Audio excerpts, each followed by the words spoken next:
Kana didn't answer, however, smiling mysteriously as she stepped into the dorm building. Well, maybe now I can finally get some sleep, Ranma mumbled to herself as she trudged back to the room she shared with Tsukune. Seriously, tonight the wolf decides to take a break, and something else just steps right in to make sure I'm troubled enough to feel right at home. Sheesh. The big-tailed boy-turned-girl reached his door and twisted the knob. At least it's all over now. Splash! Ranma stared blankly at Kuromu and Mocha as hot water dripped from his shirt. The two girls seemed slightly shocked at the sight in front of them, even though they obviously knew what to expect. It's true. Mocha mumbled, holding the now empty thermos close to her chest. Wow. I've never seen an actual curse before. How do we know he's actually a boy now? Oh. It could be a glamour, or a partial transformation, Kuromu said skeptically. Ranma's eyebrow twitched. Well, how do we make sure? Mocha asked. Personally, she was already convinced, if only because she trusted Tsukune fully and Tsukune fully trusted Ranma, but was curious to see if the succubus could actually confirm the curse's effects beyond doubt. Simple, Kuromu declared boldly. Then she grabbed Ranma's boxers and pulled them down. A vein popped up on Ranma's head as his eyebrow twitched again. Mocha's face was almost a solid red as she and Kuromu stared at the evidence of Ranma's gender. That's... wow. I'm pretty sure he's a man, the vampiress squeaked. Yeah, well... Kuromu's face was flushed as well, although her expression was far more determined than scandalized. We'll need to observe much more closely to get out of my room. Ranma roared, and the girls almost stumbled over themselves in their rush to get through the doorway and out of the martial artist's path. Without so much as a glance behind him, Ranma pulled up his underwear, stepped into his dorm room, and then slammed the door shut hard enough to force Mocha and Kuromu to wince. I don't know what his problem island you'd think he'd be proud to show off something like that, Kuromu mumbled. Mocha's sweat dropped. Let's just go to bed. The next day saw Ranma pushing a large block of ice through the halls of Youkai Academy while wearing rubber gloves to prevent the water runoff from activating his curse. While everyone who saw him couldn't help but gape at the scene at first, those students that were curious enough to observe more closely could see that there was a boy trapped within the miniature glacier. Those students promptly sighed, mumbled, "Richard," and then walked off. Now I know that old maniac is just making work for me, Ranma grumbled. Intuming someone in ice instead of killing them. And then he wants me to defrost him. It wasn't long before the big-tailed boy spotted a familiar curtain of purple hair, and he smiled as an idea occurred to him. Hey! Kana! Over here! Ranma called out. Kana, who had been walking the other way and hadn't even seen him, jumped in surprise at the sudden call. Noise! She even whispers when she shouts in surprise. That's some hardcore shyness, Ranma thought. Hey Kana, could you help me out with this? The siren looked at him in confusion before walking over to the big-tailed boy, idly glancing around her at the other students the whole time. "What is it?" she asked once Ranma was close enough to hear. "I need to bust this sap out of the ice. Preferably before Professor Richard has time to light the rest of the class on fire," the martial artist explained. "I figure one good shot and you can break him out, right?" Kana flushed. "But my voice, there are so many people around." Ranma frowned, and then scratched his head. "Well, I'd like to just break the ice myself, but I'm afraid I might split him in half along with the block if I try." "You're sure you can't do it?" Kana sighed despondently, mentally cursing her weakness at something so meager as being around strangers. It was nothing but a little ice, hardly an effort for her voice to shatter, but the suffocating nervousness prevented. "I'd owe you one if you could help," Ranma offered, only slightly alarmed when the abnormally timid girl suddenly snapped her head up. "Owe me one what?" Kana asked carefully. Ranma noted that she was still whispering, but she sounded like she was using her normal voice on a very low volume, rather than the usual hoarse, scratchy whisper when others were around. Well, whatever you want, I guess. Some kind of favor, you know," the big-tailed boy said, feeling a slight chill that he assumed was from the ice block next to him. "Deal," Kana boomed, startling Ranma and several other students that were passing by. Crack! Crack! The ice block started to vibrate rapidly as thin cracks started running up and down the formation. Kana smiled at Ranma as she spoke again. "Don't forget, now." With each musical syllable the ice trembled again, and when she ended the sentence the ice block finally shattered completely, showering the floor with toothpick-sized crystals. Weird. She sure got over her nervousness in a hurry, Ranma thought, turning toward the defrosted and confused young man below him. "Hey, you all right? If so, you'd better get back to class." What? Are you crazy? "I'm not going back there," the boy proclaimed as he staggered to his feet. "He'll kill me." "If the teacher wanted to kill you, he'd have done it the first time," Ranma explained. "Come on, now. If you don't come back, then I'm the one who gets in trouble. Not my problem, man. This is my life on the line, here," the young man protested. Ranma frowned, and then shrugged. "Well, all right though, you know. He automatically gives passing lab grades to students that survive a direct hit from one of his spells."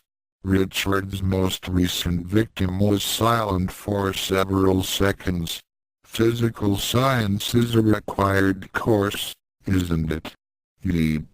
I hate General Ed," the boy growled, hunching his back in defeat as he trudged toward the classroom.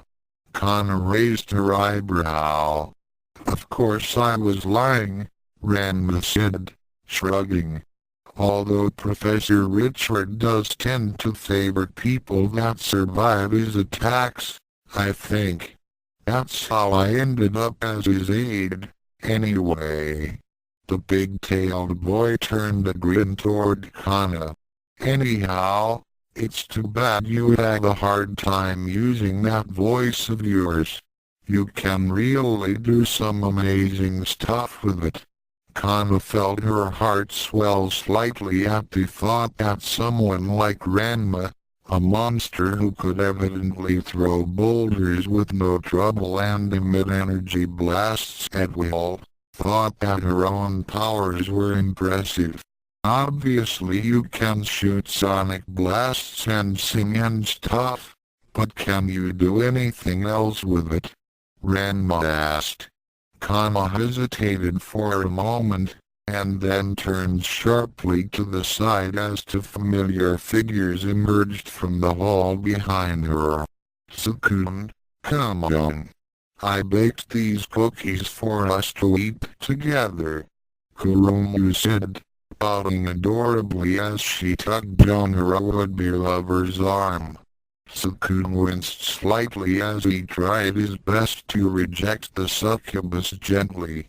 I really have to get to class, Kurumu. Can't I eat them later?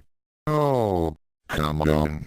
You can be a little late, can't you? Kurumu begged, tugging harder on his arm. They won't kill you for it. Of course, the level of strength that Kurumu considered just less than gentle was significantly more than Tsukune was used to, and he quickly found himself being dragged away by the succubus. But, Kurumu, what if they do? I've heard stories. Kurumu opened her mouth to protest. Fine, then. Go on and leave, you vampire-loving masochist. Tsukune and Kurumu's eyes went wide at the unexpected comment. Wait, what? Tsukune asked. I didn't hear. Kurumu fumbled about for a moment before her voice came to her again and again without conscious effort on her part, strangely enough. Why is it that you'd rather have the blood sucked out of you by that vampire tramp than spend time with me? Huh? Do you enjoy having holes punched in your neck? Is that what I have to do to get you to like me? Kurumu was big sweating and gaping like a fish as Tsukune slipped his arm from her grasp. I have to get to class, he said quickly, scurrying away before the succubus could gather her wits. But I didn't say how did. Kurumu twitched as she slowly turned around, wondering how some of her darker thoughts on Tsukune and Mocha's relationship had escaped from her mouth without permission or any effort on her part. Ranma stared expressionlessly at the scene as Kana smirked. That is terrifying, the big-tailed boy said with complete honesty. Just thinking about the sort of havoc someone could cause in his life if they could imitate his voice and then throw it so easily sent a chill down his spine. He had enough trouble saying the wrong thing at the wrong time as it was. Just a little prank to pay her back for last night, the siren whispered. I still can't believe she thought I was trying to seduce that boy. Ranma scratched his head. Yeah, about that you know. You never did tell me what you were doing last night in the first place.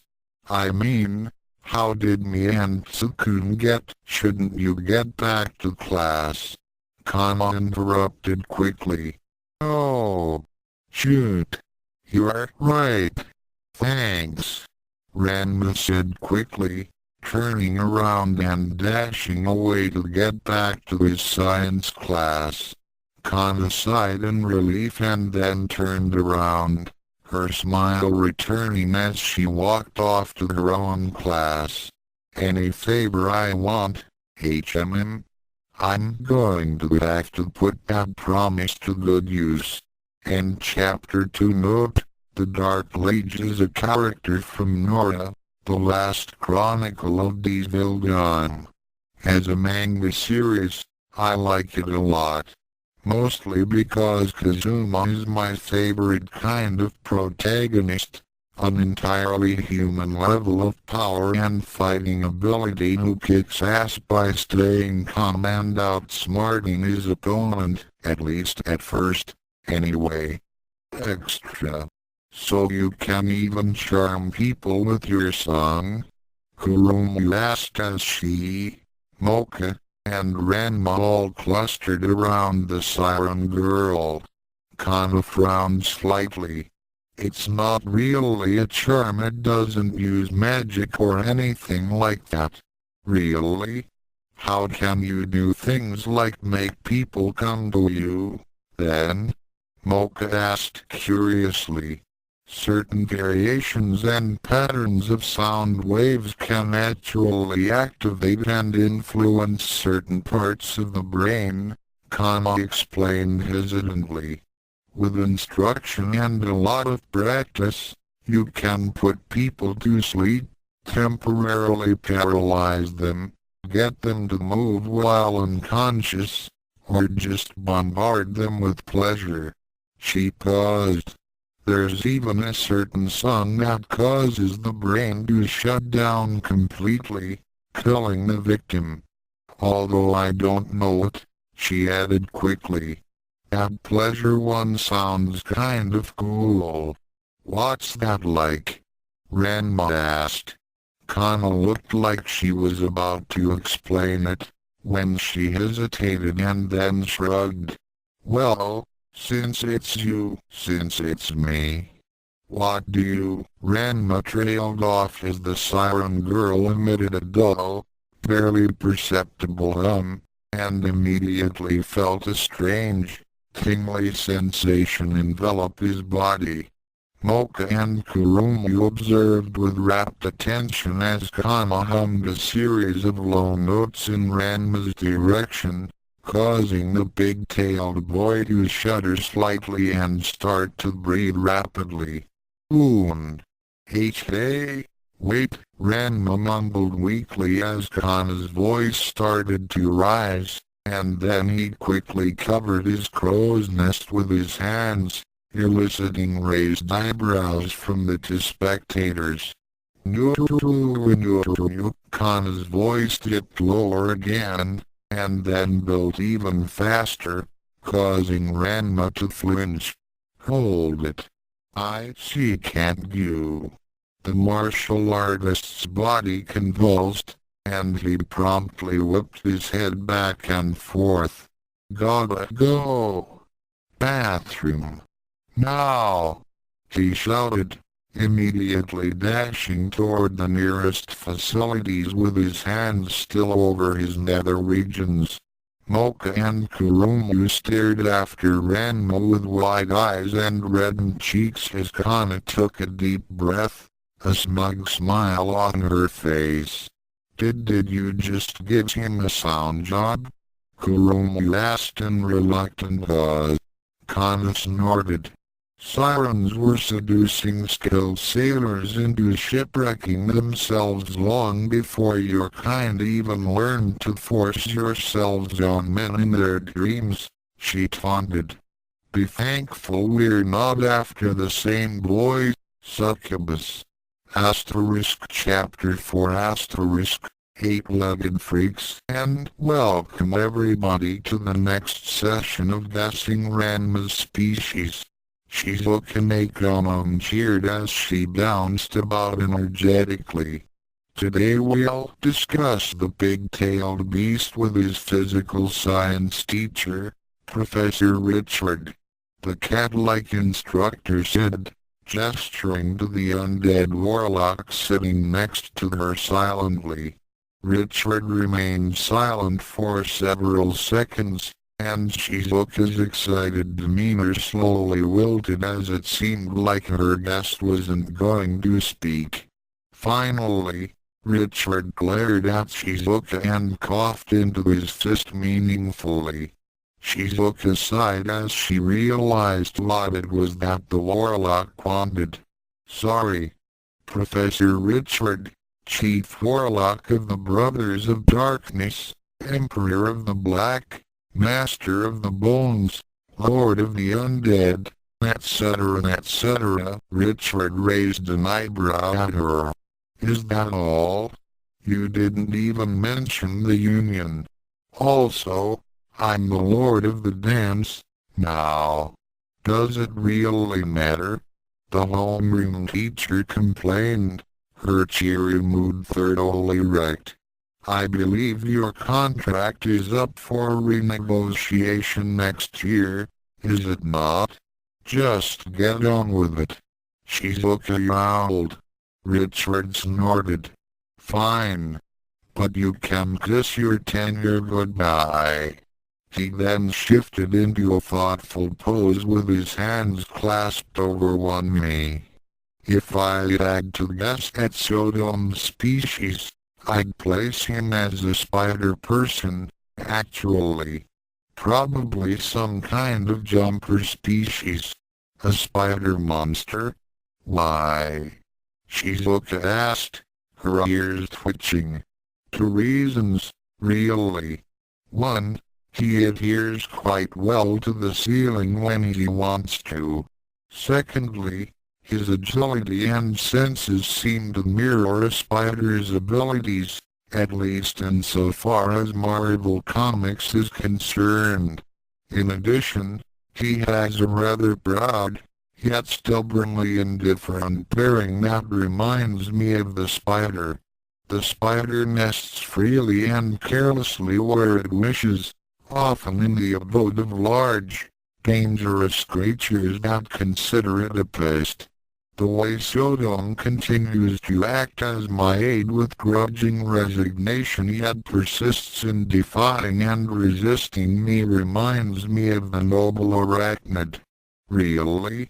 Shizuka said, looking a bit doubtful about the comparison.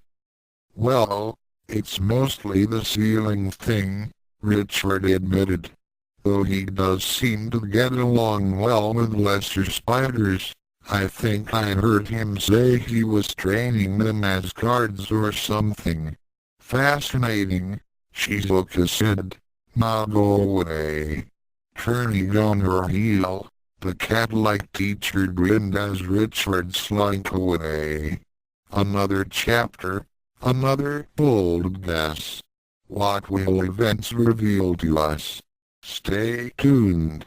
Black Dragon Productions proudly presents a Ranma and Rosario plus vampire crossover disclaimer. Funny story. At last chapter, with the OC, totally thought she was unique. I haven't read the second series yet, and I hadn't heard of Sunday. Halfway through the chapter someone tells me that Kana happens to be a lot like a different siren from later on in the series. How's that for irony? Oh well.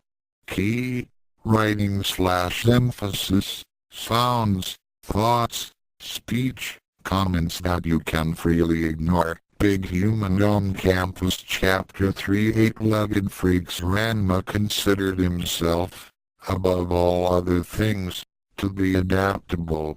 If one asked him what his best trait was, they could get any one of dozens of answers, ranging from all of them to how incredibly awesome I am. But if one actually sat down with Ranma and got him to take the question seriously, he'd mention how he was able to eventually overcome any obstacle or acclimate to any conditions. There was really no other explanation for his life. Despite his general distaste for his curse, he'd learned to use it to his advantage when he could and manage the fallout on the many occasions in which it screwed him over. Soon he was content enough with his condition that he didn't even pursue a cure unless it practically fell into his lap. Other individuals might have gone crazy with the assortment of violently jealous women fighting over them, or the even more jealous rivals fighting desperately for the girl's affections. At the very least, They would have been spurred to resolve the situation in some way, either to relieve themselves of the constant hardship or to finally conclude the brutal, overdramatic tug-of-war over their affections. Ranma took it all in stride, rarely acting, and constantly reacting. No matter what anyone threw at him, he would beat it or just get used to it. No matter how difficult his situation, he bent but he would not break. Actually, that wasn't entirely true. There was one, and only one, creature that was capable of snapping Ranma's near impenetrable psyche. The dreaded house cat was a terrifying and lazy creature, evil-minded and adorable with a sadistic penchant for inflicting pain and lapping up attention. Ranma well knew the dangers of the beast, not that anyone else ever listened to him, and went to great lengths to avoid the creatures. Which was why he found listing every nation's capital he could think of while standing right next to a big, woman-shaped one so disconcerting. Ranma, is it just me or is your handwriting getting worse and worse even as we speak? Miss Nakomo asked, cocking her head to one side. Ranma flinched, causing another shaky line of katakana to mutate into a haphazard slash of chalk. He really wished his homeroom teacher wouldn't use his first name. He much preferred Hinako's polite, professional tone to Nakomo's friendlier one. He also preferred Hinako's penchant for sucking the life force out of people to Nakomo's habit of styling her hair in the shape of cat ears. Mocha sighed as she sat back in her chair, giving up on reading the chaotic scribbling on the board. It's not just you, Sensei. There was a great deal of chuckling throughout the class, and the gloom began to hang over Ranma's head. Sorry. I think I know a few more. Shizuka raised an eyebrow as she watched Ranma write on the board nervously, beads of sweat rolling down his head. Now you're just writing cat over and over. Why don't you have a seat, Ranma? I think that's enough. Thank you. Ranma stammered, quickly moving away from his homeroom teacher and lurching toward his seat in an awkward half-dash that almost had him tripping over his own feet. Many of the other students felt the urge to snicker at the sight, although few gave in to the temptation. Even as they enjoyed the sight of one of the more arrogant and formidable students making a fool of himself, a nagging thought in the back of their minds made them wonder, why exactly did Ranma Saotome, someone who traded barbs with the Dark Lage and occasionally traded energy bolts with Jadeite and Richard, quake at the sight of the adorable and friendly homeroom teacher, anyway? There were theories, of course. Some thought that Miss Nakomo had some juicy blackmail material on the pig-tailed boy. Many ventured that she was the only one that knew Ranma's true species, and that it was such a horrifying secret that the mere threat of revelation was enough to keep him in line. Many others thought that perhaps Miss Nakomo wasn't as harmless as she seemed, and that Ranma had picked a fight with her that he dearly regretted. There was a third camp as well that ventured that Ranma might have some sort of bizarre phobia that applied to Shizuka and not the numerous actual threats that he happily provoked, but nobody took them seriously. What would the phobia be? A fear of petite middle-aged women? Ridiculous. Alright everyone, pay attention now. Shizuka requested, clapping her hands together. Now that we're getting into the swing of things this semester, it's time for you freshmen to find clubs to join. There were a few confused glances at this, so she elaborated. All students are required to join at least one club over the course of their instruction to get extra practice at maintaining your human form, interacting with others, and performing activities common in the human world. It also wouldn't hurt to have a few extracurriculars for your university applications. Monster College, huh? That must be a riot, Ranma thought. Who knew not killing people was a higher education goal? Make sure to check out my newspaper club as well, everyone, Shizuka said excitedly. Class dismissed. Clubs, huh? That's a new one, Ranma mumbled as he followed Tsukune and Mocha through the halls. What do you mean? Aren't you a few grades ahead of us? Tsukune asked. You never belonged to a school club. None wasn't my thing, Ranma explained as he glanced at the various students and teachers advertising their groups. Furinkin didn't require us to join any clubs, so I didn't bother. A few of the sports teams wanted me to join them, but what's the point? It could let you show off your physical prowess in a way that doesn't involve hurting anyone, Mocha suggested dryly. Yeah, exactly. Pointless, Ranma said, nodding as the vampiress massaged her forehead. I might have joined a martial arts club if there was one, but in Mirima there are so many schools of martial arts that nobody wants to practice simple kempo or karate.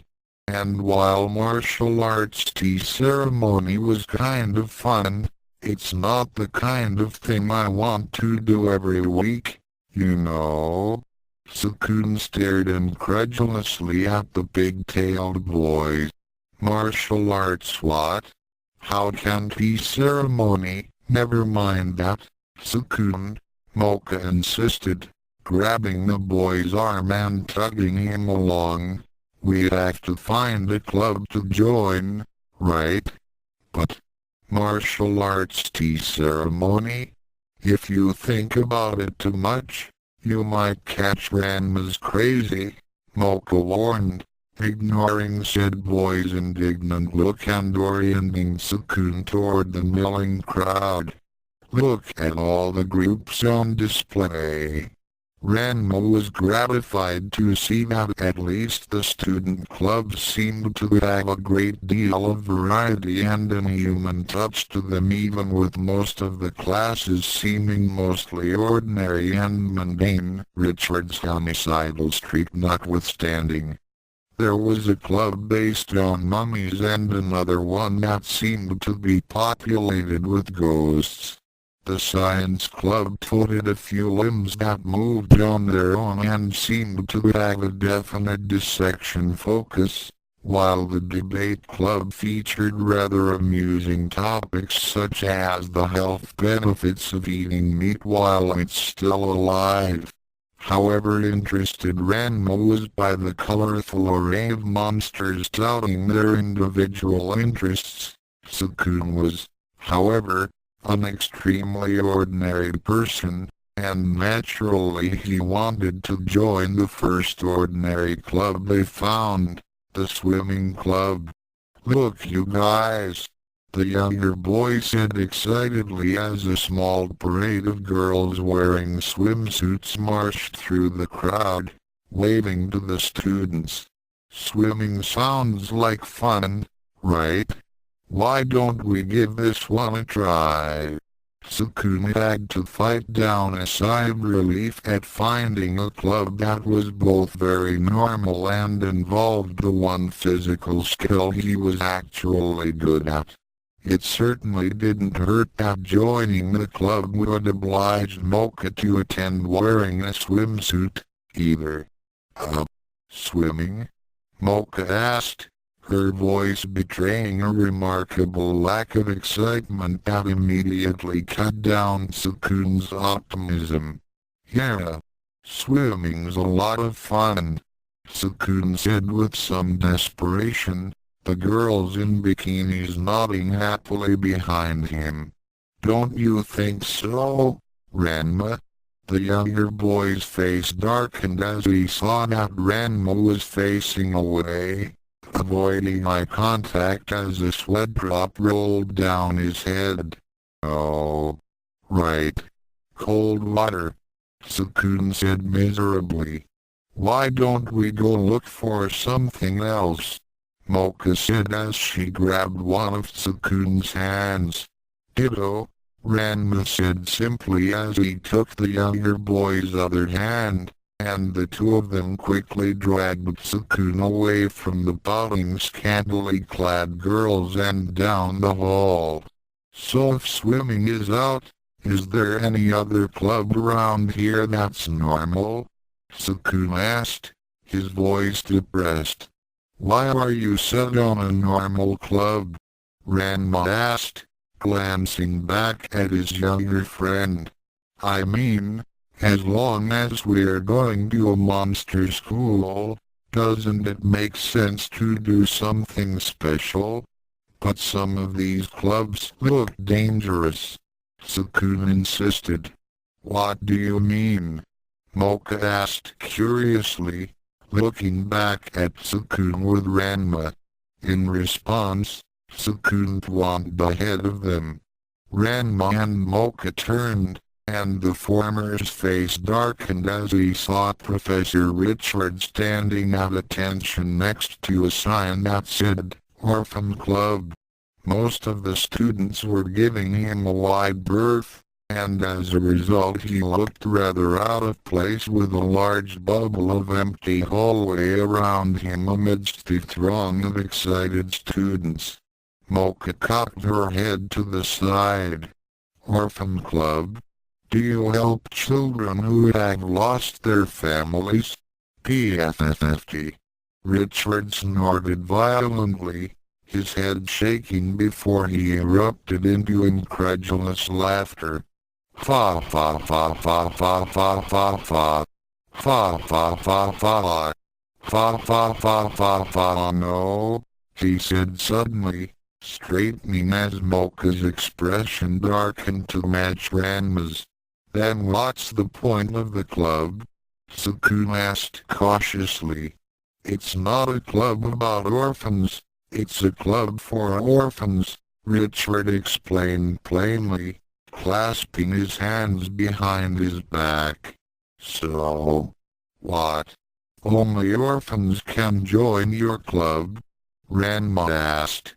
Oh, no, that's not the case at all, the warlock insisted. If you're not an orphan when you join, we can fix that later. The three teenagers all adopted expressions ranging from horrified to annoyed. It's actually one of my favorite club activities, Richard explained happily even as the three students quickly moved away. Wait, do you want a pamphlet? It has pictures. Once they were a sufficient distance away from the warlock, the trio silently agreed to forget all about what they had just seen and heard and explore more possible activities. Ooh, how about this? Mocha said suddenly, attracting Ranma and Tsukune's attention as she dashed over to a booth off in a corner of the hallway. A nursing club. Ranma and Tsukune shared a glance, both being fairly uninterested, but shrugged it off after a moment. Tsukune reasoned that a nursing club was probably as normal as the activities were going to get outside of basic sports, and Ranma reasoned that it might be a good idea to get on good terms with the nursing staff in preparation for eventually ending up in their care. Ah, thank you for your interest. I am the school nurse, Fran Madaraki, said the girl who greeted Mocha as Ranma, and Tsukune stepped up behind her. The girl didn't seem old enough to be a teacher, looking to be around Ranma's age with waist-long blonde hair and a flat chest.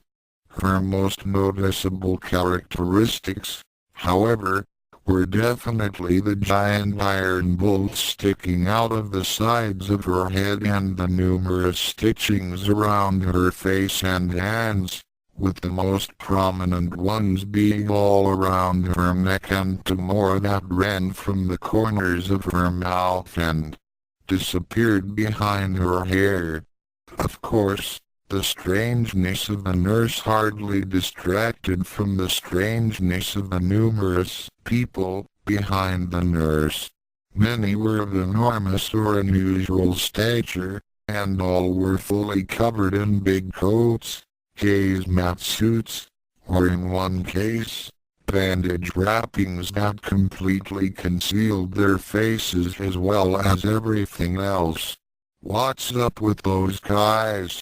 Ranma asked of the nurse, pointing to the figures wearing hazard suits. "Is there some kind of radiation spill around here?" "Oh, no, nothing of the sort," Fran said pleasantly. "Those are merely my assistants. They're dressed rather completely," Tsukune said awkwardly, staring nervously at one particular assistant who was wearing a hockey mask with some dried blood stains on it. "Ah, yes. My assistants must conceal their appearance entirely whenever out of the office in order to comply with school rules," Fran explained, which only added to the students' confusion. "Since everybody on campus must remain disguised as a human." "I don't understand," Mocha said, glancing at the creatures that stood unflinchingly at attention. "Is there something wrong with their human forms?" "Not exactly," the nurse admitted. "It's that we don't have strictly human forms." The three teenagers blinked. Being able to manifest a human appearance at will is a peculiar trait adapted by many monster species as a tool of survival amongst the inflating human populations, as well as the result of the occasional crossbreeding here and there, Fran elaborated. "Unfortunately, it's a trait I've so far been unable to instill in reanimated bodies." "Reanimated bodies?" Ranma asked, so perplexed he didn't see Mocha and Tsukune's faces darkening. "What's that mean?" "It refers to an organic entity that has been constructed artificially from deceased tissue samples rather than through ordinary and natural growth," Fran explained. Upon seeing that the pig-tailed boy still looked quite confused, she spent a moment to think up an appropriate simile. "All right, think of it this way. Imagine if you could restore dead things to life. Not perfectly, of course. You couldn't really bring someone back from the dead, but you could start up that person's body again so that it could move and function on its own and follow commands and such." Ranma nodded slowly. "If that was the case, then rather than seeking out assistants to be trained and paid for their services, couldn't you instead simply gather some bodies and turn them into functional assistants without any needs beyond basic food, rest, and maintenance?" Fran elaborated, apparently oblivious to the uncomfortable expressions on Mocha and Tsukune. Yeah, I guess that makes sense, Ranma murmured. They'd be like squishy robots or something, right? Precisely, Fran agreed, smiling.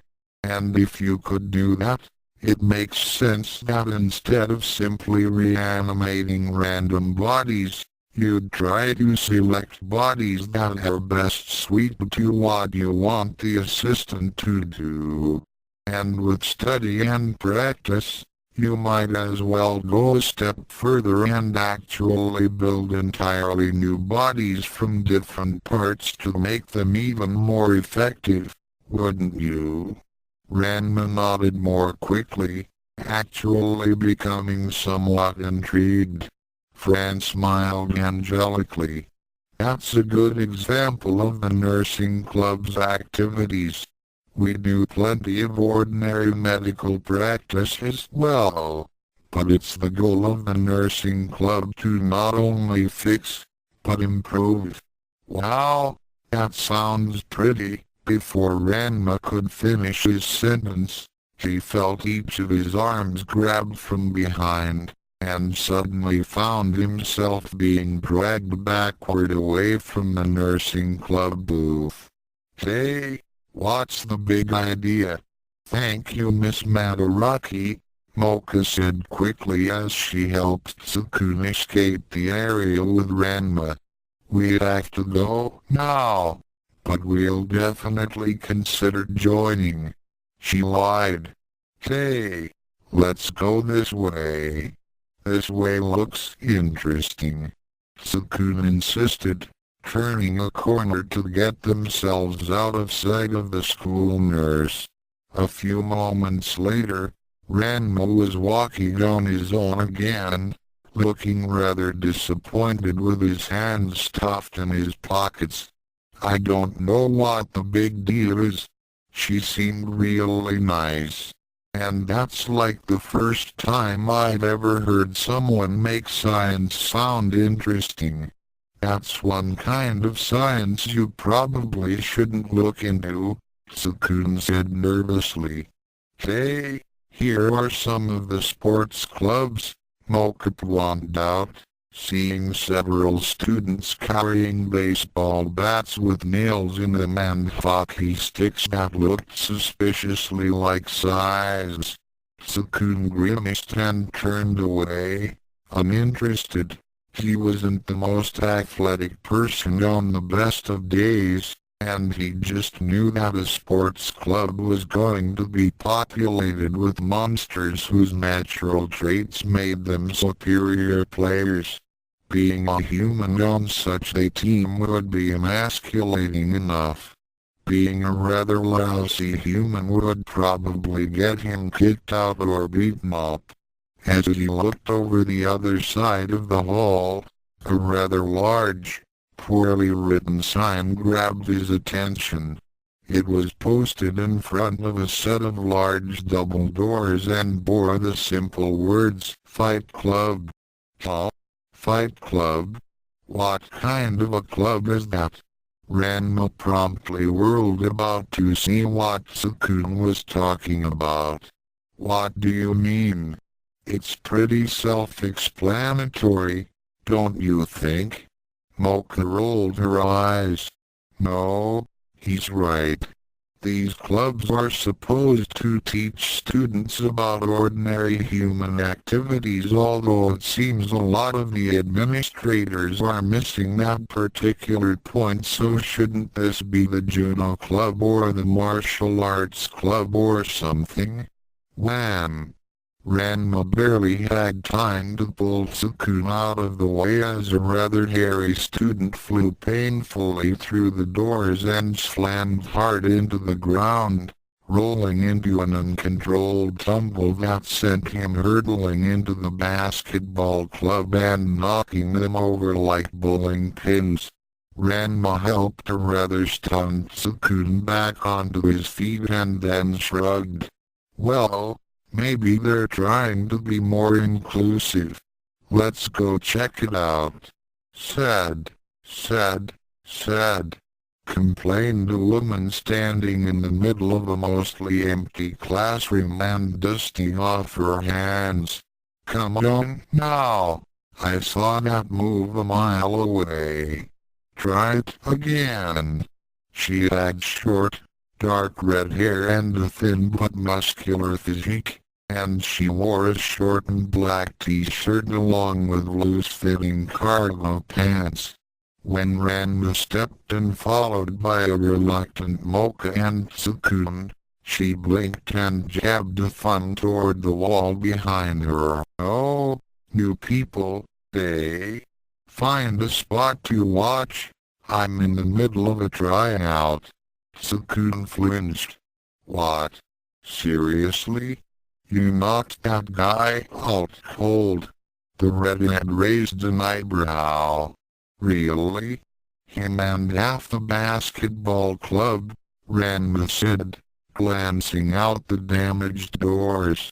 Well, then I guess the tryout's over, the woman grumbled as she crossed her arms over her chest in disappointment. Let that be a lesson to the rest of you. She suddenly shouted at the other students that were standing along the walls and quietly expressing varying levels of sympathy. A clumsy, mistimed attack isn't just a waste of energy, it's an invitation for someone who actually knows what she's doing to cave your jaw in. Pay more attention. Mocha watched bemusedly as Ranma's interest rose in perfectly inverse proportion to Tsukune's nervousness. Hey, for those of us just arriving, what's this all about? Ranma asked bluntly, drawing the redhead's attention. The woman looked Ranma up and down appraisingly as she replied. This is the Fight Club, she shouted. Its purpose is simple, to gather together the finest warriors on campus and provide them with an arena to test their strength and skill to their heart's content. To be a monster in the human world is to know hardship. Survival is a constant battle, and only those who overcome hardship have the right to call themselves warriors.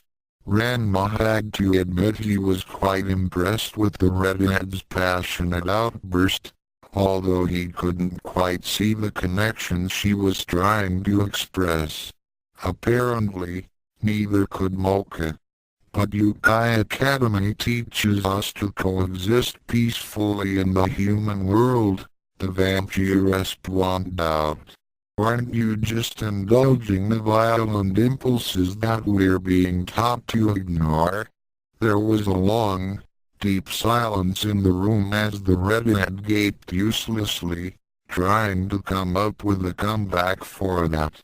Suddenly, Ranma coughed into his fist before giving Mocha a sharp glance. What are you talking about? Humans fight all the time. Japan has a rich warrior history, you know. The club leader nodded rapidly, quite relieved at the save. That's right. Living among humans doesn't mean you have to be a pacifist. You just have to learn to fight the way humans do. Don't most of them use firearms nowadays? Oh? Mocha asked doubtfully. The redhead turned toward Ranma as a vein bulged on the side of her head. Is she always this annoying? Eh? She has her moments, the big-tailed boy responded, shrugging. But anyway, tell us more about this club. Of course, the young woman said, coughing into her fist before gesturing to herself. First off, allow me to introduce myself.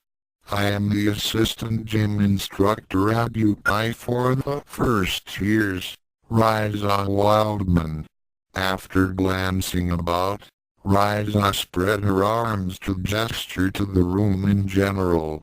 I know that clubs here on campus are supposed to be modeled after the clubs in human schools, so the Fight Club is based upon groups of humans that occasionally band together based on a common fighting style and general combat prowess.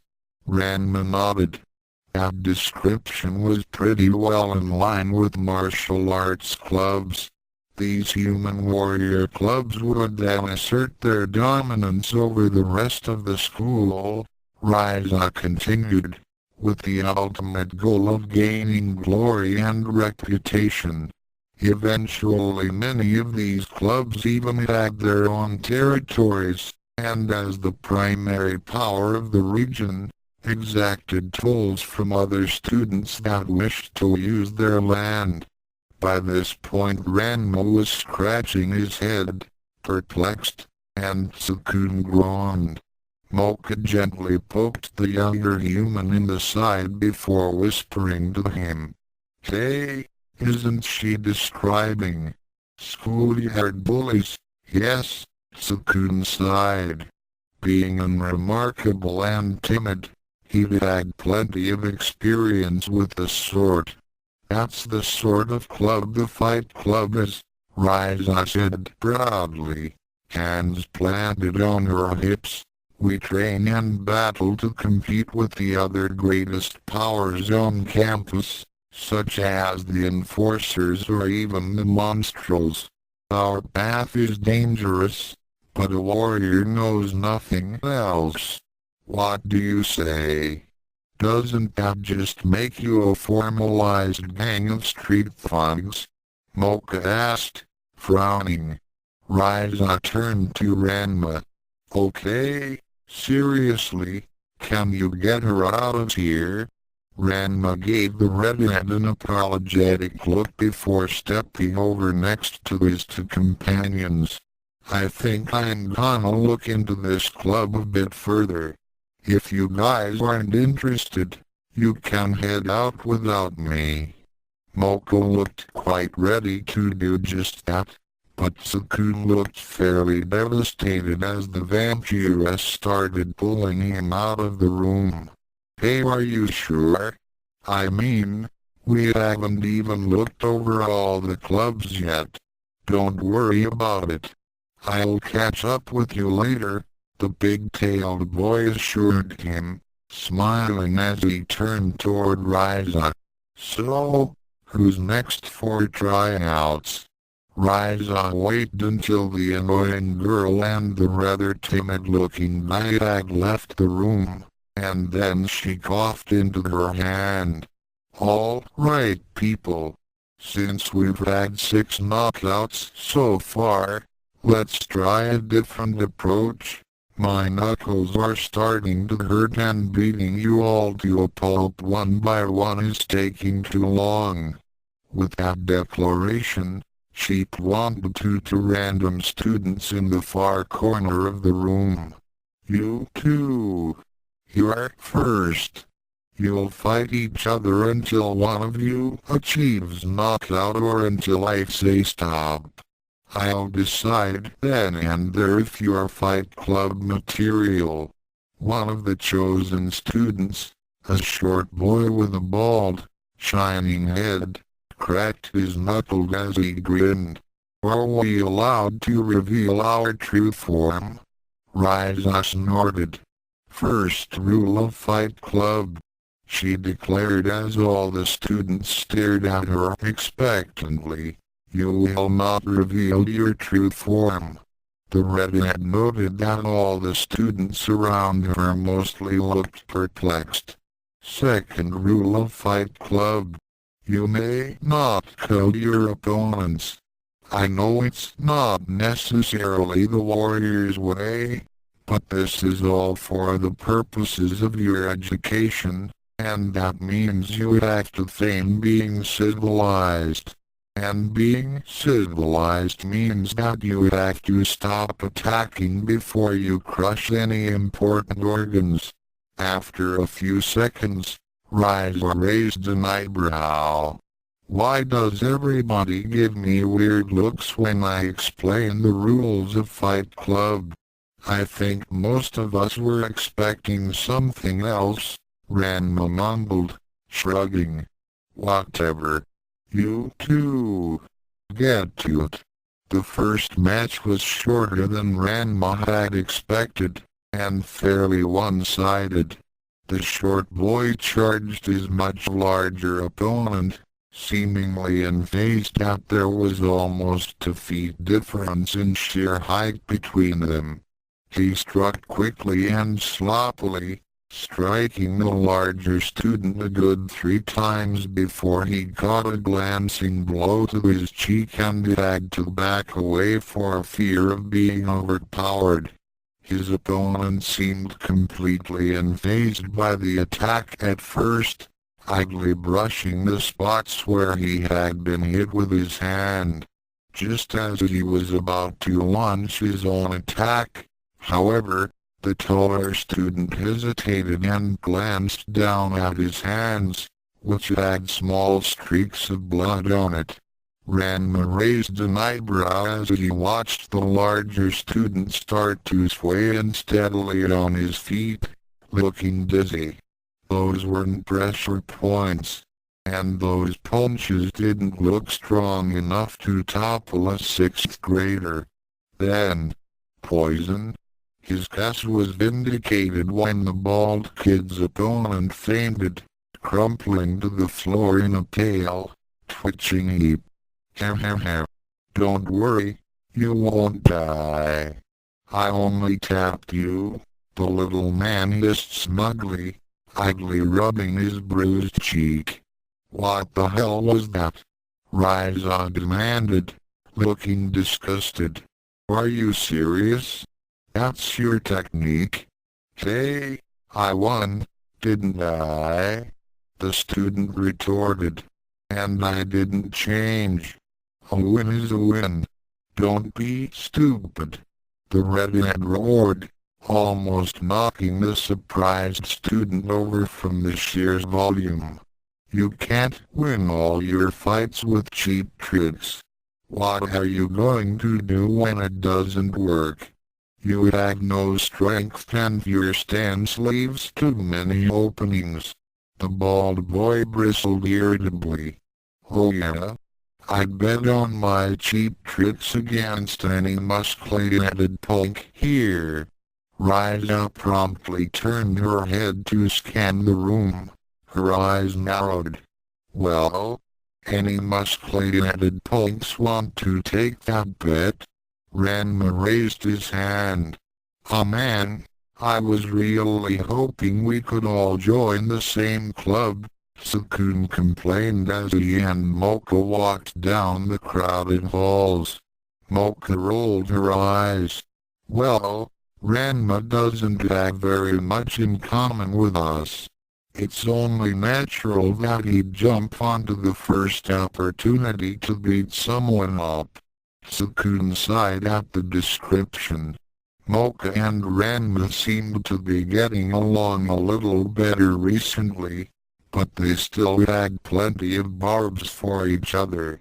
Mocha still saw the martial artist as little more than a well-meaning thug, while Ranma still had to restrain himself from clobbering the vampiress whenever she fed on Tsukune. Well, if it's just you and me, what sort of group should we join? Tsukune finally asked. Glancing around he couldn't see anything that interested him, and quite a few groups that warranted keeping a safe distance. Mocha put a finger to her lip as she thought about it. Well, maybe we could Youkai Academy. Before either of them could recover from the sudden shout, Tsukune found himself being grabbed from behind and then engulfed in a crushing hug that had his face buried in a pair of warm, fleshy cushions. Mocha's eye twitched as she watched Kurumu mash Tsukune's head into her cleavage. Kurumu, if you keep that up you're going to hurt him. The succubus shot Mocha a disdainful stare, but let go of the gasping human anyway. Tsukune, I'm glad I found you. What club are we going to join? Tsukune wobbled a bit on his feet before answering. Well, we haven't really decided. Although Ranma seems pretty set on the Fight Club. Ah, that makes sense, Kuromu mumbled, nodding. You know, I'll bet he's actually a warrior breed monster, like a Minotaur or something. If he's really not a vampire. He's not, Mocha snapped defensively. Anyway, you haven't found a club you like yet. I'm joining whatever club Tsukune joins, the succubus said, taking hold of the boy's arm. So, where should we go? Well, Miss Nakonon did bring up the newspaper club in class, Mocha mused. She was hardly enthralled by the idea, but perusing the clubs had completely sapped her enthusiasm for extracurriculars. Does that sound okay?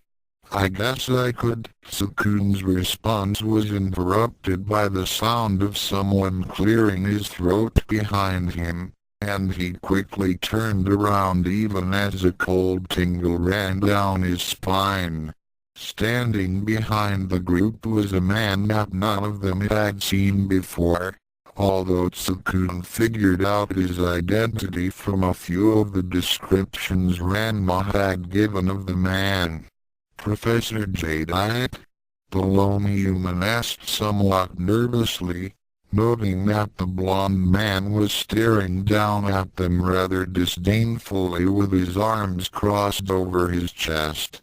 Ah, you've heard of me, the Dark General said, uncrossing his arms. And what would your names be? Tsukune shared a nervous glance with the girls. Well, it's not important, Jadeite said suddenly, rubbing his chin in thought. In any case, I've decided to allow you to join my club. Your club? What club is that? Mocha asked, a faint sliver of desperate hope in her voice.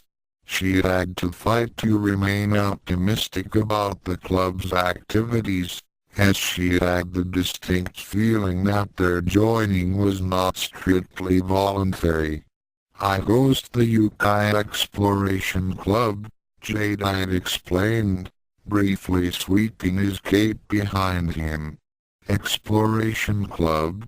That sounds like it could be interesting, Kuromu admitted, still latched onto Tsukune. Indeed. This mansion and its legions of uneducated, insipid pawns aren't the only things that are hidden from the prying eyes of the human world. Numerous dangerous artifacts, arcane secrets, and volatile creatures can be found amongst the wastelands surrounding the Youkai campus. It is the duty of the Exploration Club to locate, survey, confirm, and use them, the Dark General said with a slight smirk on his lips. Tsukune already had a bad feeling about this venture, and he felt his heart sink deeper into his stomach even after he thought of something else to ask. What kinds of things do you think are out there? I mean, how dangerous can this be? I imagine expeditions to range from merely painful to suicidal, Jadeite answered casually, shrugging as if it was hardly any matter. You realize, of course, that out of the monster races, barely 75% can even be considered possibly intelligent enough to imitate human behavior. Let me ask you this. What do you do with the ones too violent and stupid to pass for humans, HMM? Keep them someplace far, far away from here? Tsukune asked almost pleadingly. Well, if you're me, then you toss them into Tokyo and tell them to give it a try anyway. If nothing else, it's a good way to reduce headcount right before centennial performance reviews, Jadeite mumbled. But for the most part, they're all hidden or sealed in out-of-the-way places that lack the security to keep out mildly interested explorers from bungling inside and awakening them from a peaceful slumber. And that is where our club comes in. It sounds very exciting, Mocha said with a noticeable lack of enthusiasm. But we actually already joined the club already, so we wouldn't really have the time, she lied. Jadeite raised an eyebrow. Oh, that's a shame. Turning away slightly, he started twirling his finger in the air in front of his eyes. And what club would that be? Woof! A perplexingly dark flame appeared in the gentle spiral the Dark General made with his finger, and Tsukune grimaced as the eldritch flame seemed to suck in all nearby light as it slowly grew bigger. Ah! What Mocha meant to say was that we had a club in mind, but forget that. Kuromu said nervously. Let's try this exploration club. It sounds like it could be different. The flame promptly vanished, much to the relief of the distressed teens. Good, Jadeite said simply, reaching into his breast pocket and withdrawing a trio of small cards. The Exploration Club meets on Mondays after classes at 4 p.m. precisely. There will be an introductory session today at the same time. If you are not on time, you will be disintegrated. And I assure you, the process is neither as quick nor as painless as it sounds. The Dark General turned sharply on his heel, leaving the three disheartened teens to stare listlessly at the small paper cards that sealed their fates as members of Jadeite's questionable conscription efforts. See? Tsukune finally said glumly, turning toward Mocha. See what happens when we leave Ranma behind? Weird. A large, gangly-looking student slammed hard into the wall, a high-pitched shriek escaping from his lips as his well-disguised carapace strained against the force of the impact. Ranma remained in the middle of the room with his palm still extended in the striking position, his breath coming out in short, measured gasps. He had a few gashes around his arms and a burn across his chest, but seemed largely inert, if not a little stiff. Although he'd be the first to proclaim himself a much better fighter than any of the dozen or so monsters he'd faced, nearly all of them had some sneaky trick or two that related to their monster forms, and some of them were pretty damn brutal. One in particular had given him a rather severe electric shock, and it took all his concentration to keep his muscles from locking up. Not a bad attack, but you faltered too quickly, Ryza declared, pointing at the recently walloped student. You've seen plenty of fights by now. You know your opponent's speed and reactions. If you don't have anything to offer other than an all-out assault, put your heart and soul into it. The student looked rather uncertain as he shook off his dizziness. Can I put my hypnose claws into it, too? Yeah, okay, whatever, the redhead said, gesturing toward Ranma. Now get in there. Ranma blinked as his opponent charged. Wait a minute, I thought that was against the room YIP. He barely managed to throw himself backward as a scythe-like claw suddenly slashed out at his neck. Hey! That's against the rules too. No lethal attacks. Actually, the rule was no killing, Ryza corrected, her arms crossed under her breasts, and since you're still alive, he didn't break that rule, did he? What about the first rule? The big-tailed boy complained as he backed away from two more wild slashes. Can you tell what kind of monster he is? The redhead snapped. No. Then he didn't reveal his identity.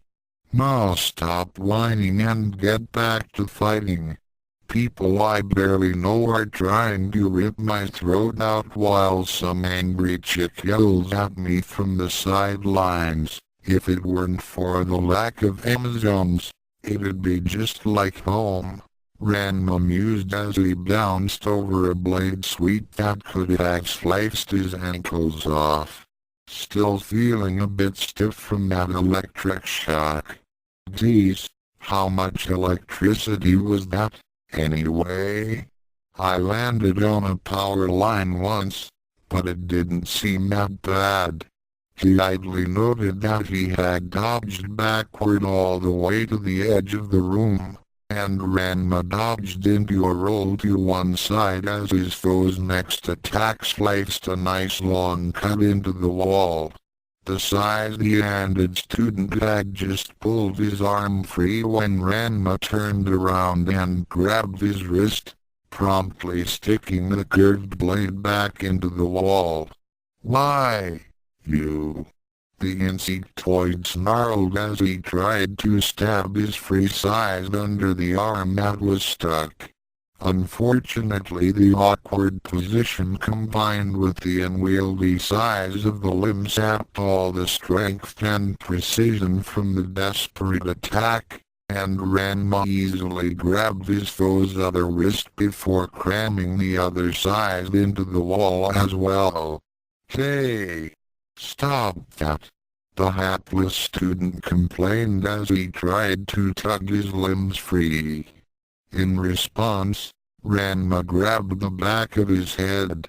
Don't feel too bad, you almost touched me a couple times back there. Wham! Then Ranma smashed the boy's face into the wall as well. Not bad, not bad. Ryza said, arms still crossed. All of you, take note. Martial skill and expertise can make up for almost any monstrous advantage. Whether it's blade fingers or poison spikes, if your opponent can predict and dodge your attacks, none of it matters, does it? A weak groan came from one of the students on the floor. Not fair, he said, bloody psychic. A vein popped up on Ranma's head. I'm not a mind flayer or whatever, I'm a human. He would given the thoughtless monstrosity a bump on the head if he hadn't already beaten it nearly to unconsciousness. Any more at this point just felt like bullying. Ryza gave the big-tailed boy a raised eyebrow for a moment, and then shrugged off the proclamation as she continued to address the room at large. Well, whatever. Being a warrior doesn't mean that you'll win every battle you're presented with. At times victory will be out of your reach, and the only thing you'll have to look forward to is either an honorable death or a long, painful recovery followed by a grueling training regimen to try and patch together your shattered pride. Then she beamed. Fortunately for all of you, as fresh Fight Club recruits, you get the latter. After a week or so in the nurse's office for your bones to knit, we're going to start cracking down on turning you punching bags into real fighters, so look forward to it. The chorus of pained moans and the occasional gasping cough coming from the floor didn't sound particularly happy, although most of the students were in fact quite pleased that they wouldn't have to drag their broken bodies to any other club tryouts. And of course I'm in too, right?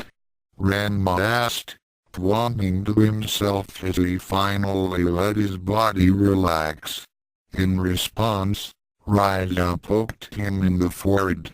Don't get too cocky there, human. Yeah, you're in, but you'd better stay sharp or someone might. What? She had to trail off as the pig-tailed boy stared at her with what definitely approached complete rapturous joy. Was he that desperate to get into her club? You called me human, Ranma said, almost choking on a sob of relief. As a nickname it wasn't anything nice, certainly, but he was just glad someone finally believed him. Ryza's brow furrowed. What? That? I just thought it would work for you since you apparently take the pretend to be human thing all the way to the hilt, she explained. Ranma's happy demeanor tanked instantly. Then, you don't believe I'm a human either? No, the redhead said simply, sniffing the air. You smell kind of like one, but there's this other scent too. It's like dead insects and cobwebs. Are you some kind of spider creature? Ranma's eyebrow twitched. Our dorms have an infestation. Okay. Really? The spider population was completely out of control, and Tsukune absolutely refused to sleep if there were any arachnids bigger than an apple in the room. What was he supposed to do? Call up an exterminator? Whatever. It's none of my business, Ryza decided. Anyway, since most of the club is decimated, we'll hold the first session next week on Monday after classes. See you all then. Another round of pained groaning came from the floor. Tsukune emitted a leaden sigh as he trudged to the lunchroom, looking totally depressed despite the two beautiful girls that followed him in. Ranma warned me to stay away from Professor Jadeite and Richard. What are we going to do? He asked. Kuromu shrugged helplessly as she brushed up closer to her beloved. Well, there isn't much we can do at this point, right? I say we should just give it a shot. Mocha nodded hesitantly. I suppose you're right. If we're careful and look out for each other, I'm sure the Exploration Club won't be that bad. It might even be fun. Exploration Club? A gruff voice from ahead of the trio caught their attention, and Tsukune blinked as he beheld a rather tall student with preposterously large arms and hair that stood straight up on his head. Standing next to him, and doing a fair job of staying unnoticed, was a young girl dressed up, of all things, as a witch. She had short black hair and thigh-high stockings on, and when combined with the pointy head and matching cape looked every bit the part of a grade schooler dressed up for Halloween. Yes, the Exploration Club, Mocha repeated hesitantly. We just joined. Well, it's more like we were just drafted, Kuromu mumbled. The male student stared at the three newcomers for a moment, and then a smile slowly split his face. Well, I'll be. Looks like that loon Jadeite actually did something right for once. Glad I won't have to spend the semester trudging about with just him and some useless witch. He leered quite openly at the two teenage girls in front of him, and Mocha and Kuromu's hopes for the semester took yet another painful dip into the doldrums. Tsukune, for his part, was always eager to make friends, especially now that he knew that the people in front of him might be responsible for helping him escape an angry demon or something. Oh, so there are other people in the club too. That's a relief. It'll be better with more people, you know. The boy turned to look at him expressionlessly, which Tsukune chose to interpret as a good sign. I'm Paono Tsukune. What's your name? The boy then grabbed Tsukune by his shirt lapels and hauled him up into the air, which he had greater difficulty interpreting in positive manner. Seriously? You're Paono? Noi? The brute snorted. Hey! What are you doing with him? Put him down! Kuromu complained angrily, her nails starting to lengthen. I've heard a thing or two about you, Paono, the taller boy said grimly, ignoring Kuromu. But still, actually seeing to smoking babes attached to filth like you is something else. Then he grinned in a manner that was decidedly unpleasant as Tsukune cringed. You should drop out of the club while you can, Bozo.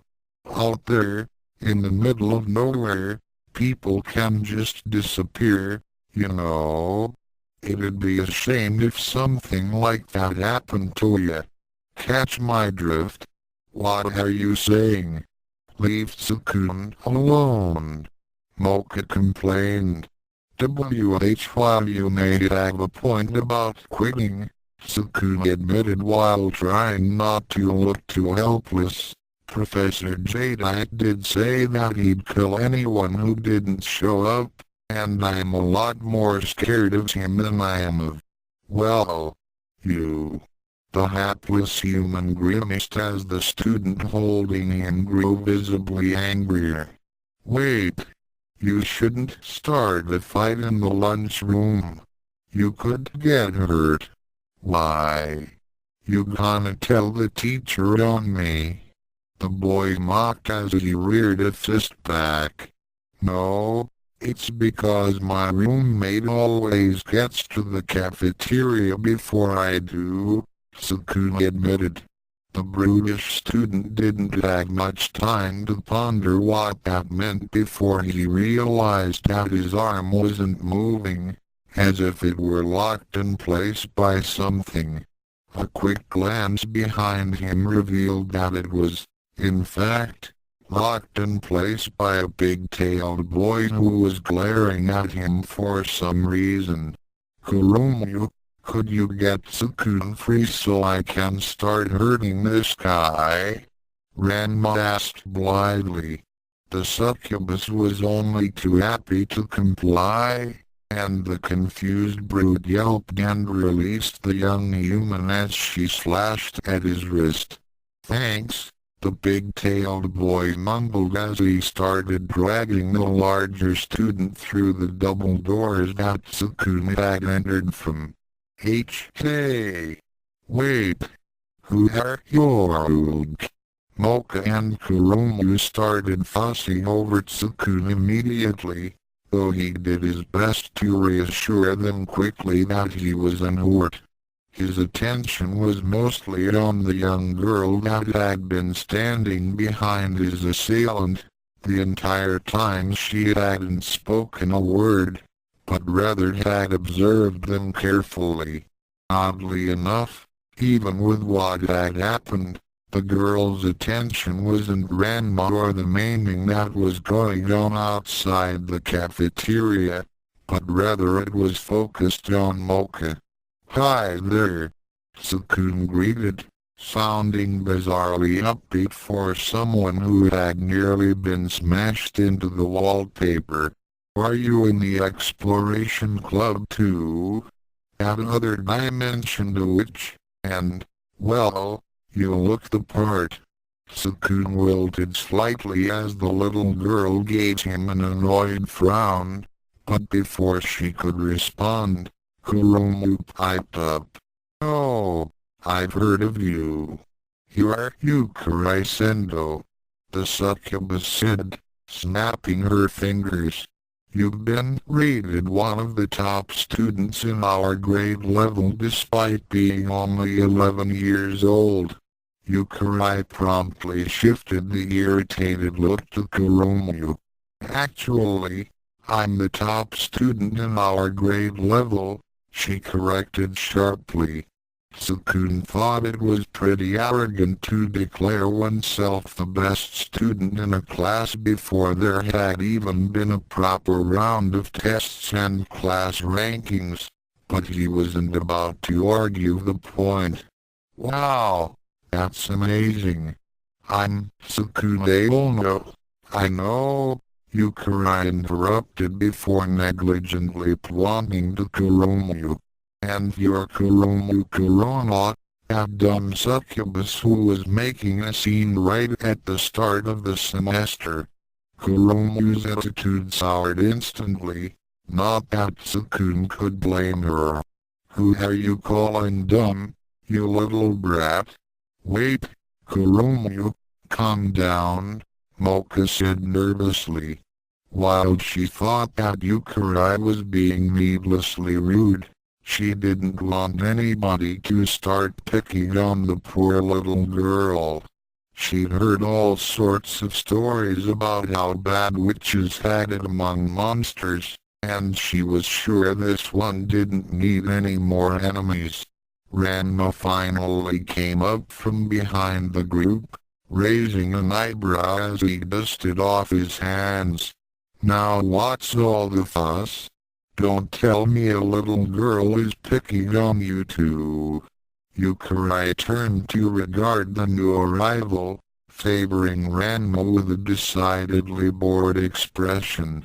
"And here's Aono's pet gorilla, Ranma Saotome." Yet another clueless tag-along. The big-tailed boy stared down at the girl for a few seconds before turning to Tsukune. "Now the little runt, huh? Who is she?" A vein popped up on Yukai's head. "You should know who I am better than the bimbo.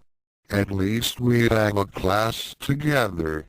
I can only memorize so many names so fast," Ranma explained, shrugging, "and so far I have to concentrate on keeping track of everyone who's tried to bite my face off."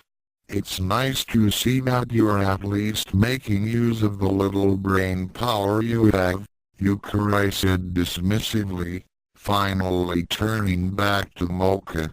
"And then, finally, we have Mocha Akashiya." The vampiress grimaced and braced herself, wondering what fiery criticism she'd have to endure. The single most wonderful, beautiful, intelligent person to ever light the halls of this grim, miserable hellhole. The witch said reverently, eyes shining as she stepped up to Mocha and took the taller girl by the hands. Ranma, Tsukune, and Kuromu all shifted to the side as their eyebrows slowly climbed up their foreheads. "That's, thank you," Mocha said uncertainly, feeling rather awkward as the preteen stared up at her lovingly. "I'm a little surprised though. I mean, we've never even met. I've seen you. Oh, how could I not?" Youkai squealed girlishly. Every time you merely walk down the hall, it's like a ray of sunshine slicing through the darkness. I fell in love with you the moment I saw you. Ranma scratched the back of his head as Tsukune looked perplexed and Kurumu tried to stifle her giggling. Say, is there anything stopping us from getting lunch right now?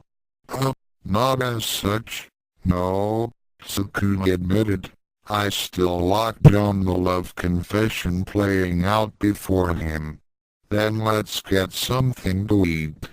I think Mocha can handle this one on her own, the big-tailed boy mumbled, turning toward the lunch line. Tsukune was hesitant to follow, but soon found himself dragged in that direction anyway by a suspiciously happy Kurumu. Come on, Tsukune, let's leave the two lovebirds alone. Yes, it's very nice to meet you too, Youkai, Mocha said politely as the 11-year-old clamped onto her waist. I hope we have fun together in the exploration club. Me too. I know that Professor Jedi press-ganged you into it, but as long as you're with me, I won't let you come to harm. The young witch promised, stars in her eyes. I know it's a lot to ask of someone like you, but is it possible? You could be my friend. Yukai almost begged, her eyes growing wide and wet. Mocha stood no chance against the adorable assault, and all the reluctance and awkwardness she had felt earlier, mostly on account of Yukai treating her friends like dirt, evaporated. Of course I'll be your friend. Really? Is it okay? Yukai asked wistfully. Sure. I'm sure we'll have a great time exploring the wasteland together, Mocha said, her voice bright with unwarranted optimism. The sound of lunch trays being placed on the table behind them alerted the two girls that their other companions had returned. Oh, just look at them, they're perfect for each other. Kurumu gushed disingenuously as she snapped her chopsticks apart. So when's the wedding? Before Mocha could say anything, Yukai promptly turned on the succubus with a vengeance. Don't you dare mock her, you top-heavy cow. Leave Mocha alone. After glaring cutely for a few seconds, a blush crept over her features. Besides, we haven't even started dating yet. Kurumu had to admit that the flustered look on Mocha's face was well worth the price of being called a cow, and she once again had to stifle laughter. Seriously though, Ranma mumbled between mouthfuls of curry, apparently continuing a conversation that Mocha hadn't heard. I warned you about Jadeite and Richard. Those guys have no respect at all for their students and won't hesitate to kill you if you tick them off. If you are gonna go along with this, be careful. I just don't see how anybody that blatantly dangerous ends up being a teacher, Tsukune complained as he poked at his own food. Don't they have to be approved by a board or something? Why would they need that? Yukai piped up. Only the human world has pointless bureaucracy like that. At Youkai Academy, all you need in order to teach is the headmaster's permission. Man, the headmaster must be some kind of jerk. Then, Ranma mumbled. Meanwhile, in the headmaster's office, Sir, we've had more than a dozen complaints from various students and teachers that Professor Richard is kidnapping students for his orphan club and locking them up in the basement of the school, supposedly as an authenticity exercise, said the man in a formal suit and sunglasses standing near the door. Within the office sat a man wearing a white cloak and a metal cross hanging around his neck. His face was mostly hidden by the shadows of his head, but an ever-present grin was visible, as were two shining lights that seemed to mark the figure's eyes. HMPH. This could be problematic. You're to find Professor Richard immediately. The man at the door straightened. And then, Headmaster? The headmaster's grin widened as he steepled his fingers. And then you're to confirm that he'll still have time for golf this afternoon despite his club's activities. Sighs. Yes, sir. Right away. Back in the lunchroom, Youkai had evidently tired of the conversation with Mocha's tag-alongs, and so she took hold of the vampiress's arm and started dragging her away. Come on, Mocha, let's have lunch somewhere else. If you hang around these idiots, their stupidity could infect you or something. HK. Tsukune shouted defensively. You hardly even know us. What's with the attitude? Eager to force some kind of explanation out of the newcomer, Tsukune turned toward Ranma and Kuromu. Am I right, guys? See you later, Mocha, Ranma said between mouthfuls of curry. Enjoy your lunch, Kuromu chirped, taking the opportunity to briefly snuggle Tsukune's arm.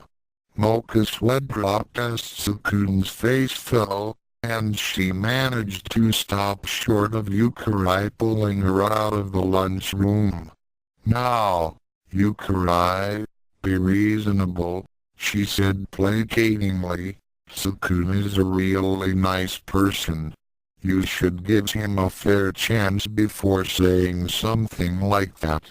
And even Kuromu and Ranma aren't that bad once you get to know them.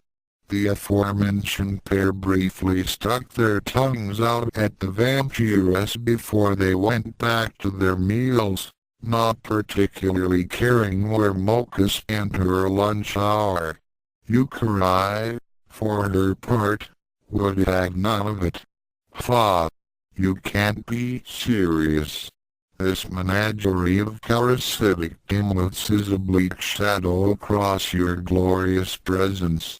Man, the runt's not shy, is she? Ranma mumbled to his lunch companions. I'll bet this is how cults get started, Kuromu whispered back. Tsukune merely ate his lunch in depressed silence, trying his best to numb himself against the constant insults. I mean, look at this sorry lot. Youkai continued, pointing to Tsukune. A relentlessly boring dullard with no outstanding features aside from his staggering naivety. Her hand moved over to an increasingly irritated Kuromu, a self-centered, oversexed airhead so desperate for companionship that she latched onto the dullard like a barnacle at the first hint of acceptance. Finally her attention rested on Ranma, and let's not forget the arrogant brute who can hardly resist throwing his weight around and is so into his own superiority that he still persists in claiming that he's a natural human, as if his following school rules so desperately impresses anyone other than his own swollen ego. Snap! Ranma's chopsticks promptly broke in his hand, and Tsukune and Kuromu winced as they mentally prepared themselves for the furious backlash sure to come. Mocha, for her part, edged closer to the young witch just in case she'd have to get between the two. Ranma was still and silent for a moment before he looked down at the shattered wood in his hand and then calmly set them down. "All right, Shrimp, listen up. I admit that it's kind of funny the way you're all over Mocha because you don't have any other friends, but you're wasting your time. Mocha always eats lunch with Tsukune." Yukai's eyes narrowed. She had heard rumors that Mocha and Tsukune were a couple, but after spending just a few minutes in the boy's presence she had declared such a travesty ridiculous. "Really? And why's that?" she demanded. "Because Tsukune isn't just Mocha's lunch buddy," Ranma said evenly. "He's Mocha's actual lunch." There was a long silence amongst the group as Youkai simply stared at the big-tailed boy, uncomprehending. "Wait, what?" Glancing up at Mocha herself, Youkai noted that the vampiress was blushing while trying not to make eye contact with anyone. A glance over at Tsukune revealed that he was equally flushed and idly scratching his neck self-consciously. Being a genius, it didn't take long for her to put two and two together, and her face turned pink in jealous fury. "Is th at all? That's nothing," she declared to the trio before turning toward Mocha. "Mocha, you can drink my blood from now on, okay? You don't need him anymore." To the witch's surprise and dismay, Mocha briefly made a squeamish expression before she backed away nervously. "Ah, no, I couldn't, really," the vampiress said awkwardly.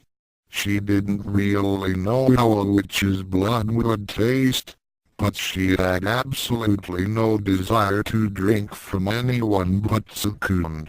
"I'm sorry, but she trailed off as she noticed the tears rapidly gathering in the younger girl's eyes, but couldn't think of anything else to say. Youkai turned angrily to Tsukune and shook her fist at him in a childish rage. "This isn't over. I won't lose to you," she declared before dashing out of the lunchroom in a huff. Mocha naturally looked worried as the young witch ran off, her emotions torn. Should I go after her?" "No," declared Tsukune, Kurumu, and Ranma simultaneously. The vampiress wilted. "You guys could have been a little easier on her, you know." "Hey, I tried to be nice," Tsukune insisted. "She decided on her own that she hated me. Leave the brat alone. We'll have to deal with her all evening anyway," Kurumu said sadly as she finished off her lunch. "I never said nothing that wasn't true," Ranma said solemnly as he picked his plate clean with his broken chopsticks. "I mean, the only reason you're still here rather than trying to cheer up the shrimp is because you still haven't eaten, right?"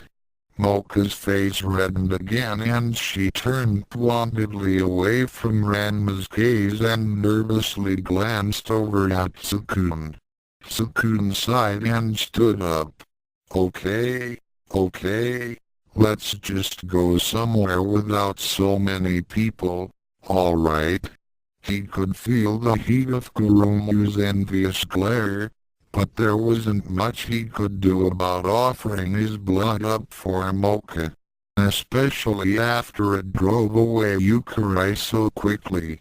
The aforementioned succubus watched heatedly as Tsukune and Mocha scurried off like a pair of shameless lovers looking for a good spot to start necking, which actually was the case. in a twisted sort of way, but didn't bother to follow them.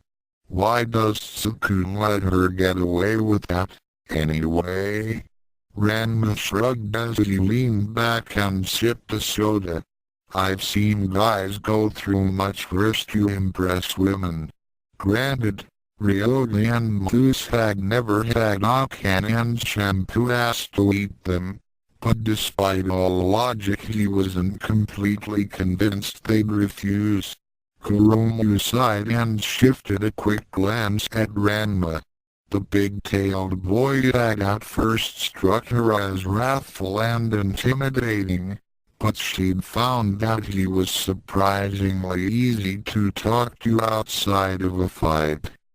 Well, technically, he had first struck her with a ball of pure psychokinetic force hurtling through the air like a train that had jumped its tracks, but that was neither here nor there. The point was, putting aside the fact that he had come very close to turning her into a blackened crater in the main yard, she now found his presence comforting rather than terrifying. Tsukune told me a bit about the club you got into, but didn't go into details. What was it like? It was like an underworld pit fight but without the prizes, Ranma grunted, leaning forward onto the table. I mean, it was fun, sure, but it was pretty annoying too. Way too many opponents and every single one of them had some stupid cheap trick that they figured could compensate for actual skill.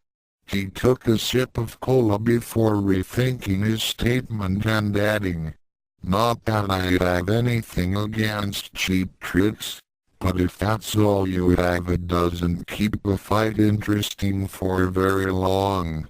When is your club meeting again? Ranma hesitated for a moment as he tried to remember Raiza's instructions. I dunno. Not for a while. I might have been a little too hard on the other members. Then is there a chance you could go with us to this exploration club meeting? Kuromu asked hopefully. It's okay if you can't join, but Tsukune's really nervous about this club and I know he'd feel better if you were there too. Then her expression soured, especially with Sendo being there. She looks harmless enough, but witches are tricky, and it looks like Mocha's completely set on defending the little creep. If we let our guard down she could do something stupid and get someone hurt. Ranma frowned at the thought. I dunno about that.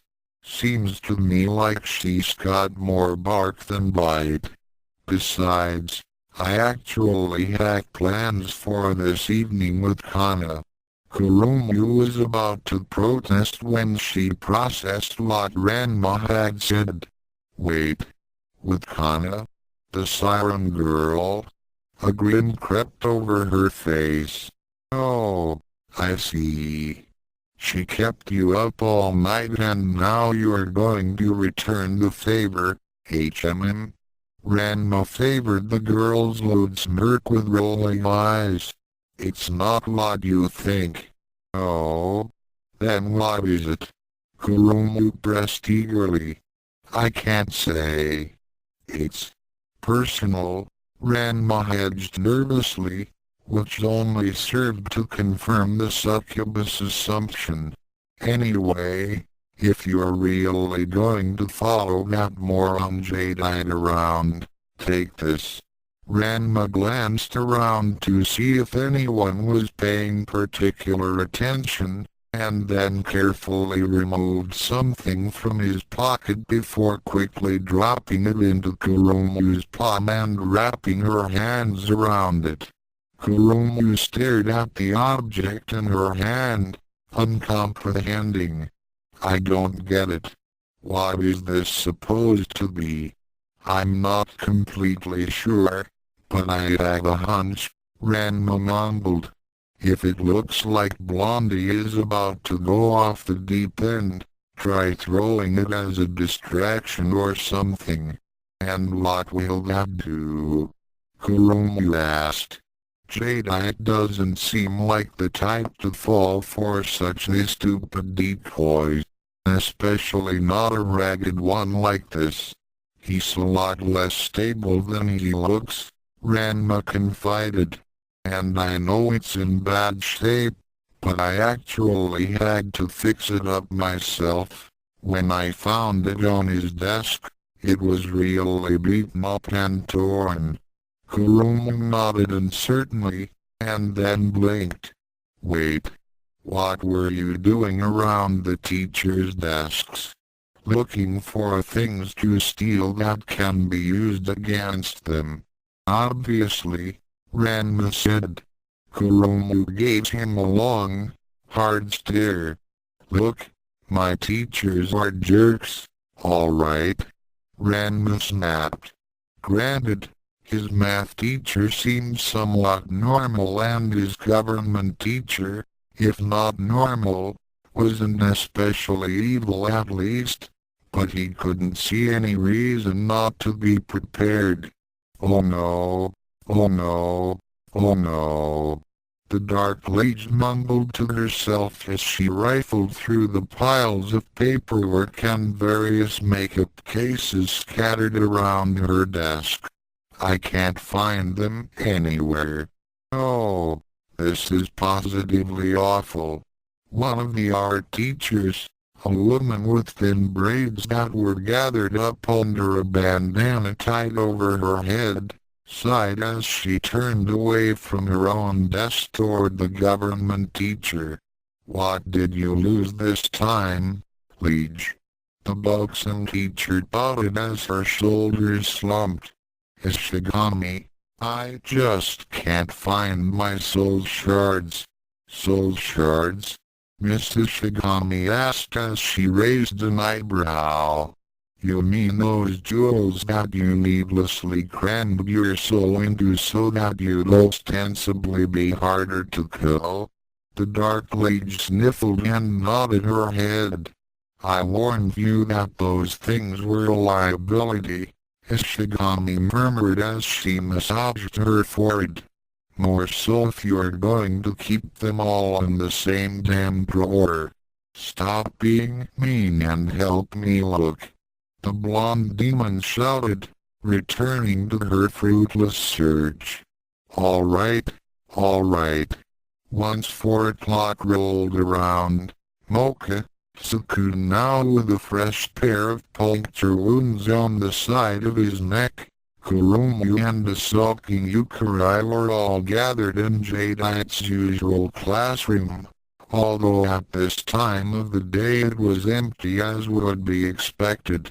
Thankfully for the 3 teenagers, Youkai was either severely chastened by the encounter earlier in the cafeteria or was too busy plotting dire revenge against Tsukune and Ranma to make an annoyance of herself. She'd been blissfully quiet ever since she had arrived, occasionally glaring at Tsukune or throwing loving glances at Mocha but saying nothing. Tsukune glanced around the room before checking his watch conspicuously.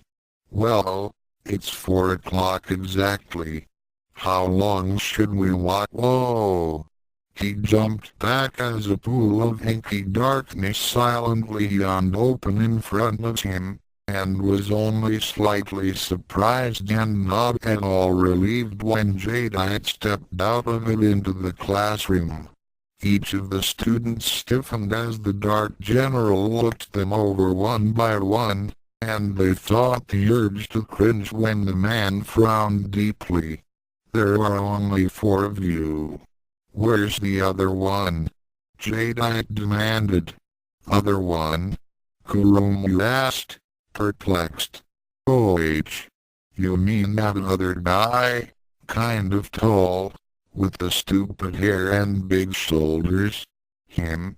He must be in the nurse's office right now, Tsukune explained apologetically. He had an accident, I think. Jadeite nodded at Tsukune. The nurse's office, is it? Very well. Remain here. With a brief swirl of his cape, Jadeite stepped back into the shadowy portal, vanishing from view before the portal itself slipped out of view.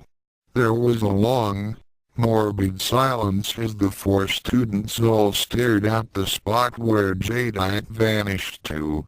Did I just become an accessory to murder? Tsukune asked, his voice sounding just a bit manic. Of course not, Youkai said, marking the end of her silence. Those laws only exist in the human world. Do you mean laws against murder, or the accessory thing? Tsukune asked nervously. Yes.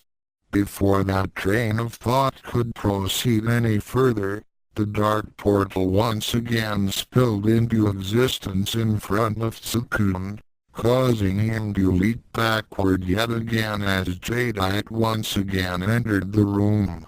Very good. Now that we're all here, we can discuss today's venture, the Dark General began, straightening as he clasped his hands behind his back. Tsukune raised his hand, prompting the blond man to raise an eyebrow. Do you have a question before we proceed? Yes. You didn't really disintegrate that other student, did you? Tsukune asked. It wasn't his fault he couldn't make it here. Well, not completely, anyway. No, I did not disintegrate him, Jadeite answered bluntly, much to Tsukune's relief. Upon reflection, it seemed that it was, after all, far too quick and painless a death for anyone who would dare defy me. I cooked him alive in a storm of black flame. As Tsukune and Mocha stared at the man in undisguised horror, Kuromu winced at the thought. And that doesn't, strike you as excessive? Somebody help! A voice from the hall outside screamed as it ran by. The entire medical wing of the school is on fire. Oh dark, hateful God below. A different voice shouted as it followed the first.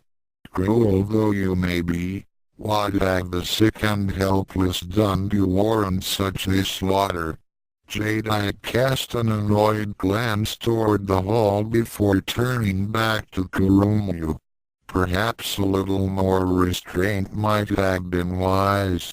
Youkai groaned and rubbed her forehead. Nonetheless, we must proceed as planned. Follow me, minions, the blond man said, turning on his heel and entering the inky darkness. So, what? We're minions now? Kuromu asked irritably as she followed an extremely nervous Tsukune and Mocha into the portal. Be quiet before you get us all vaporized. Youkai hissed. Jadeite waited outside his portal with his arms crossed, staring off into the wasteland that surrounded Youkai Academy as his conscripts emerged one by one behind him. To the side of the portal was their goal for the evening, an old, shattered well that had been sealed with an iron gate on top and wrapped in chains. Numerous signs warned people that entering the well was a bad idea, which ironically was the only indication that the small ruin actually contained anything other than rocks and maybe some dirty water. Once the last student was through the portal, the Dark General snapped his fingers, causing the black gateway to collapse instantly and vanish from sight. Here we are, My minions, Jadeite said as he turned around. The first dwelling. He trailed off as he saw that the boy had his hand up again. Curious little pest, aren't you? What is it now? Tsukune lowered his hand slowly, quite relieved that their instructor was willing to at least answer his questions. Are all the outings in the exploration club going to be like this? I will endeavor in the future not to destroy large portions of the school unless I absolutely have to, Jadeite said, rolling his eyes. That's good, but I wasn't really talking about that, Tsukune elaborated. What I meant was, are you always going to just teleport us to the entrance of whatever we're exploring? Also, are we always going to explore so close to the school? Kuromu asked, pointing to the building maybe a dozen meters behind them. A few students that were sitting outside noticed the group and waved. We could have just walked here. I think I can even see the classroom we were just in. Jadeite was silent for a few moments before he coughed into his fist. In the future, you can expect there to be more exploration. In the exploration club, yes, he muttered irritably. For now though, I thought a small, harmless-looking ruin sitting close to a safe haven would be a good, easy trial to start off the semester's activities. Really? Tsukune asked, feeling somewhat relieved that their instructor was being minimally thoughtful as to their safety. Of course not. I threw a dart at a map, and here we are. Now shut up and get to work, Jadeite snapped. The first thing to go was, of course, the gate sealing the entrance. Although both Kuromu and Moko were a great deal stronger than their size suggested, pulling at the chains proved useless. I'll bet Professor Jadeite could get us in easily, Tsukune thought bitterly as he picked up one of the large padlocks. But if he didn't bother, it means he probably means to make us do it ourselves. I don't know what kind of monster you are, but I doubt your stair can break locks, Youkai said testily from behind Tsukune. Hold it this way. Tsukune raised an eyebrow, but did as instructed, turning so that the large, oddly shaped keyhole was facing the young witch. Youkai rummaged about under her cape for a moment before producing a silly-looking rod with a heart on the end, holding it up in the air. I can open this with the witch's wand. Now just stay still and I'll. She trailed off as a crackling noise came from behind her, and all four students cringed as they saw Yadid trembling with an expression of pure hatred on his face and dark lightning lashing back and forth between his fingers. Peep Professor Jadeite. Youkai almost whimpered as she lowered her wand. Island. Something wrong? The Dark General hesitated, and then he blinked as the energy around his hands abated. What was? He looked around for a moment and then frowned. My apologies. I forgot where I was for a moment. Continue. Youkai hesitantly brought up her wand again, anxiously glancing back at the blonde teacher every few seconds. Before you go any further, Jadeite said suddenly, causing the young witch to freeze, I just want it on record that I ate your stupid-looking wand, he explained in a completely normal tone of voice. And by extension, you as well. Carry on. The four students all stared at him with expressions ranging from annoyance to disbelief. Youkai sighed miserably as she concentrated on her telekinesis, doing her best to shape her magic according to what she remembered about the mechanical functions of a padlock. After a good 20 seconds of muted clicking sounds, there was a dull snap as the lock popped open. "Oh, wow. Good job, Youkai." Mocha just as Tsukune and Kurumu unwrapped the chains and slowly pulled the heavy gate open. Youkai beamed brightly under the praise, but her mood soured instantly as Jadeite stepped past her. "Yes, congratulations. You managed to open a mundane iron lock with your magic, a feat that otherwise might have taken minutes had we to resort to more conventional means. Now if we're done patting ourselves on the back, perhaps we can actually make some progress here." Without belittling the students further, Jadeite levitated into the air above the well and then lowered himself straight down, ignoring all the annoyed glares at his back. "Even when we do what he wants, he acts like a jerk," Kurumu mumbled quietly, not wanting the blonde man to overhear. The well was too small for her to use her wings, so she started climbing down normally. Thankfully there were plenty of rocks sticking out of the wall and large holes here and there to act as leg and footholds, so it wasn't that difficult. "Here, Mocha, I'll lower you in," Tsukune offered as he knelt on the edge of the well. The vampiress brightened. "Oh, thank you, Tsu. What are you, stupid?" Youkai said suddenly, glaring rather harshly at Tsukune. "There's no need for that." With no more explanation than that, the witch tossed the end of the long length of chain down into the well, with the other end attached to the obnoxiously heavy gate. "Ow!" came Kurumu's voice from deep within the well a moment later as the chain continued to descend, followed a moment later by mild swearing.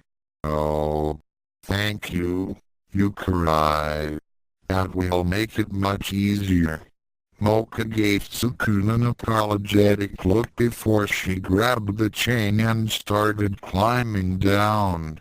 Youkai gave Tsukune a victorious smirk before she immediately headed down after her beloved, leaving the lone human by himself on the surface.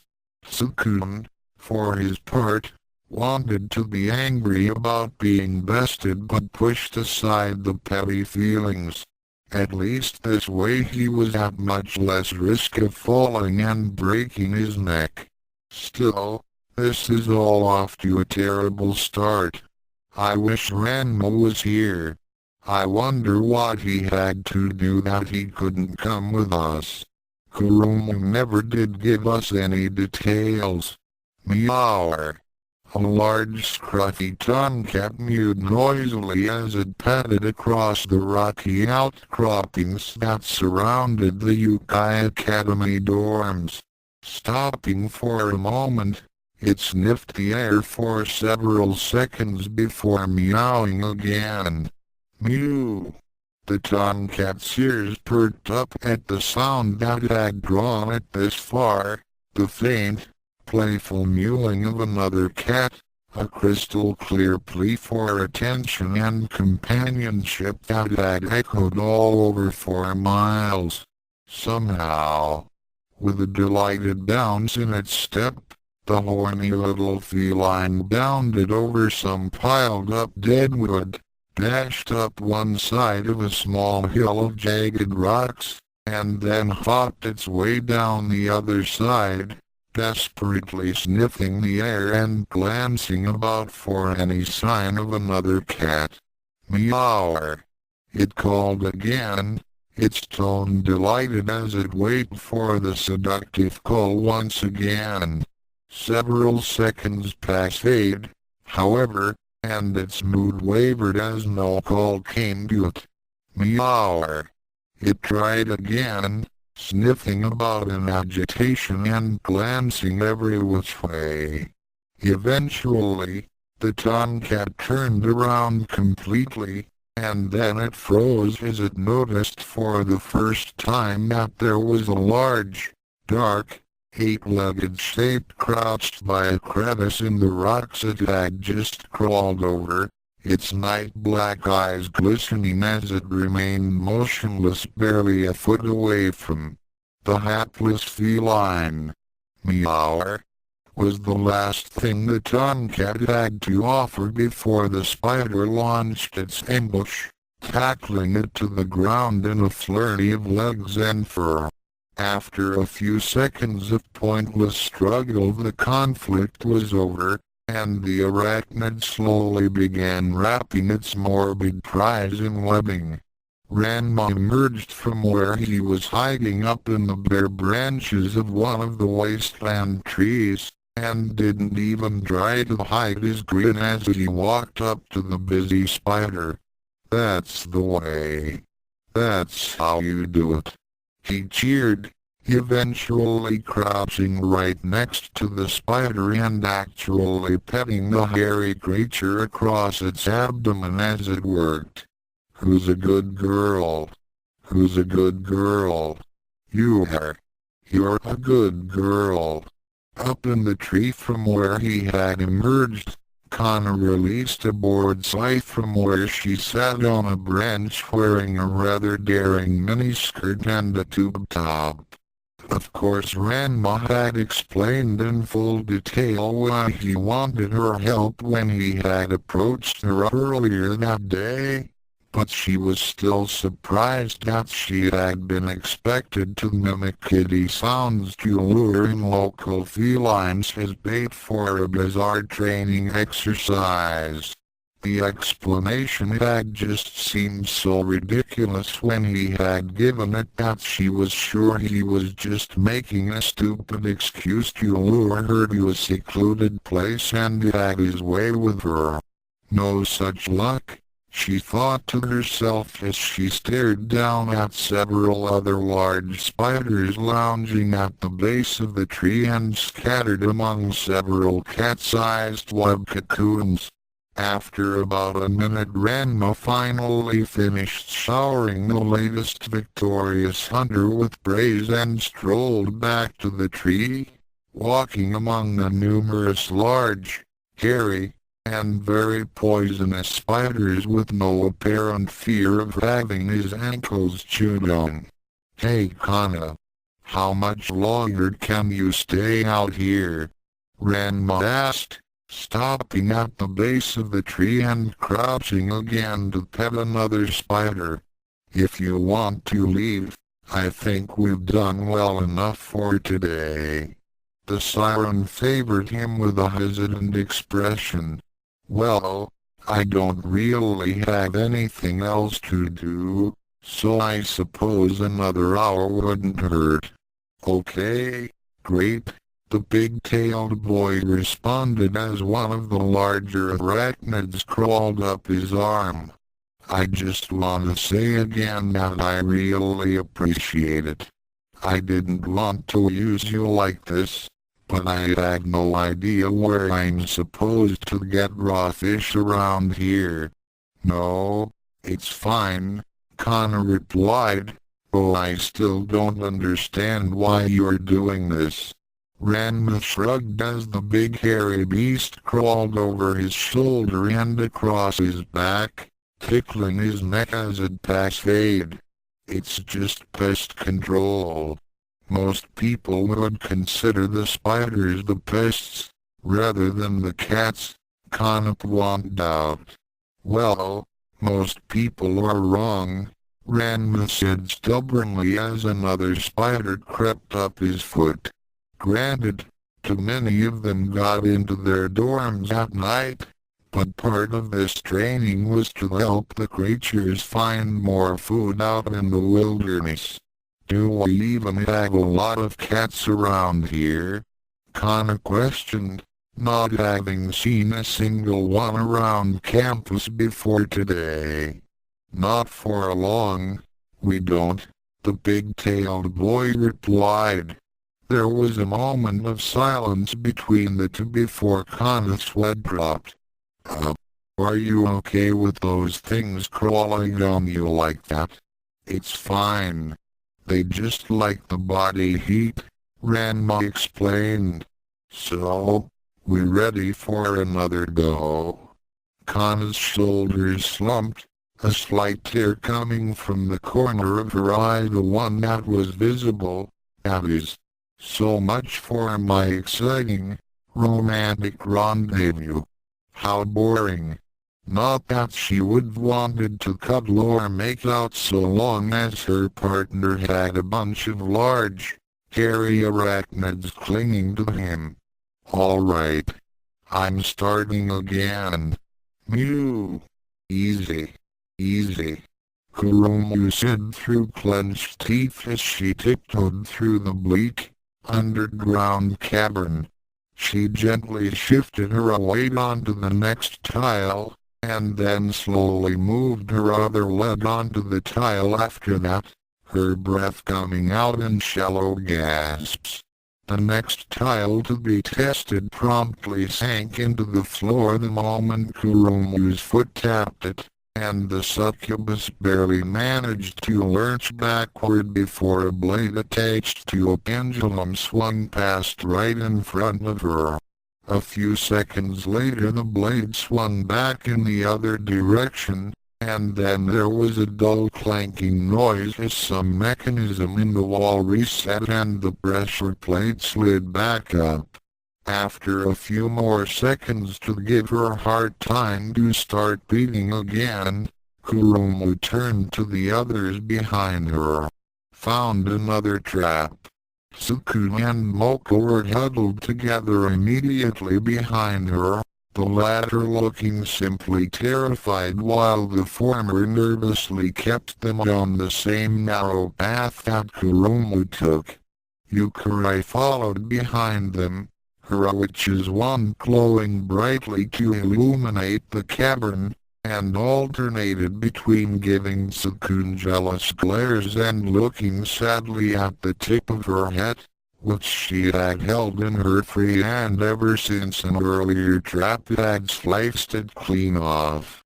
Actually, Kurumu would much rather been in Tsukune's arms herself, but it had become clear early on that they needed someone brave enough to take the lead in scouring the cavern, but not brave enough to tell Jedi to shut it and go on his own.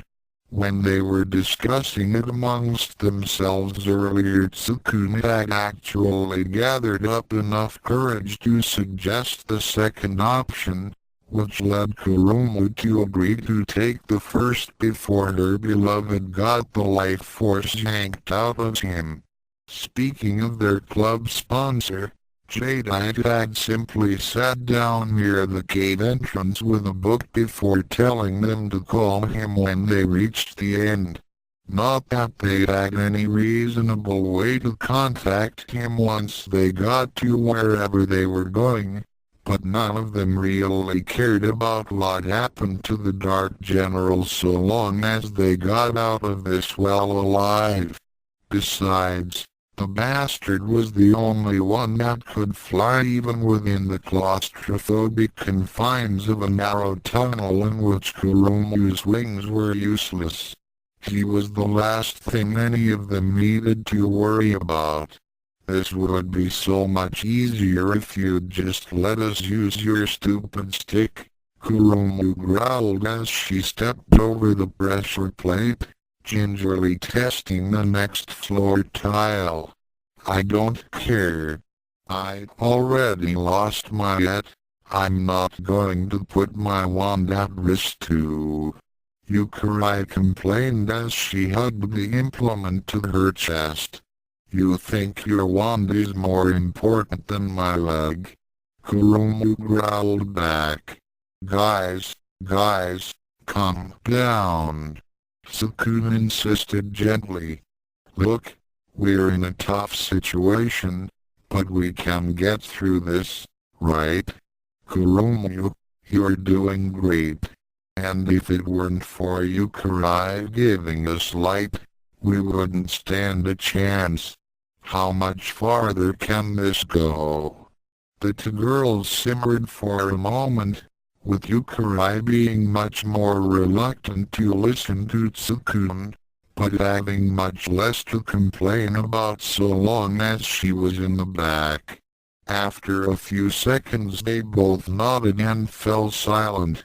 Hey, I think the tile ends back there, Mocha said suddenly, startling everyone else. Kuromu peered into the shadows, but had a hard time seeing more than a meter in front of her. Are you sure? I can't tell. I can see pretty well in the dark, Mocha explained, looking slightly braver after Tsukune's little speech. I think it turns into a dirt path about 5 meters ahead.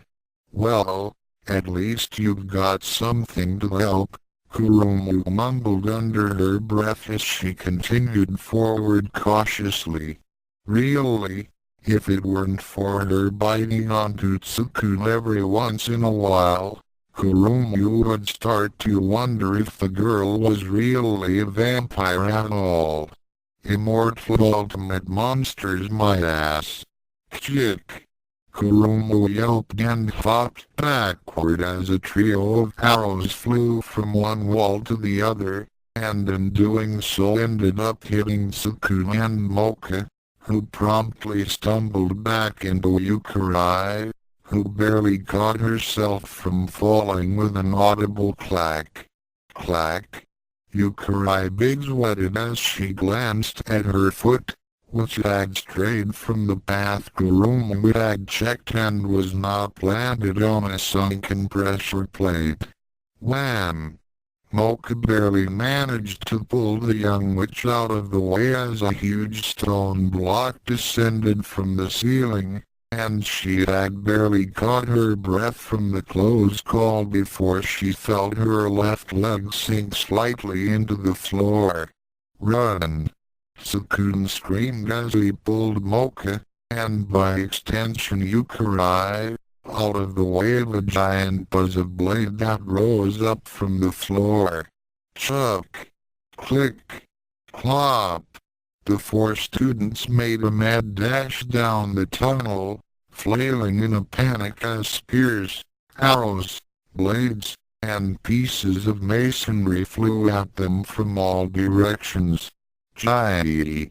Kuromu squeaked in panic as she saw a massive wooden log suspended to the ceiling at each end swing down straight toward her, and she barely managed to slash forward in time to split the thing in half and clear the way for her to collapse face first into the dirt. Once, Kuromu let out a grunt as the other 3 members of her team did the same thing, ending up in a pile with her at the bottom.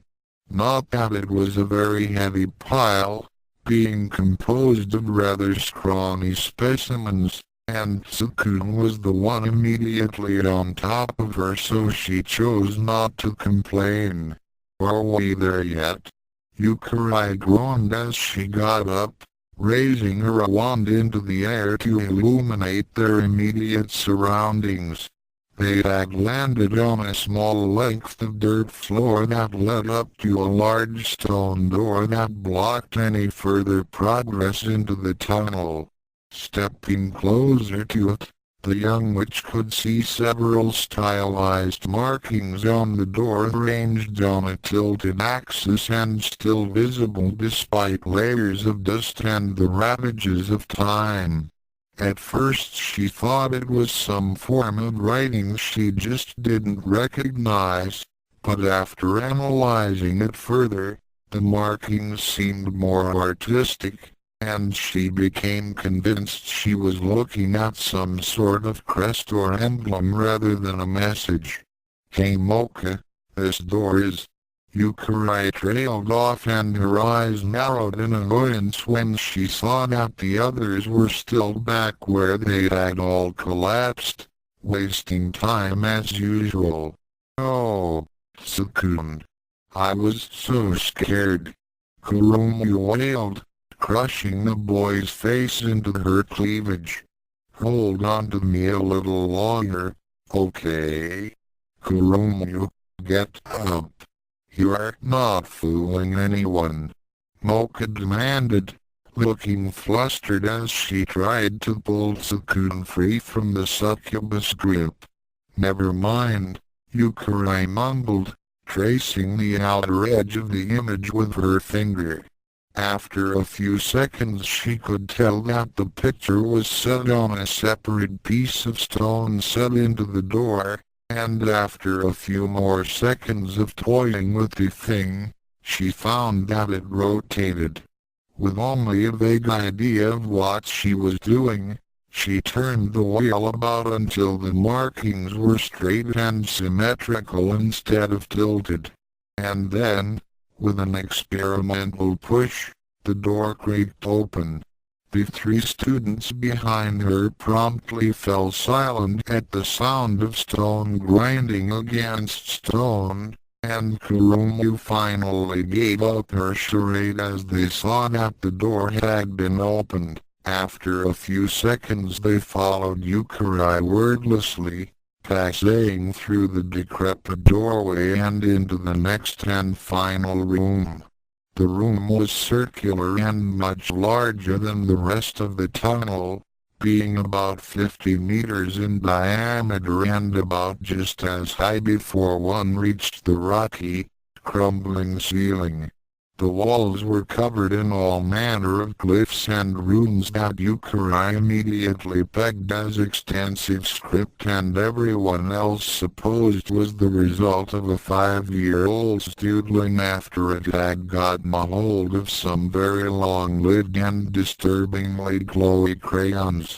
What was of slightly greater interest was the middle of the room, which consisted of a single neat pile of speckled gray boulders which rested in the middle of another set of markings on the floor.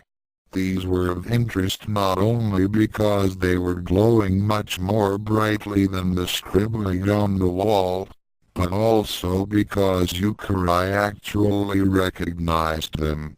"This is a magical prison of some kind," Youkai explained seriously as she knelt next to the magical script. "A powerful one, though it's grown a little unstable. Something dangerous is trapped in here." "Was trapped in here?" Kuromu grumbled as she glanced around the room. "Unless this is a magical shelter for people whose pet rocks outgrew their homes." Mocha cleared her throat audibly for a moment, and then held her hands to her mouth. "Professor Jadeite, we're here," she called. Tsukune scratched the back of his head. "Is he really going to hear us? We left him pretty far back." Scratch. Scrape. "Who cares? We got to the end. We yelled for him. Now we're done," Kuromu said in exasperation. "I was expecting, something to actually be here after we got through all the traps, but we still had everything attached, so I say mission accomplished." Grind. Creak. "Does that mean we have to go back through the tunnel?" Mocha asked fearfully. "How will we, gee guys?"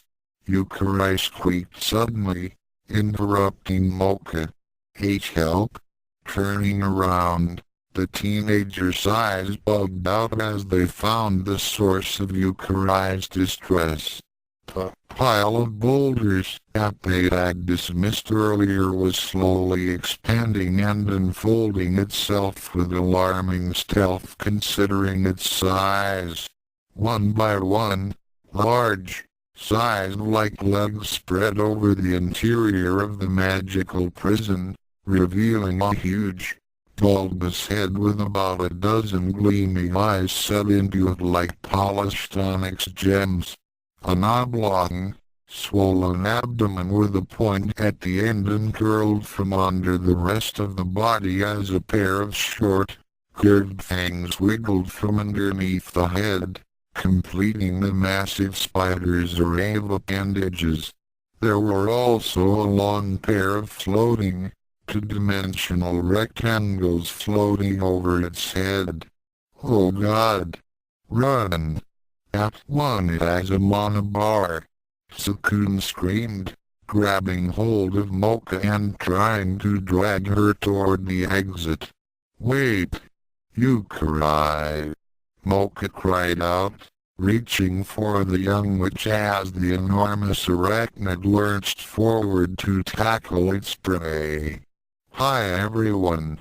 It's me, Shizuka, and I'm here to talk to you about spider monsters, the sprightly homeroom teacher said, her ear-like hair tufts twitching as she pointed to a blackboard with the proper diagram on it. First of all, before speaking about spider monsters, it's important to realize the difference between them and giant spiders. Giant spiders, while monstrous in their own right, aren't real monsters and don't have any real intelligence besides that of an animal. They can be anywhere from the size of a common rat to the size of a large dog, and their temperaments, feeding habits, web patterns, and toxicity all vary as much as that of normal spiders in the wilds of the human world. She tapped a ruler against the blackboard, drawing attention to a diagram of a humanoid body next to the arachnid one. Spider monsters, or spider people for the politically correct, are true monsters, having heightened intelligence, strength, resilience, and the ability to take human form at will. Not particularly social creatures, they tend to have a fondness for reading and the arts. If you were to compare them to human high school students, they'd probably be those annoying goth types, moaning about the pain of life while listening to awful grunge metal and wearing enough black to embarrass a shade. In battle, the spider monster likes to ambush its prey, but if finding itself in a natural fight it will usually opt to immobilize its enemy with its webs before striking with lethal poisons. Spider monsters are quick to escape if they think they're outmatched, however, using their webs and many limbs to get past difficult obstacles and get out of reach. Shizuka then rubbed her chin thoughtfully. Finally, there's one other aspect of spider monsters that one should know, because they favor isolation. Some of them take it to an extreme and become hermits, living all alone for decades. Over time, they lose many of the skills of civilized monsters and forget how to speak Japanese or take human form. Eventually, they simply become wild beasts, indistinguishable from the giant spiders save for being, well, giant I suppose. She scratched her head for a moment before drawing her explanation to its conclusion. Such individuals are rare, as they go out of their way not to be noticed, but sometimes the unwary may stumble upon them, almost inevitably while wandering through ancient ruins where they don't belong.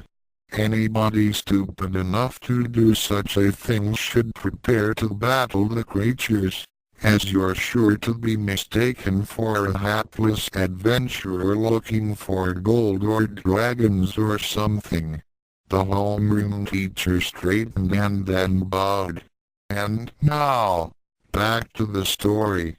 Once, Youkai flinched as the barrier activated right in front of her, and she stared in paralyzed terror as the massive spider's front legs pounded and clawed against the shimmering curtain of magical power. "Youkai, are you alright?" Mocha asked, pulling herself free from Tsukune so she could help the young witch up. The preteen seemed a bit out of sorts, but calmed down rapidly as it became evident that the monster in the middle of the room couldn't get to her. "I'm fine. It's fine now," she said shockily, though she didn't hesitate to clamp onto Mocha when she was within reach. "The magical prison is still working. It won't get out." The spider monster seemed to have realized this as well, and it had stopped beating uselessly on the wall of magic, instead planting its front two legs up on the barrier while it stared down at Youkai and Mocha and wiggled its fangs meaningfully. Kuromu let out a sigh of relief. "Well, okay, so there is something here. Although it's weird that someone would put all this together to imprison a big spider." "That's because they didn't," said Jadeite, startling the students as he walked into the chamber with his hands clasped behind his back. "Professor Jadeite." "There you are," Tsukune said, uncertain whether he was happy to see the Dark General or not. "We reached the end, like you asked." "Yes, you did. Congratulations," Jadeite said negligently as he stepped up next to the barrier and stared at the magical runes on the floor. "I must admit though, this was not what I was expecting." "Why? What were you expecting?" Mocha asked cautiously. "This well is actually a hiding place for Malifaux, an abomination created by the witches centuries ago," Jadeite explained as he circled the magic prison, startling Youkai. Malifaux was supposedly a magical focus of pestilence and disease, used as a living weapon against the humans in Europe back before the days of modern medicine. If I recall the records right, its greatest success was the Black Death infections that eventually killed a full quarter of the population from the entire continent. The four students looked utterly horror-struck at the revelation, not least of which was Youkai, who had turned a rather ashen white. "Well, they must have had a good reason, right?" she asked hoarsely. "One never needs a good reason to kill humans," Jadeite offered as he completed his circuit around the trapped arachnid, bloody wasteful though it was. After the humans got the hang of handling pandemics, however, it became obvious that Malifaux wouldn't be able to cause that kind of damage again, and he was sealed away here. "Then, that means..." Tsukune looked up the towering, mottled gray spider in trepidation. "That means that this spider is some sort of walking epidemic?" "No," Jadeite said simply. "You see, Malifaux's body was made to resemble an enormous fly to more appropriately symbolize filth and disease. Then, that means..." Kuromu began. "Yes," Jadeite said simply. "A spider monster wandered in here after it was sealed, ate Malifaux, and then went into hibernation after it realized it was trapped.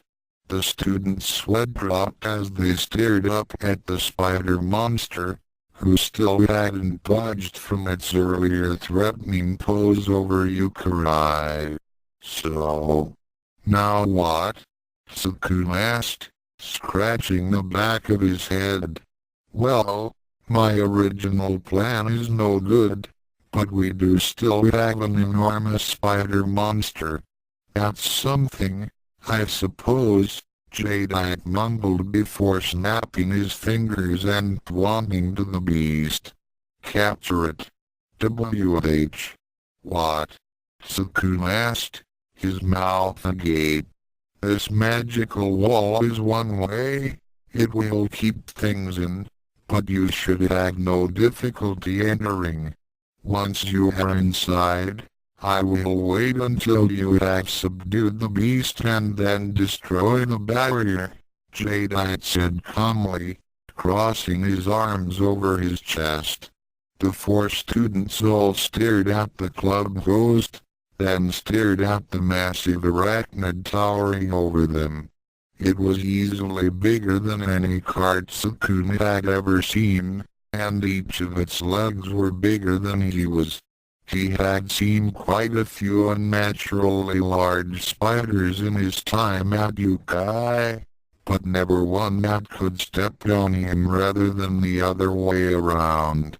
"I have some concerns with this plan," Tsukune said nervously, "and they all have to do with us being within biting range of that thing." "There's no need," Youkai said suddenly, reaching under her cape and pulling out what appeared to be a pair of large tarot cards. "Don't worry, Mocha. I'll handle this. Hiya!" With a fancy flourish, the young witch hurled the cards through the air at the massive spider, the magical, razor-sharp projectiles sailing straight through the boundary of the prison and flying with perfect accuracy toward the joints of the monster's legs. Scrock! Scrock! Both of the cards bounced off the rock-hard chitin protecting the beast, and Yukai's sweat dropped as her weapons tumbled onto the floor. The spider continued its motionless vigil, unbolstered by the attack. "Okay, yeah, this is not happening," Kurumu said as she turned to Jadeite in frustration. "There's no way we can stop that thing. It's impossible." The Dark General frowned at her. "Impossible, you say? I don't like to hear such pessimism from my serva. That is, my students," he corrected quickly, raising a hand toward the Kurumu. "Perhaps you need some motivation." "Kurumu," Tsukune gasped as Jadeite's hands started to glow malevolently. "Ranma, I sure hope you know what you're talking about," the succubus thought to herself as she reached into her pocket. "I was hoping I wouldn't have to do something this silly, but..." A moment later she hurled something across the room and into the middle of the circle, right next to the massive spider. The other students stared. It seemed to be one of those sand-filled rubber stress balls, except that it had undergone numerous repairs and it had been done up to resemble a human face. It had big googly eyes glued on above a big dumb grin done in permanent black marker, and it was topped with a tiara and a well-crafted blonde wig with twin ponytails hanging from two dahlias. None of the students could make any sense of the thing, but Kurumu noticed that Jadeite's power instantly winked out and his eyes went glassy the moment he saw the object. "You want it? You want it?" the succubus said in a high-pitched voice that most people used to tease their pets or children. "Go get it." GRAWR. Jadeite immediately leapt into the magical barrier and tackled the stress ball, any modicum of control or dignity gone. GRR. Raw. HRGH. With the ball in his hands, he started scratching and beating at the thing, eventually biting onto one end and trying to tear it apart in his teeth. The students all watched with expressions ranging from surprised to disturbed. Does he have post-traumatic stress disorder or something? Youkai asked. If he doesn't now, he will soon, mumbled Tsukune as the massive spider slowly turned around to face the snarling, rabid teacher. We should leave now, Mocha ventured, hugging Youkai close as she headed for the entrance tunnel. Definitely. Come on, Tsukune, Kuromu said as she grabbed onto her beloved and followed Mocha. GRRM. Grum nom nom. Jadeite chewed ferociously at the well-patched rubber of the stress ball, and then tugged his jaw to the side as he pulled at the ball, stretching it to its limit. Dab! The rubber promptly ripped apart, spraying sand all about as the rubber went slack in Jadeite's hands. The Dark General blinked a few times, his vision turning clear as his mind emerged from its rabid haze. What just happened? He asked quietly, staring at the rubber strips in his hand that no longer resembled a face. Plop! He flinched as he felt something thick and wet fall onto his head, dribbling down over one ear. Glancing up, he found that the enormous gray mottled spider monster was now standing over his back, its powerful venom dribbling from its fangs in anticipation of its next meal. Wait, where am I? Were Jadeite's last, confused words before the mandibles descended on him. End chapter 3 note. Frank Madaraki is from the comic Frank and Fran Goodwit, while Riza Wildman is from the series Princess Resurrection. Both are good, but knowledge of those series isn't important to enjoy this story. Youkai Sendo is from the actual Rosario plus Vampire canon, for those of you who don't know the series but read this anyway. Big human on campus, extra. Fuck. The clean smack of a metal club striking a plastic ball rang across the green as the ball sailed through the air in smooth, flawless arc. Book. Upon striking ground, it bounced slightly past the hole at the end of the course before stopping at a rest against a small, dry twig. Nice shot, said Richard, leaning against a little electric card at the edge of the green. Well, green was the technical term. Being that this was still around Youkai Academy, the territory was all dry, dusty badlands with a hole and a flag planted at the end of a particularly barren stretch of dirt. Still, it seemed to make for a decent enough golf course, and the headmaster grinned to himself as he placed his club back into the bag being held by one of his bodyguards. This hole is par 3, Professor. You're going to have a hard time catching up if I can make it into strokes. Richard snorted. If you manage to strokes on a par 3 hole, may I be struck by lightning and then immediately transmit the lightning to the nearest innocent bystander. The guard holding the headmaster's golf bag flinched. Yeah, that's right. I'm looking at you, Phil, the warlock warned. "That's Stephen. You killed Philip last week," the headmaster said as he started across the green, gesturing for his opponent to follow. Richard did follow, though he stared closely at the man in a suit and sunglasses the whole time.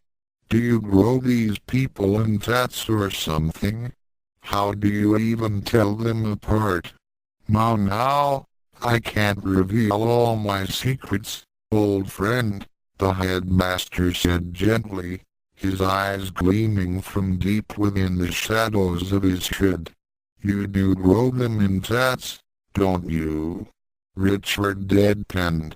"Yes," the headmaster admitted. "So, how's classes?" "Interesting," Richard said. "It's unusual for me to still have much of a freshman class by the time club signups roll around, but here we are." The headmaster nodded for the warlock to continue as he reached his ball and pulled out his putter. "There's this one kid in particular that's just a riot. Name is Saotome or something. Bounces back no matter what I throw at him and keeps me from killing off everyone else in the class. But best of all, if you ask what kind of monster he is, this kid actually tells you he's human. It's getting to the point that I'm starting to think he believes it." Richard gave a short chuckle, and then raised his eyebrow at his opponent. "You don't know anything about that, do you?" The headmaster's grin stretched wider. "Perhaps. That would be a no, then," Richard guessed. "Poke. That would be a no," the headmaster confirmed as his putt rolled deftly into the hole. "Oh, shit," the bodyguard said, turning around to run as several thunderclouds started rolling about over Richard's head. Crack-a-boom. Lightning surged downward into the warlock's body, and the undead mage chuckled darkly before thrusting his palm at the retreating henchman. "Peasy. The headmaster waited patiently until the smoke parted to reveal the charred skeleton of his servant, and then wordlessly stepped up to the bag of clubs that was still strapped to the body's back and mysteriously unharmed by the lightning to put away his putter. "You used to at least wait until the fourth hole before you made me carry my own bags," the headmaster said almost sadly, though he was still grinning. "You could stand to lose some weight. You don't get out much anymore," the warlock said, his hands glowing with dark power as they headed back to the start of the green. "Summon Vorpal Nine Iron." Pure, chaotic darkness coalesced into the undead mage's hand before shaping itself in imitation of a gold club, the black energy sparking and writhing as they tried desperately to annihilate everything around them. "A Vorpal golf club," the headmaster deadpanned as Richard took up his stance. "That goes beyond the realm of overkill and across the line to pointless. It's mostly just for the +5 to hit," the undead mage explained, lining up the club and then swinging mightily. Zock! The smoldering golf ball sailed over the green, a path of smoke and flickering dark magic marking its path. "Yes," Richard mumbled as the ball approached the hole. "Book." "Yes," he said again as the ball bounced just a few feet from the hole and kept bouncing directly toward it. "Bap, bop." "Yes," he shouted as the ball rolled straight toward the lip of the hole, which was his goal. "BWOM." "No." the warlock said sadly as an enormous magical detonation rocked the earth and the hole vanished within a cloud of dirt, rock, and dark fire. Back! Back! You foolish beast! Snarled Jadeite as he staggered away from the new smoldering crater he had created, blood running down his forehead and back, and one of his arms stuck to his side with webbing.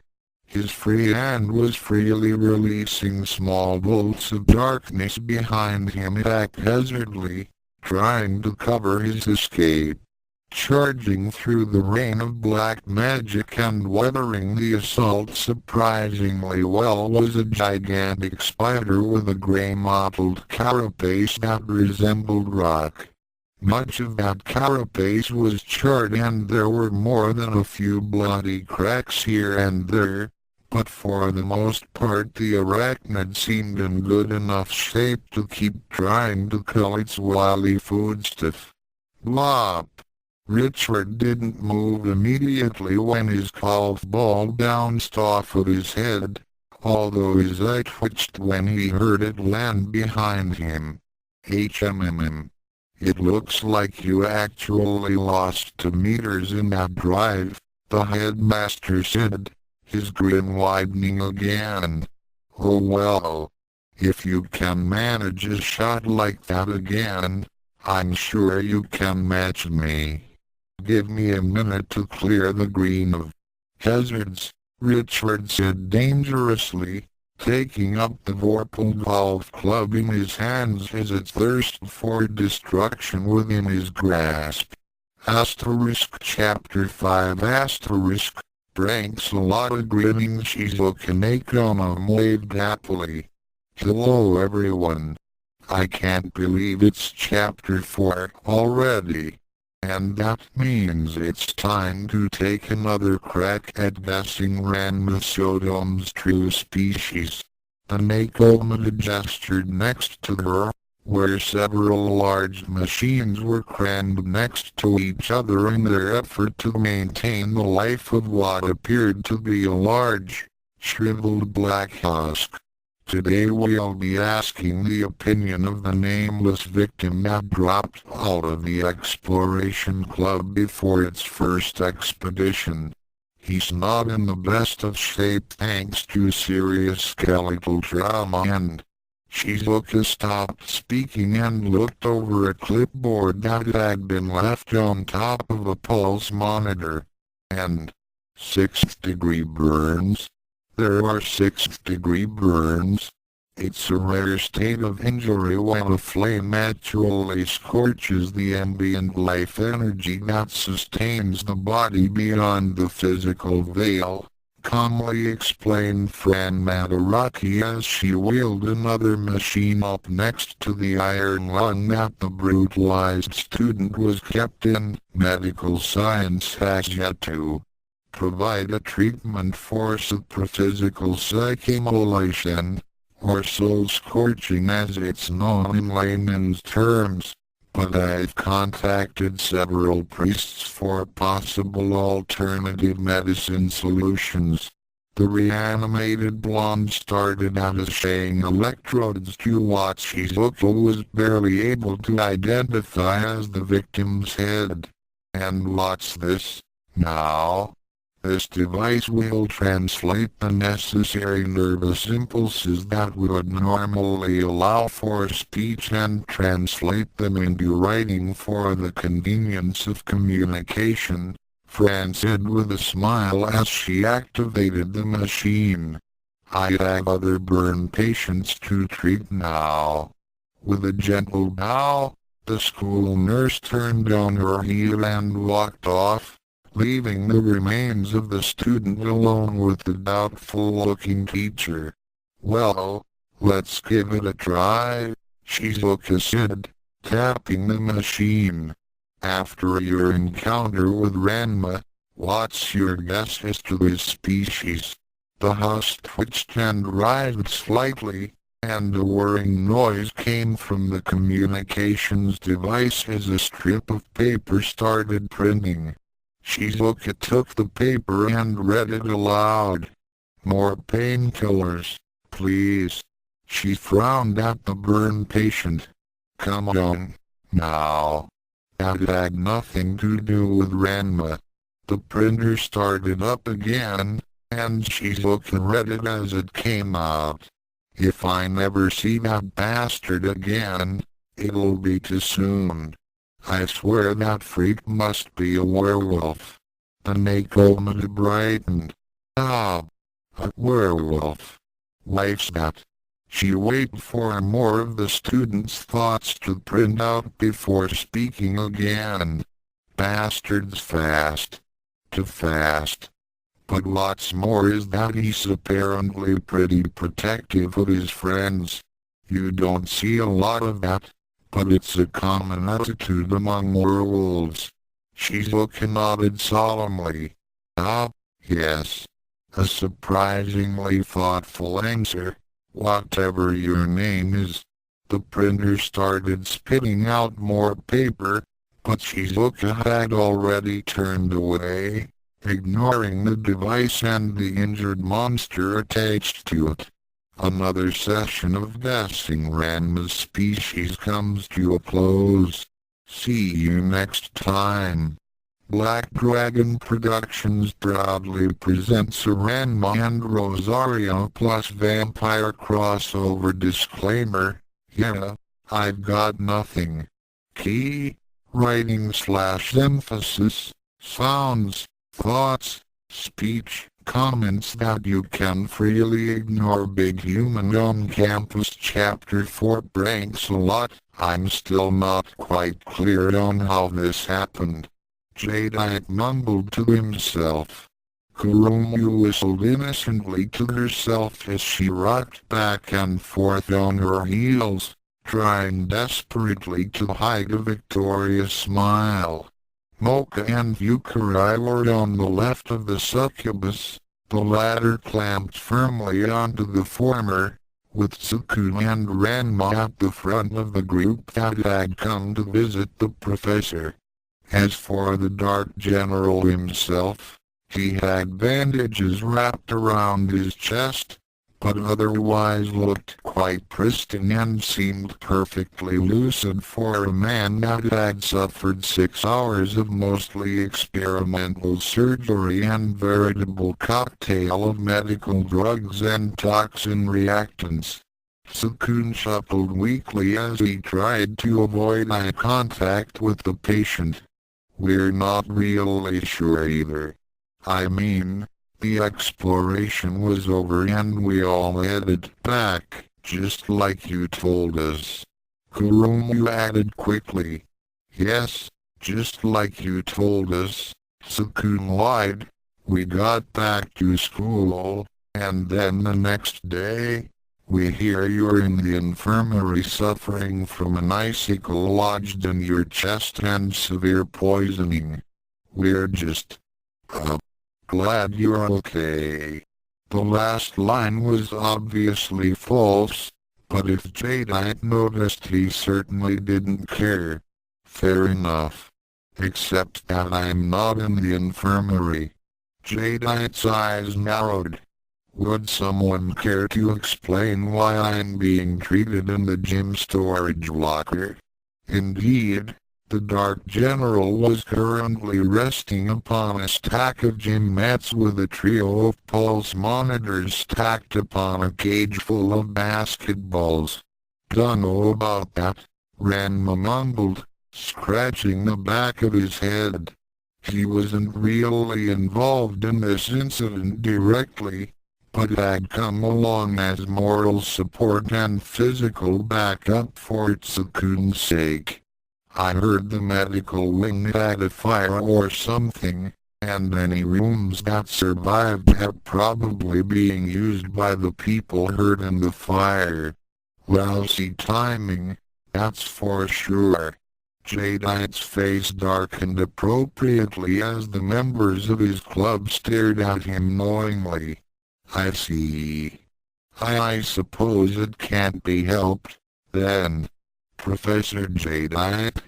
We were wondering if, perhaps, It was possible for us to switch out of your club now, since, well, you won't be in any shape to host our activities soon, Mocha asked carefully. The Dark General snorted. Don't be absurd. I'll be fully recovered soon enough. Wounds such as these can't. He was suddenly interrupted by a constant, high-pitched beep as one of monitors next to him flatlined, causing Jadeite to seize up as pain flared in his chest. What's wrong? Is he dying? Tsukune asked in a panic, not knowing what to do. Cross your fingers, girls, Kuromu whispered before sweetening actions to words. Ranma, for his part, stared at the monitors in confusion until the door opened a few seconds later, admitting Fran Madaraki into the room. Remain calm, please. The professor is in very little actual danger, Fran said in an almost disinterested voice to the students as she stepped up to the stack of gym mats, missing the disappointed expression on Kuromu's face and the mildly guilty one on Mocha's. He's been suffering periodic heart failure ever since the surgery, and I've already compensated appropriately. She snapped her fingers over her head, and after a moment one of the hulking nurse's assistants appeared carrying a pair of defibrillator paddles. Yeah, about that. Ranma mumbled. Why does the prof have 3 heart monitors? Ranma couldn't be considered an expert or even a novice when it came to medicine, but over his lifetime he had been hooked up to and put through enough of the machines common to modern hospitals to the point that he could recognize most of them after a few seconds' observation, even allowing for differences in models and leaps in technology. From what he could tell, Jadeite was hooked up to 3 machines that all did the same thing, and yet were giving different readings. Fran smiled gently as she took the paddles from her assistant and started rubbing them together. Professor Jadeite has a monitor for each heart, that's all. Clear. BVRD.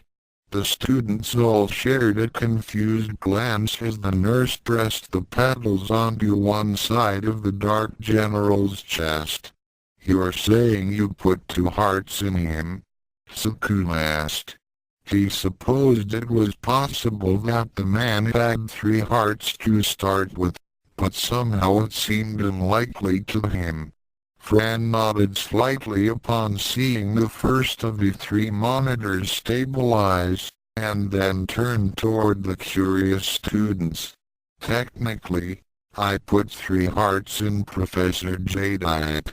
The one he had was unusable after being punctured by a spinning 42mm icicle spike, to say nothing of the concentrations of necrotic toxins that built up within the organ previous to the critical injury. She handed the paddles back to her assistant, who wordlessly took the device out of the room. The additional circulatory centers were necessary after the venom spread completely throughout Professor Jadeite's body. Even after heavy doses of anti-agents, many parts of his body are still experiencing sudden, uneven swelling and putting sudden pressure on major arteries. The additional muscle power added to the blood pressure ensures that the blood flow remains healthy at all times without putting too much stress on any one heart. Most of the students there were either too impressed or weirded out to come up with an immediate response, but not Ranma. You're telling me you wasted 3 perfectly good human hearts on this jerk? The pig-tailed boy asked, ignoring the glare he got from the teacher in question. "Oh, no, I didn't use human hearts," Fran responded promptly. "As you said, they're far too valuable to be used so carelessly. I used a few spare organs harvested from some test primates in the science club." "You used monkey hearts?" Tsukune asked, looking a bit disgusted. "Are those as good as human hearts?" Fran shrugged. "Hey, Jadeite would have certainly inflicted a great deal of magical havoc then and there if he weren't teetering on the edge of cardiac arrest. But in his current state it was difficult enough trying not to show his relief that none of his club members were vindictive or sensible enough to finish him off while he was still weak. "Nurse, you needn't go into further details about my current condition. I'm sure it's quite enough that my students know I'm still alive and well." "Yeah, sure," Ranma said unconvincingly. "Also, I just wanted to make sure me and the run are clear to skip Demon Hunter class this week." Yukai's eyes narrowed at the form of address, but she was far more interested in a free period than she was in defending her bodily proportions and thus remained quiet. Jadeite snorted. "I will not be able to lecture, but you are to attend class and inform the rest of the students that you are all to read chapters MMMRPHMMFFHRM."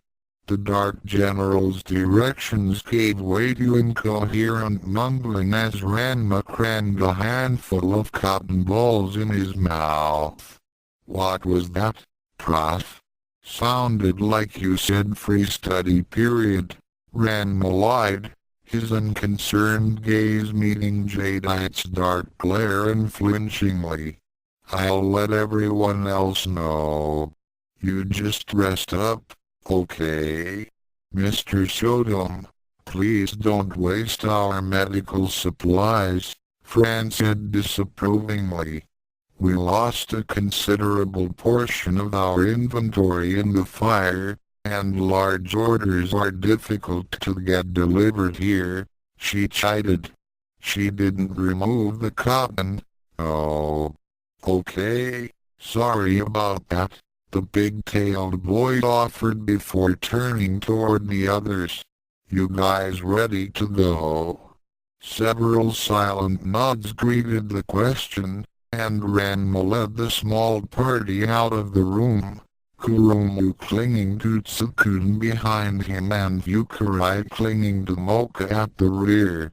"I hope for your sake they've rebuilt enough of the infirmary by the time Professor Jadeite recovers," Youkai piped up as they wandered far enough away from the gym. "Assuming there's enough left of you for the nurse to stitch back together. That island, you do seem a little quick to provoke the teachers," Ranma, Mocha added. "I won't say they don't deserve it. But, well, are you looking to start a fight?" The big-tailed boy snorted. "You've got it wrong. Guys like Jadeite and Saiso, I know they're kind. They're bullies, is all. They target the weak, but won't touch anybody who might be stronger than they are.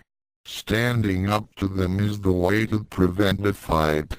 The dangerous point of your reasoning is the underlying assumption that you're stronger than Jadeite," Youkai noted with obvious skepticism.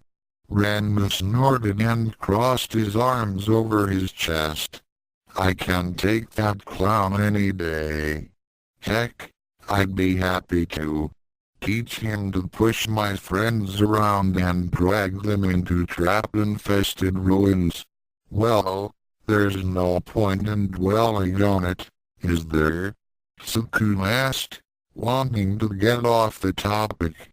Hearing Ranma talk about standing up to the overpowered psychotics they called teachers only reminded him how utterly helpless he was before the likes of someone like Jadeite. "We have some time before class. Do you guys feel like eating?" "Always," Ranma cheered. "Come on, Mocha," Youkai said as she started to tug the vampiress aside. "Let's go eat somewhere else." Mocha cringed as she looked over at Tsukune, Ranma, and Kurumu, the first looking disheartened, the second looking apathetic, and the third looking rather smug. "Youkai, why don't we eat with the others? It's more fun with more people." Youkai shook her head forcefully. "Forget it. You don't need those morons. Come with me." Mocha gave Tsukune a distressed look, but as much as the boy wanted to pry Youkai off of the vampiress, all he could do was shrug. Youkai wouldn't listen to him at all, and he didn't want to risk offending Mocha by trying to get rid of the magical pest. Adag clamped onto her like a barnacle. Ranma, however, had no compunctions, and after a good 10 seconds of indecision, a vein popped up on his head. "What are we waiting for? Let's go already." He slapped a hand onto Tsukune's shoulder opposite the arm Kurumu was holding and started pushing the pair to the lunchroom. "Hey! Don't be so pushy," Mocha complained as she finally made her decision and followed the others, much to Yukai's annoyance. "I'm not being pushy," Ranma shot back over his shoulder. "You can eat where you want, but I ain't gonna wait for you and the shrimp." "Why are you always so rude?" the vampiress demanded, her temper starting to show.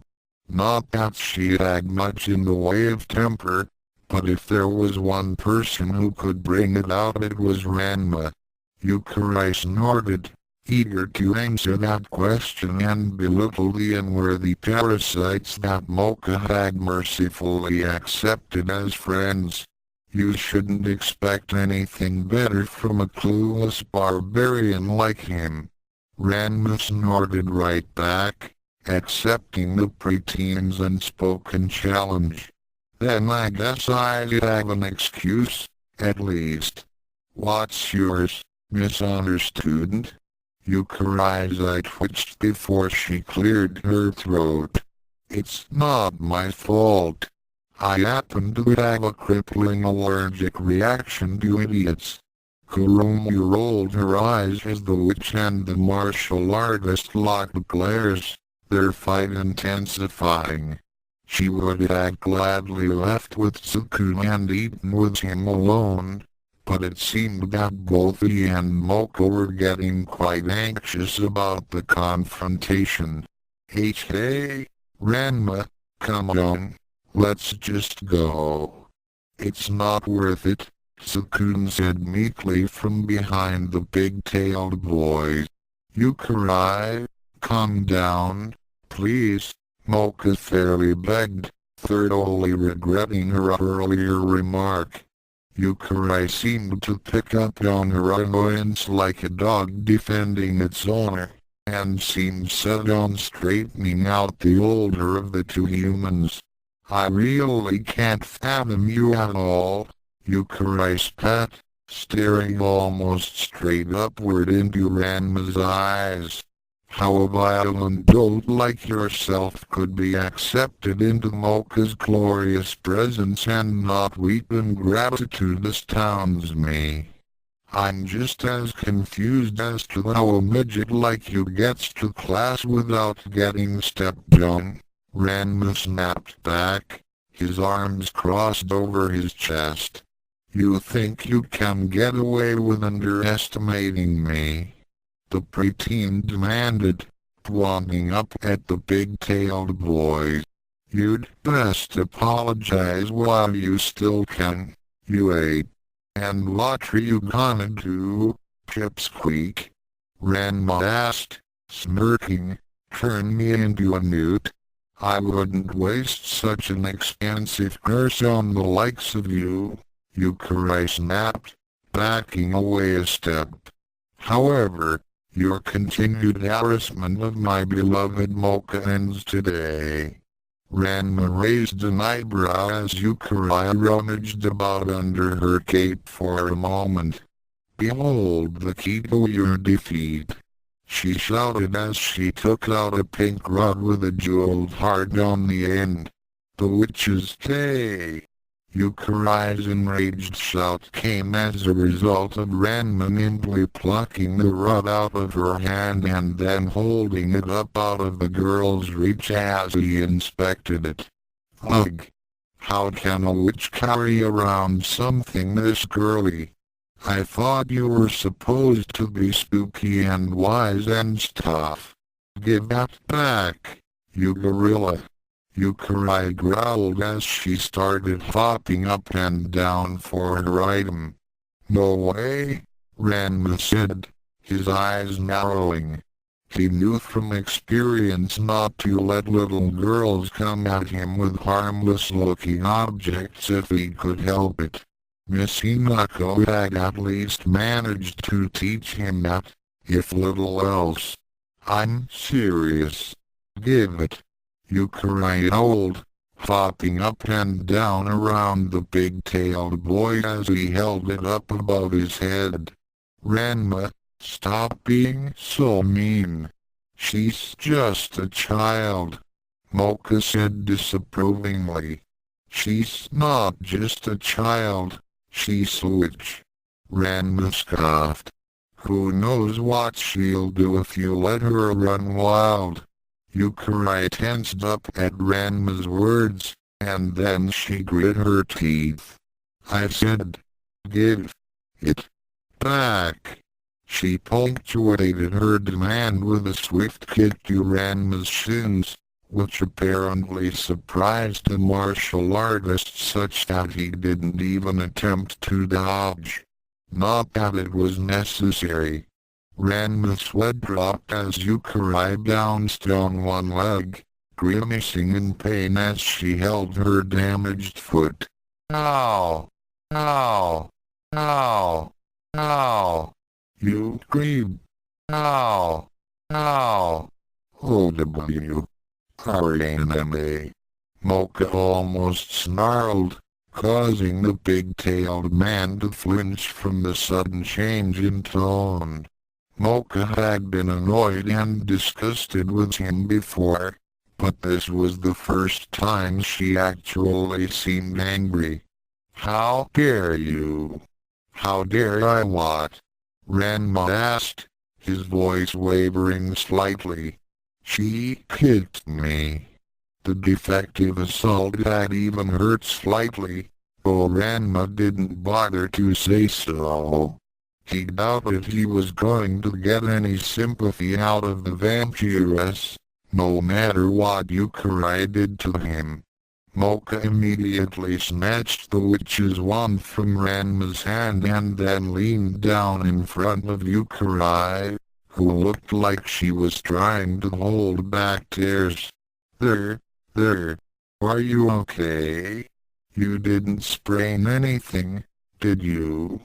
Ranma's face flushed as he stood rooted to the spot behind the two girls, his rational mind trying desperately to hold back a surging tide of guilt. Man, this is like P-chan all over again. What? Just because she's small and cute makes it okay to attack me? It wasn't my fault. I mean, maybe the name calling. Well, it wasn't like. I mean, she's the one who. Then the big-tailed boy sighed.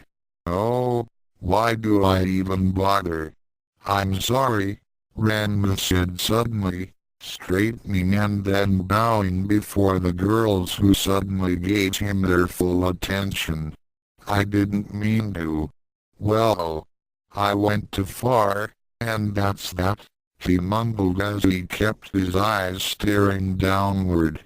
Mocha sat speechless for a moment, her emotions warring within her. To be sure, she was still angry at Ranma's treatment of a little girl, no matter what she tried to do to him.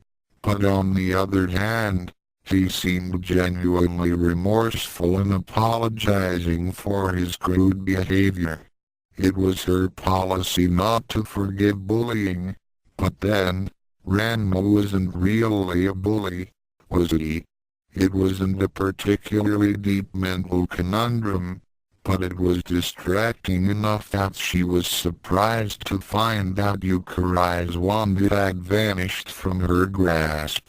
Ranma, for his part, finally straightened and then turned around, intent on leaving immediately.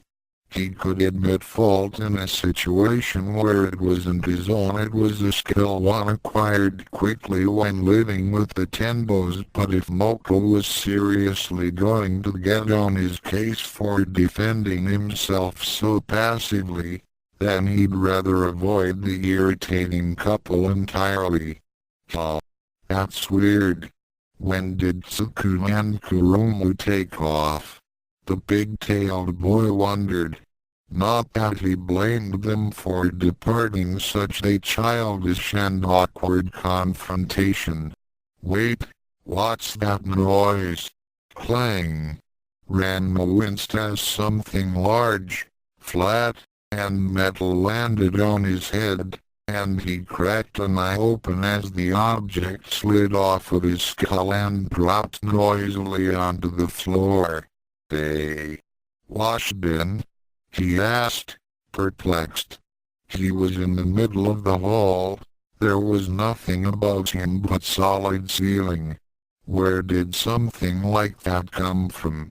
Whop!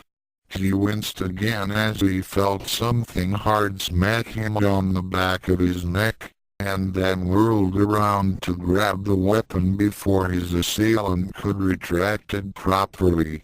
He was surprised and considerably annoyed when he found himself holding a broom. A broom that wasn't being held by anyone else, and quivered in his hand like it was trying to get free. After seeing this, he wasn't very surprised at all once he saw Youkai standing well outside of lunging range, pointing her stupid-looking wand at him. "You think I'll forgive you so easily?" Youkai said, glaring at the martial artist as she swept her wand about with a flourish. "When you get right down to it, no, I didn't really think so," Ranma grumbled. "Hi everyone. Welcome to another installment of the Monster Encyclopedia," Tsukune said happily as she stood in front of a chalkboard. "Today we're going to discuss witches." She pointed to a chalk outline of a cloaked figure with a sharply pointed hat. "Witches aren't real monsters, but tend to associate equally with monsters and humans. This is possible only thanks to their magical powers, which allow them to defend themselves against monsters, and their being biologically identical to humans, which allows them to blend in without all the hassle that most monsters have to deal with." Shizuka's smile drooped into a frown. "While witches can pass for either monsters or humans when they need to, as a result they suffer from some discrimination on both sides. Some monsters think of them as uppity humans who don't know their place, and treat them accordingly. On the human side, whenever a witch doesn't hide her powers, she runs the risk of being attacked by religious fanatics or frightened locals. She then pointed at another chalk drawing of a witch tied to a post above a fire with X's for eyes. Really though, discrimination among humans is rather rare nowadays, as people are far less superstitious and the law is far less concerned with magic powers than it is with the lynch mobs themselves. Although much is made of the witch trials way back when, such things are almost unheard of nowadays.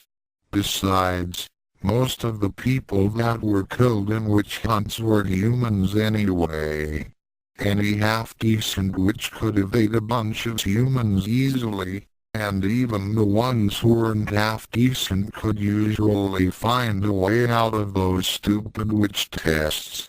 So, Shizuka moved to the next picture on the board, which was a pentagram with a lightning bolt drawn in the middle. Witches are exclusively magic users, of course, and they specialize in curses. While the witch usually has a quicker spell on hand for when she gets cornered, their real strength lies in more complex magics than your standard goodness gracious great balls of fire.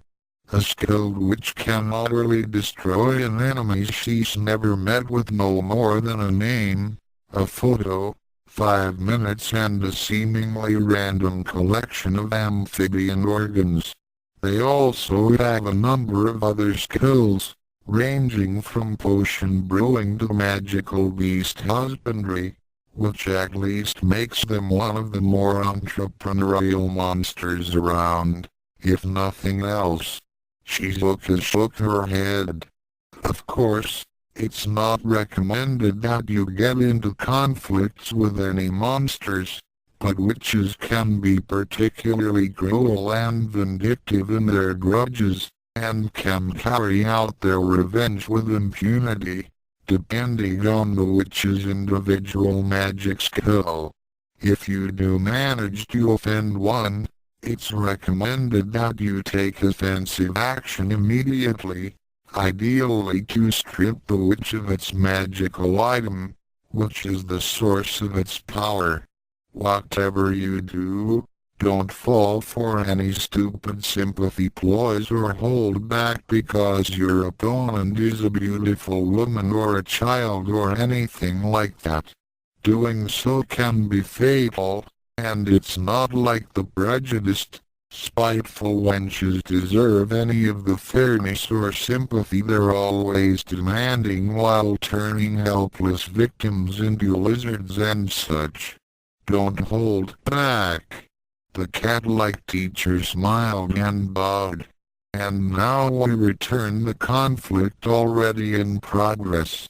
Ranma licked his dry lips as he took note of all the objects rising into the air around him.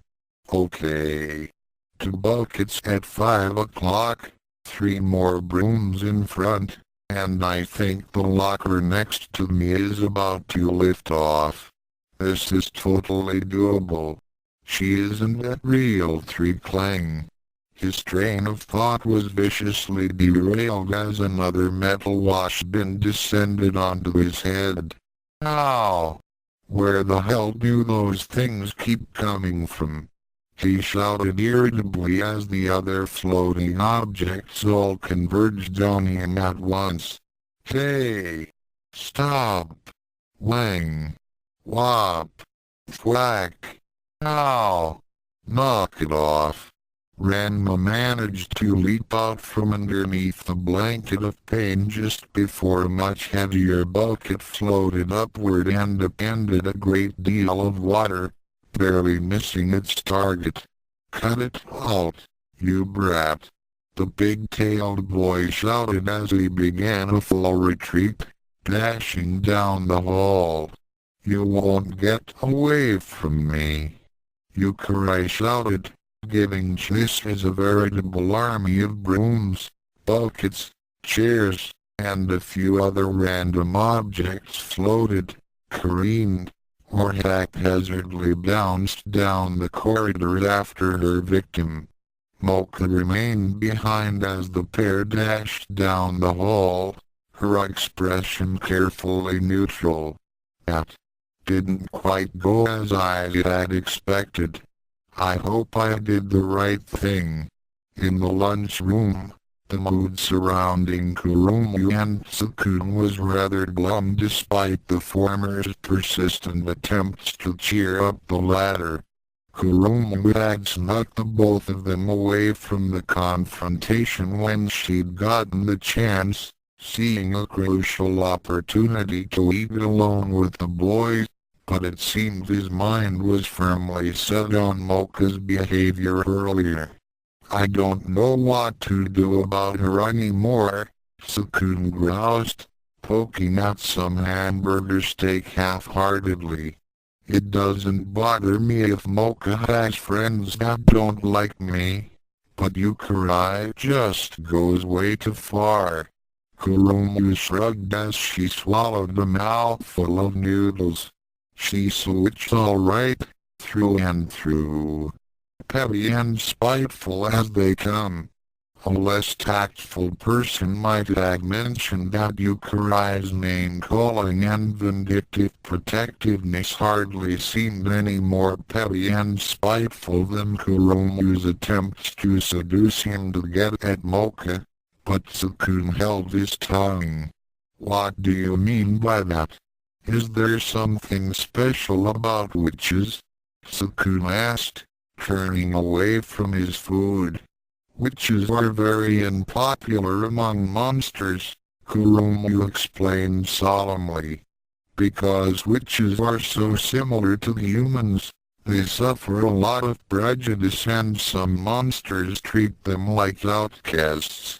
It's no wonder she latched on to Mocha like that.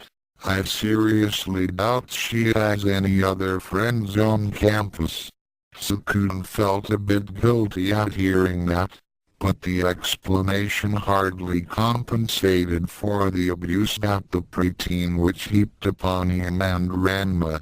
Personally, I'm surprised Sendo is still alive and in one piece, Kurumu admitted after another bite of her food. I heard she loves pranks and tricks, and she's quick to make enemies. Her childish attitude combined with being brilliant makes her come off as annoying, too. I mean, besides being a witch, going out of your way to irritate people is a good way to get ventilated. Tsukune was silent for a few seconds before he scratched his head. So, how do you know that people are really prejudiced against her if she has an irritating personality and makes lots of enemies? Kurumu's sweat dropped. That's a good point, she admitted. I guess Sendo doesn't really have the excuse of being a witch if people don't like her. But anyway, since Mocha actually accepts her, it's only natural that the little brat is going to get so protective. You might want to give up on spending time with Mocha or she could do something you'll regret. The succubus tried her best to make the suggestion sound serious and unbiased, but she couldn't help the smirk that crossed her face. Tsukune frowned. Like what? Witch or not, she's still a little girl. What could she do to me besides yell insults? Crash! Whoa! Hey! You're gonna put someone's eyes out or something. Bam! Tsukune and Kurumu whirled to face the entrance to the cafeteria along with everybody else there as the disastrous noises came closer and closer. Yipes! Ranma leapt into the cafeteria as a fire hose darted under his feet while twisting about like a snake, trying to ensnare the nimble martial artist to make him a more convenient target. Hey, people might need that. What if the nurse's office has another fire? he complained as he landed on one of the lunch tables, startling a group of boys that were eating there. Youkai burst in the room a moment later, flanked on either side by floating fire extinguishers. There's nowhere left to run. Ranma glanced down at the table he was standing on. Bento, soda, salad, knife, bento, soda, knife, perfect. With a quick snap of his ankle, both dinner knives were sent up into the air, and Ranma snatched them up just as Youkai aimed the extinguishers and started to send them forward. Twang! Tang! SHBYOOOOOOO. Youkai yelped as a pair of knives penetrated the necks of the fire extinguishers, causing jets of foam to burst forth and send both of her weapons rocketing backward back into the hall. "Ha! That all you got?" Ranma boasted, making sure to keep an eye out above him for any more mysterious wash bins. Youkai took a moment to pat the extinguisher dust off of her cape, and then almost casually flicked her wand in Ranma's direction. Splack! Splot! Goosh! Ranma's victorious expression vanished as the three lunch trays at his feet suddenly jumped up onto him, mashing their contents against his torso and face. "Ha ha! How do you like that?" Youkai crowed, her expression widening into a grin. "Mess with me, and I'll..."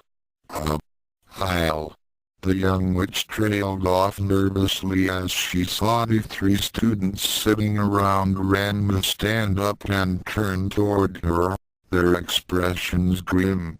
The martial artist himself hadn't moved, still busy berating himself mentally for letting his guard down and being humiliated like this. "Hey, Sendo, what do you think you're doing?" The largest of the trio growled as he cracked his knuckles. "People are trying to eat here, and you just barge in and start making a mess," said the second as he glared down at the preteen. "And now you've gone and ruined our meals," snapped the last, a nervous tick in his eyes. "So, how are you going to pay us back for this? Will it be money, or are we just gonna have to take it out of your hide?" Yukai's courage began to seep away as she glanced around and realized that she had left Mocha far behind. "Gee, get real. I'm not paying for anything." "Oh, you're gonna pay all right," the largest boy said, stepping forward with his hands clenched into fists. The boy stopped short, however, as he felt someone grab onto his shoulder. Hey, that's enough," Ranma said, idly wiping some teriyaki chicken off of his nose. "This is between me and her. You stay out of it." The trio hesitated, shooting each other uncertain looks. Beating up Youkai Sendo was one thing, she was an irritation to everyone who knew her and much less dangerous than most of her peers. Ranma Saotome was a much different story. His reputation for having wiped the floor with a few of the seedier punks around campus and standing up to some of the nastier teachers had earned him a great deal of respect among the monsters, and nobody wanted to start a fight with him unless they were absolutely committed to his defeat. Hardly the sort of person you attacked for causing a mess in the cafeteria. "Now hold on a minute," the larger boy said, his expression calming as he turned to face the pig-tailed boy. "This may not be any of our business, But what about our lunches? You can't tell me we should just let her get away with that. Of course he was careful to imply that it was Youkai who was totally at fault here. Always better to side with the winning team in a conflict. Ranma frowned as he considered the argument, admitting to himself that it had merit. Still, "Hey, is this yours?" he asked suddenly, pointing to a croquette that was stuck to his shoulder. The other student raised an eyebrow, but nodded. Ranma promptly took the croquette off his shoulder and then crammed it in the boy's mouth. Looking quite satisfied as the boy started hacking and coughing painfully, Ranma turned slightly to face the other two victims of Yukai's prank. "You guys want your food back too?" They shook their heads rapidly, and then took their friend by the arms to drag him off to someone who knew the Heimlich maneuver. Youkai frowned as Ranma turned back to her, still trying to wipe away all the food and gunk that had been smeared all over him. What? Do you expect me to thank you or something? Of course not. Why would I expect something silly like that? Ranma grumbled. Whatever. Are you satisfied now? You ruined an outfit, messed up my day, and even managed to piss off 3 other guys that had nothing to do with this. You should quit while you're ahead, I think. The preteen witch scowled and pointed her wand at Ranma in defiance. Don't think you can get off so easily. Your treatment of Mocha deserves way more than just that. Ranma's sweat dropped. It does? Why? All he ever did to the vampiress was a few verbal jabs, and he didn't even put much effort into them, really. Considering how harmless and good-natured Mocha was, what was the point? Such angelic perfection as Mocha is blighted by the presence of a clueless brute like you. Youkai declared, planting her free hand on her hip. Listen here, Saotome. From now on, and until you leave Mocha for good, you are my enemy. Do you understand? What? Now you're going to try and kill me for real? Ranma asked, looking even more annoyed. Just his luck he'd make an enemy out of someone he couldn't hit for fear of massive guilt. Youkai blanched, her eyes going wide as she reconsidered her words. Well, I didn't mean it quite like that, she admitted nervously. After a moment she regained her nerve and shook her head. Don't worry.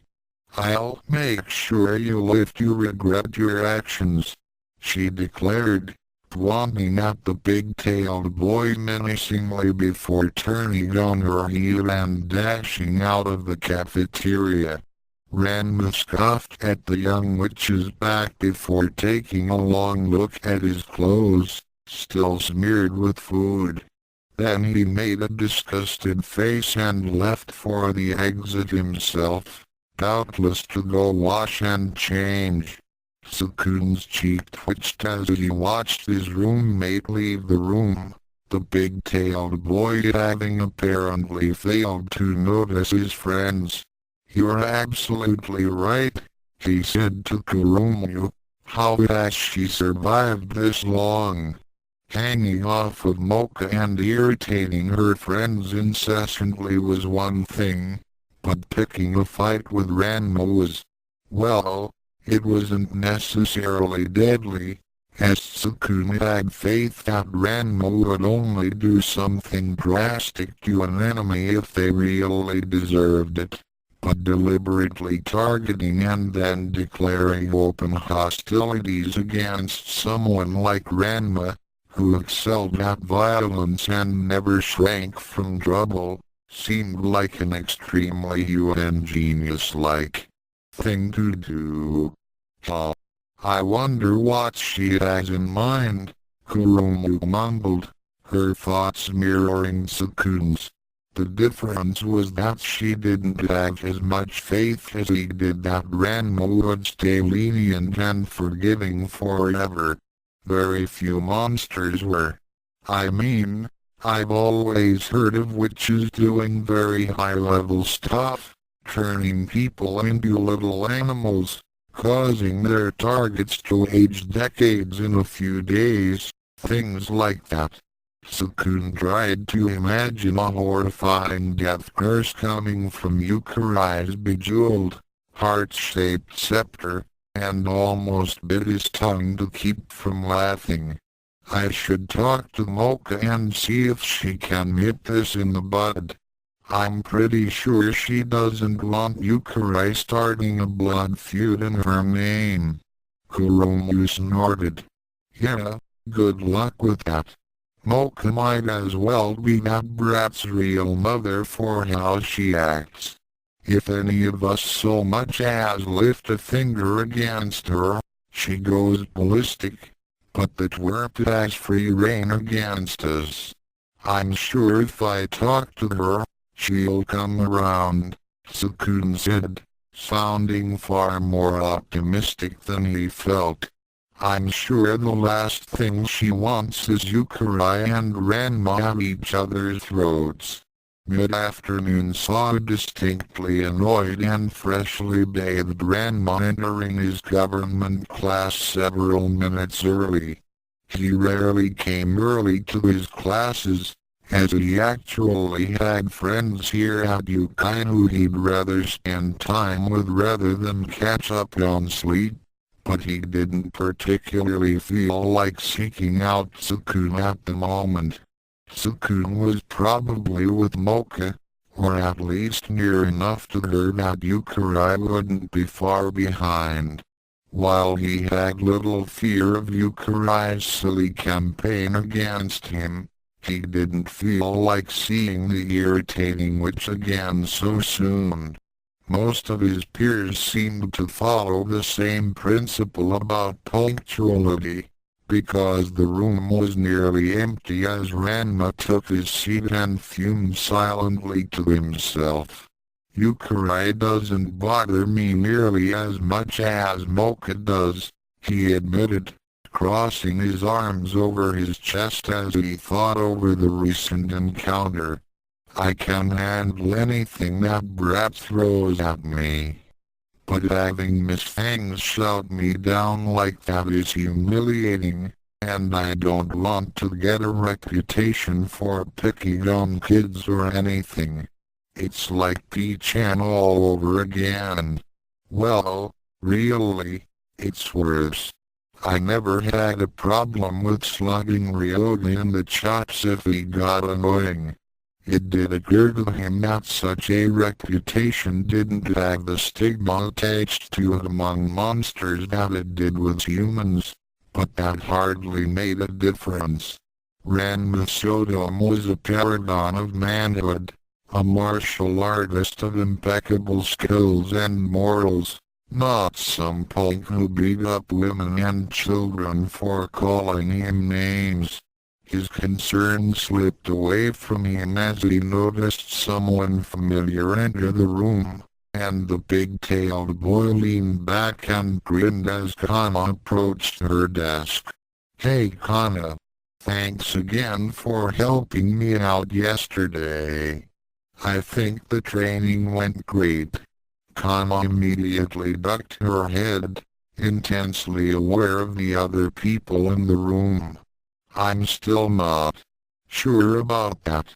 I never really see cats around here, she whispered, taking her seat behind the big-tailed boy and leaning close to him. Ranma shrugged. Well, there must be some of the dirty things hanging around campus. Or else where did all that training bait come from? Across the room, A gloomy-looking girl sighed as she rested her head on the table.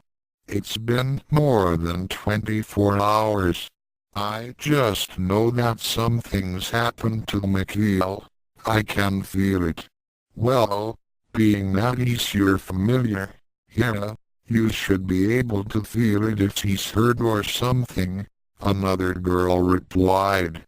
But you can just summon him back to life, right? No matter what happened to him.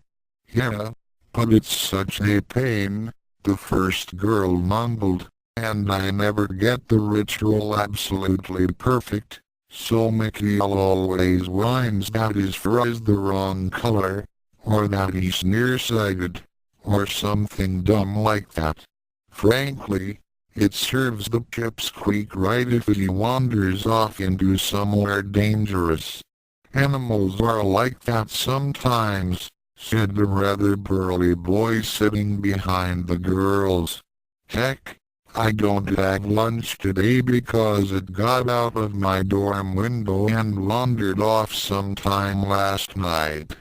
Little furballs can be pretty damn clever when they wanna be. You bring a live lunch? The gloomy girl asked, looking disgusted. What can I say? I like my meat rare. Kana shrugged, admitting to herself that she had no idea where the cats had come from if they weren't strays. By the way, I forgot to ask, Ranma said suddenly, switching topics. But which club did you end up joining? I got into the fight club, while Tsukune and the girls ended up in some treasure hunting group headed by Jadeite, he explained. The siren cringed considerably, making Ranma wonder if the matter was a sore point. For some reason, I got into the music club, she admitted.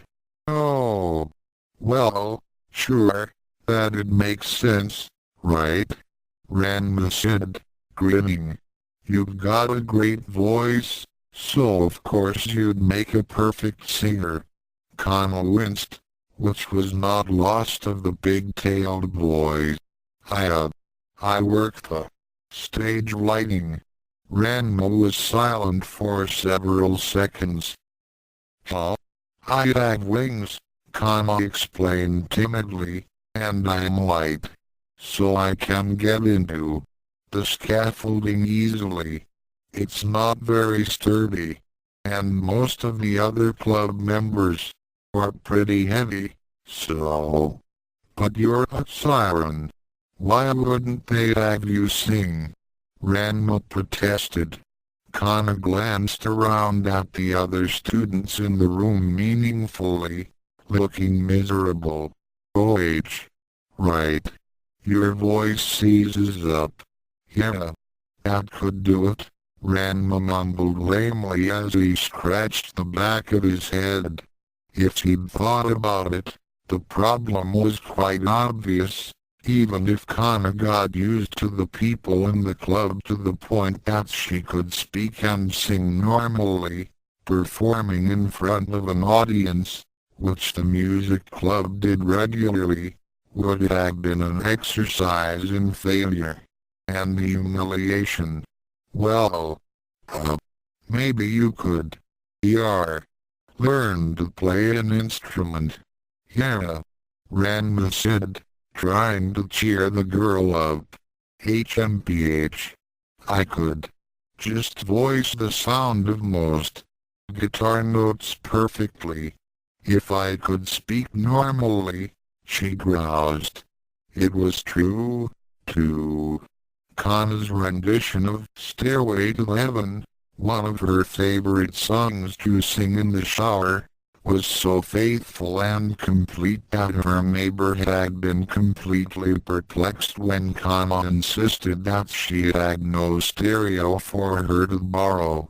Really, the conversation made Ranma wonder why the siren had chosen a club in which she had an interest but could only manage half-hearted participation.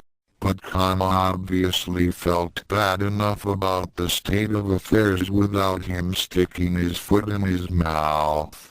Thus, he was more relieved than annoyed when the Dark Lady suddenly stormed in the room clutching a piece of paper in one hand and looking like she had murder on her mind. "Mr. Saotome!" the buxom Daemoness barked, crossing her arms under her breasts as soon as she reached the desk at the head of the room. "Get up here!" Ranma raised an eyebrow at the command, to say nothing of the Dark Lady's unusual tone. Still, he couldn't find a reason not to obey, so he got up from his desk and strolled up to the front of the classroom, looking as unconcerned as possible.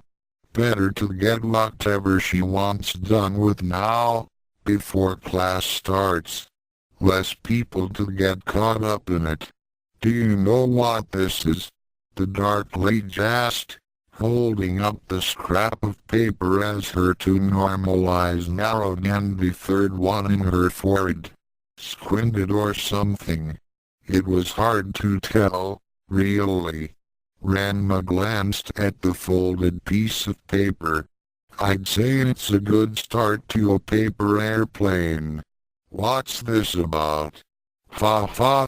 the Daemoness laughed with a notable lack of humor.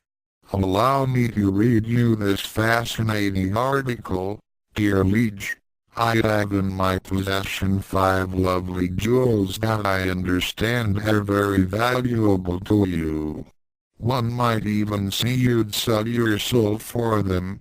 At this point the third eye in the woman's forehead glowed furiously, forcing Ranma and everybody else in the classroom to avert their gaze briefly. "I would be happy to exchange these very important jewels in exchange for certain favors only a woman of your caliber could provide. Simply meet me alone behind the main dorms after class today. I'm sure we can work out a hot bargain. Sincerely, Saotome Ranma." The classroom was absolutely silent as the Dark Lady negligently flipped the note onto the surface of the desk, staring down at the pig-tailed boy in front of her. Ranma was frozen in place, his body and expression absolutely still, as if he was hoping that the Daemoness would overlook him if he did his best impression of a mannequin. "Tell me, Saotome," the Dark Lady drawled, leaning closer to the paralyzed teenager, "who did you piss off that actually had the gall to steal my soul shards?" Ranma promptly snapped out of his stunned state as his condition improved one step to merely being confused out of his mind. "Huh? You didn't write this letter, did you?" the Dark Lady asked, picking up the note and holding it up. "Nope," Ranma said immediately and honestly.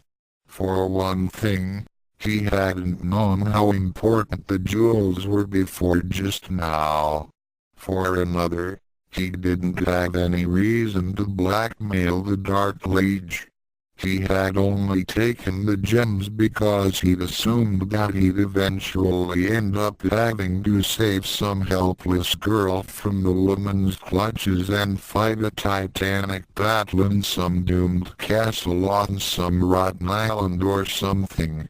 He just thought it'd be nice to actually plan ahead and have a few trump cards handy for once. The Dark Lady snorted. "Of course. I could tell immediately that it was a forgery when I realized that the text was actually halfway legible," she explained, frowning at the piece of paper. "As I've seen your handwriting before, the writer would have had to go much further in trying to copy you. Breaking all of his or her fingers first might have at least made it plausible. Ranma might have protested the unnecessarily harsh criticism of his handwriting, but was too busy watching the tail end of his life flashing before his eyes. He was right at the part where he thought saffron, and it was way too cool to pay much attention to the insanely powerful woman in front of him. Furthermore, the innuendo is just not you, the Dark Lady said condescendingly as she sat sideways on her desk, showing off an amazing amount of leg and causing a few of the male students that were now filing into the room to stagger and then fall over like a row of dominoes.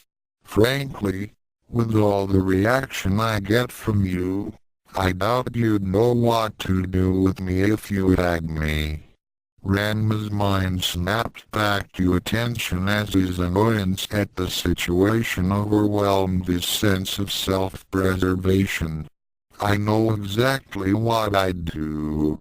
It involves your mouth. The Dark Lady raised an eyebrow. And a strip of duct tape, Ranma finished. The Dark Lady's eyebrow dropped. I don't know what's worse, your handwriting or your taste in women, she sighed, crumpling up the paper and tossing it into the trash bin. Yeah, it's weird. I just have this thing for girls who don't act huge, creepy eyes lodged in their foreheads, Ranma deadpanned. Really? Drives me nuts. Noted. Thank you, Mr. Saotome. Now go away. The Dark Lady groused, waving the insolent teenager back to his seat. She had thought the boy might at least have some lead as to who had stolen the all-important jewels that, with great irony, held her soul for safekeeping, but Ranma obviously didn't have a clue what all this was about. After all, if someone had framed him for such a crime and he knew who it was, he would have obviously leapt at the chance to redirect her anger at its rightful target. Ranma, who was himself mentally stunned by how smoothly he had just gotten away with potential murder, bowed to the teacher in the most sarcastic manner he could manage. As you wish, Your Dark Highness.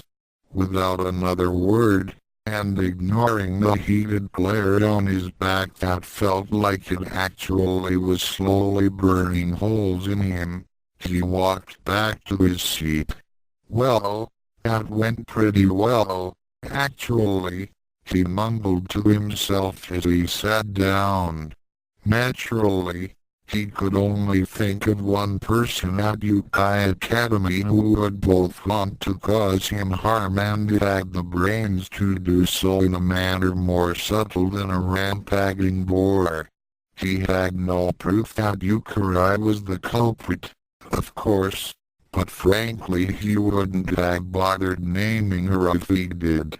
Besides the fact that turning the Dark Lady on her would have been, in a twisted sort of way, pinning his crime on the young witch, Ranma was curious and a bit concerned as to whether Youkai actually knew he had the soul shards, was making a guess, or had just heard about the theft and decided to take a blind swing at him. His contemplation was interrupted as he felt something tap his shoulder, and he turned around to see Kana staring at him with a decidedly intense expression, her face flushed. Jay, just curious, but the siren's choked whisper trailed off for a moment. What do you think? Girls with wings. The big-tailed boy's apparent dislike of extra eyes had gotten her wondering what other body parts he might have found unpleasant. It was rare, but on occasion monsters did take interest in the appearance of their partner's actual body, rather than their arbitrary human form. Wings are cool, Ranma said without hesitation, giving absolutely no thought to any possible meaning behind her question. I like wings. Really? Who wouldn't like wings? Besides the obvious advantage of being able to finally ditch the tiresome and inefficient traditional method of travel hopping across other people's roofs for full flight, the very thought of what he could do with that sort of mid-air force control made his head spin. Kana beamed beatifically at the comment, not caring that the pig-tailed boy had drifted off into oblivious thought as class finally began. God! Ranma! They're back! Ranma twitched slightly as he laid in bed, still wrapped snugly underneath his blanket. Was back, Kun? He mumbled, not willing to crack his eyes open just yet. Tsukune, who was wearing only his pants and a few splatters of toothpaste foam around his mouth, came rushing out of the bathroom in a panic. Spiders! There's a huge tarantula behind the toilet. Ranma was silent for several seconds before he rolled over lazily. Oh, him. Yeah, don't worry. He's Jews, they're taco roaches. Harmless. While Ranma's original aim was to eliminate and slash or scare off every feline and feline-like creature within 100 kilometers to keep the wretched things away from him, it soon became obvious that the spiders couldn't sustain themselves on cats alone. Also, there were other pests around that needed to be removed. Other than the spiders themselves, that island besides, some of the bugs that got in the dorms were only a few evolutionary degrees from felines anyway. Put a tail and some cat ears on one of the larger roaches, and Ranma would have been sent screaming. Tsukune looked fearfully into the bathroom. Its fangs are like thumbtacks, he protested. Ranma groaned as he pushed himself up off his pillow. All right, I'm up. Really, it was about time for him to get up anyway, but he'd found it harder and harder to rouse himself without anyone to either splash him with cold water, throw him out the window, or scream death threats at the top of their lungs. Here, Dial. Come here, boys.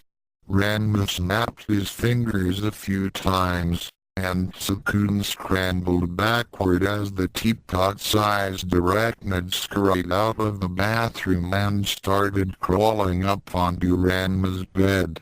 You've trained them? The younger boy asked incredulously. Yeah, it was actually pretty easy, Ranma mumbled before he yawned, idly petting the tarantula as it crawled over his bedsheets. Tsukune was more than a little creeped out by the prospect, but after a few seconds his rationalization engine, which had been upgraded considerably since attending a school for monsters and befriending a vampire, put his fears to rest. After all, even in the human world, people kept large spiders as pets. Why not here? Oh. Well, okay, then. So all of the ones inside won't attack people? Most of them, Ranma replied as he started to get dressed. But hey, don't worry about it. They're spiders. They're more afraid of you than you are of them. Tsukune looked at the tarantula squatting on Ranma's pillow. Really? Well, no, not you. Personally, you're about as scary as a butterfly. Ranma admitted as he buttoned his shirt. But you are much bigger than them, and that counts for a lot. Okay, fine. Are there any more spiders in the bathroom? Tsukune asked, sighing.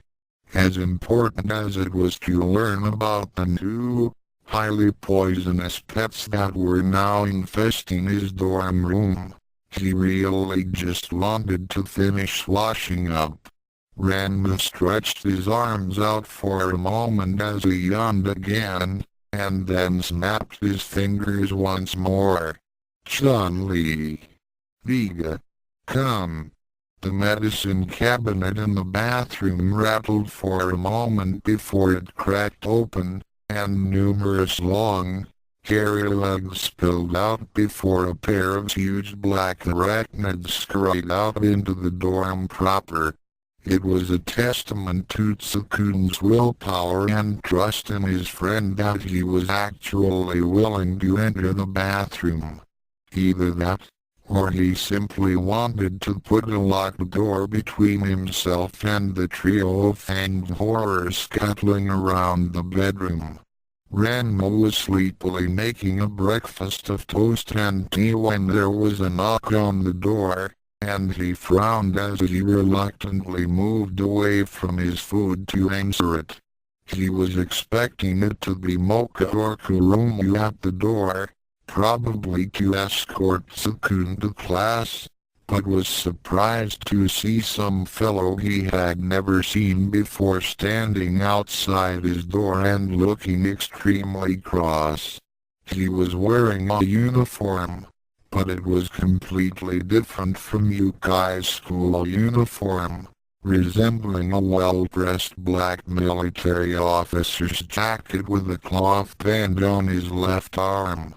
Other than that, the fellow was fairly unremarkable, being slightly shorter than Ranma, having slicked back black hair, and emanating an almost delusional air of authority about him.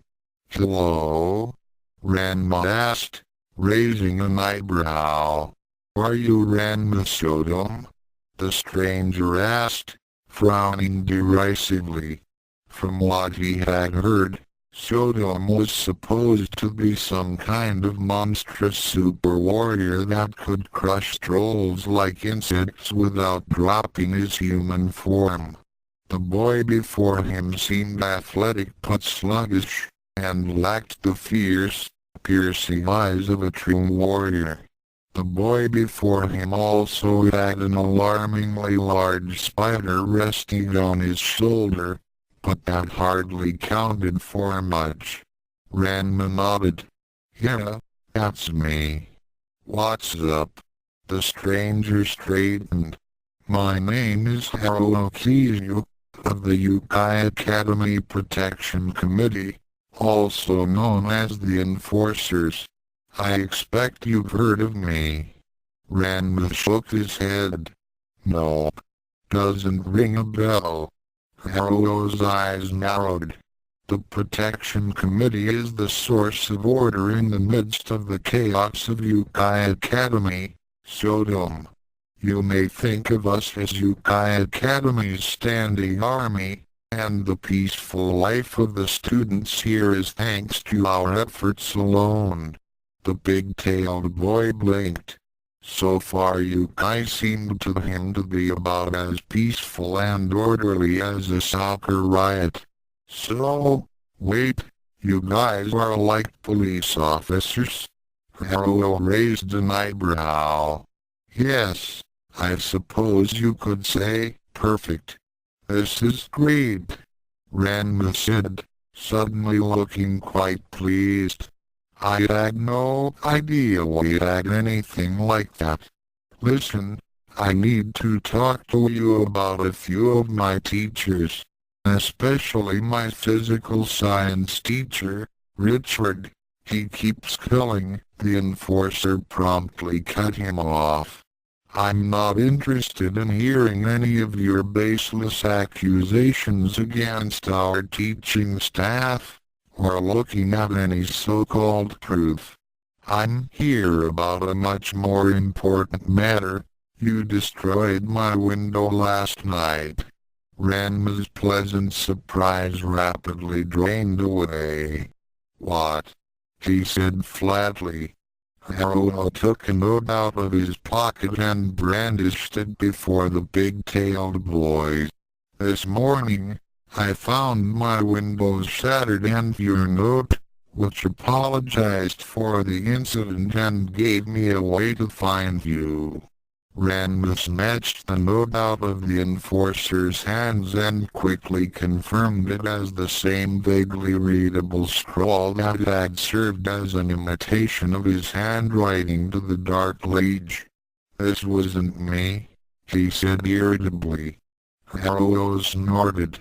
Yes, I'm sure you regret leaving your information now that you know who you're dealing with. But it's far too late to hide, now. His eyes narrowed into a glare.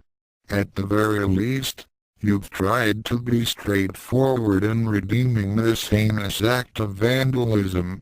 But can I borrow a pen, please? Ranma said suddenly, holding out his hand. Haruo promptly took the writing implement from his breast pocket and handed it to the martial artist. As I was saying, honesty can only redeem so much. You will replace what you have damaged, and then you will be punished for your carelessness to the full extent of the thanks, Ranma said suddenly as he handed the pen back, along with the note. Haruo took both items, and then noticed that something new was written on the note in katakana big enough that it managed to be easily readable despite the crude and clumsy handwriting. What's this? Meow? In an instant, the spider on Ranma's shoulder tensed up and then leapt straight onto Haruo's face, wrapping its legs tightly around the enforcer's head as it ruthlessly attacked its prey. Yay-UGH. W-A-H. Get it off. Get it off. G-U-Y-H. Ranma watched impassively as the other student dashed through the halls, flailing his arms wildly as he screamed in terror. After a few seconds, however, he heard the teapot whistling, so he went back into the dorm room and shut the door behind him. So how many of those spiders have you trained? Tsukune asked as he and Ranma walked to class together. I got to 10 before I ran out of Street Fighter names.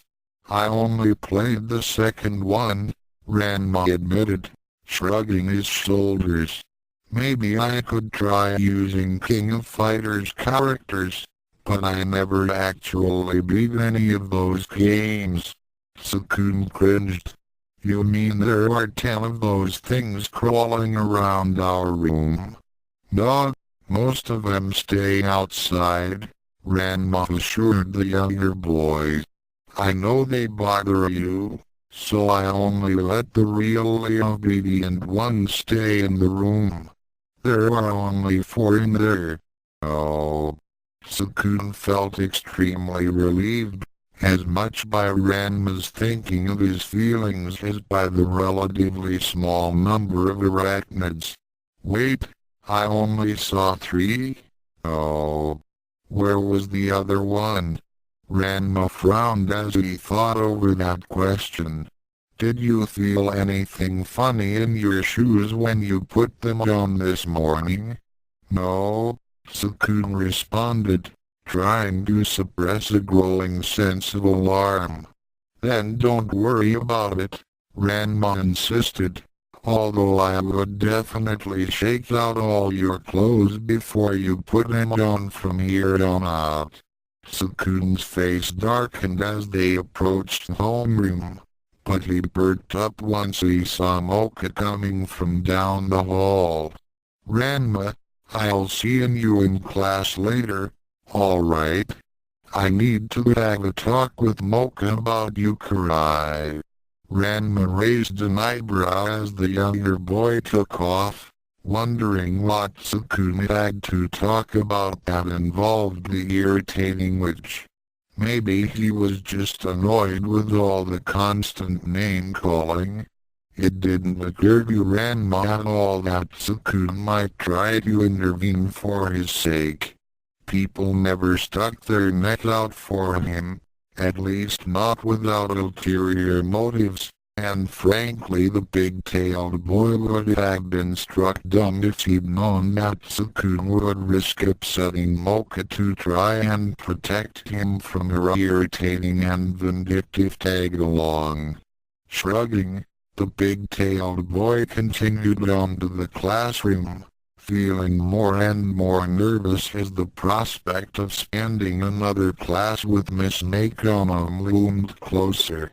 Man, I wish I could bring one of my spiders with me. Mocha, wait up. Tsukune was quite gratified to see that Youkai was nowhere in sight at the moment, and quickly rushed up to the vampiress to stand in her path. Tsukune. Good morning, Mocha said, smiling. She was quite happy to see Tsukune, as they'd hardly spent any time together yesterday after the fiasco between Youkai and Ranma. How have you been? Oh, not too bad, I guess, Tsukune said quickly, pushing the pleasantries aside for the moment. Mocha, listen, we need to talk about Youkai. Mocha's mood promptly dipped, and her shoulders slumped. Youkai was the last thing Mocha wanted to discuss right now. For some reason the preteen witch had actually been giving her some personal space recently, and since Youkai didn't get along with her other friends, she had been looking forward to spending time with Tsukune without dwelling on the reason why spending time with Tsukune had become a rarity. Can't we talk about something else? Have you heard that there are cats disappearing all around campus? Mocha tried, turning her smile up a few notches to encourage the human boy to avoid uncomfortable topics. Tsukune was quite determined, however. No, we can't. We need to do something now, or someone's going to get hurt. Mocha, did you know that Youkai declared some kind of feud with Ranma yesterday? Mocha crossed her arms over her chest as her smile wilted. If Ranma didn't antagonize her, then she wouldn't bother him. If Ranma didn't antagonize her, she'd probably start targeting me or something, Tsukune said seriously. Look, I'm not asking you to stop being friends with her or anything, but you're the only one she cares about. If you just stand there smiling while she insults us or whacks Ranma with mops, you're telling her that sort of thing is okay. I don't think there's anything wrong with a girl standing up for herself or her friends, Mocha said firmly. Tsukune fought down a surge of incredulous frustration. Okay, just stay calm. Try to look at this from her point of view. Ranma is a really aggressive person, and Youkai seems to be doing everything she's doing for Mocha's benefit. I probably can't convince her that Youkai is the bad guy. Here, Mocha, try to understand that it's not just Ranma I'm worried about, Tsukune said carefully. He can take care of himself better than any of us. But I'm afraid Youkai is going to take this way too far. In the cafeteria she nearly got herself pummeled by a bunch of students after she used their food as projectiles. You see, this isn't just about her quarrel with Ranma. If she doesn't rein herself in, then she's going to get hurt. And what's worse, she might actually deserve it. Mocha took a step back, looking quite alarmed and upset. What are you saying? She's just a child. I'm saying that everyone could avoid a lot of trouble and potential injury if you at least made it clear you don't approve of attacks on your friends, Tsukune said with a bit more heat. I mean, I don't like being called a loser, but I think everyone could live with it as long as wash tubs aren't falling from the sky. But as long as you keep quiet, she's going to take that as permission to do whatever she wants. You're totally overreacting, Mocha insisted hotly, stepping past Tsukune as she headed toward the classroom. Yukari is just a little girl acting out. As long as Ranma doesn't lose his temper and do something he'll regret, she'll get bored and it will all work out. Tsukune grit his teeth as the vampiress walked away from him, and reached out to grab her arm. Mocha, wait. I'm not. Hey. Indio. Get out here. Both Mocha and Tsukune flinched at the sound of Ranma's shout, and they both adopted expressions of pure dread before they raced off toward the classroom. Several minutes earlier, Ranma's hand shot up over his head as he moved through the doorway, catching the dusty eraser that had been placed on the partially open door.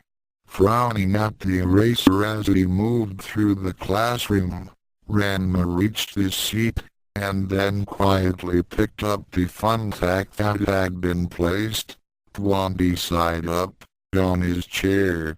He spared only a second to glance over the rest of his desk before he sat down, the other students watching him closely. Hey, Saotome, mumbled the girl that sat behind him, leaning forward. Just so you know, the traps were. It's all right, Ranma mumbled back, rolling his eyes. I know all about the traps. Don't worry about it. The girl blinked, and then shrugged. Oh, okay. I wouldn't open your desk if I were you. Oh. Ranma frowned, and then rubbed his chin thoughtfully as he considered his peer's warning. And then, of course, he opened up his desk. SSSSSSS. Immediately the fuse of some kind of small prank bomb placed among his books lit a flame, rapidly burning down toward its calamitous conclusion. Ranma calmly licked his thumb and forefinger and then squeezed the end of the fuse, putting it out with a sizzling hiss. Taking out the small bomb, he then put it on top of his desk, arranging it next to the eraser and the thumbtack. Then he stood up and took a deep breath. Hey! Indio. Get out here! The big-tailed boy roared, causing several other students to flinch back. After a few seconds, a short and irritated figure dropped down from outside onto the windowsill. Oh. So I see you've evaded my traps so far, Yukari sniffed disdainfully. Ranma's stare was curiously devoid of any anger or even irritation as he turned to face the preteen witch. Traps? You call these traps? He asked, gesturing to the items on his desk. Yukari blinked. I've gotta admit, When you said earlier that you were gonna go all out against me, I was actually a little bit worried," Ranma continued. "I've had real bad experiences with curses and magic, so I figured a natural witch could do a lot of damage if she had the chance." Then he gestured to the articles on his desk. "But this is insulting. This is something I'd expect from a brat half your age. Or maybe someone 20 times your age. The point is, this is pathetic, and I'm not gonna stand for it anymore." Youkai was caught between utter confusion and indignation. What? What do you mean? Don't think that this is all I'm capable of. Oh, it better not be, Ranma shot back, because now it's on. I'll teach you a thing or two. Much of Yukai's indignation had by now melted fully into confusion. "Wait, what? I'll show you what a real prankster can do," Ranma declared, his mouth twisting into a vicious grin. "Then maybe you'll realize exactly who you're dealing with here." "Huh?" Youkai asked dumbly. She hadn't considered this at all.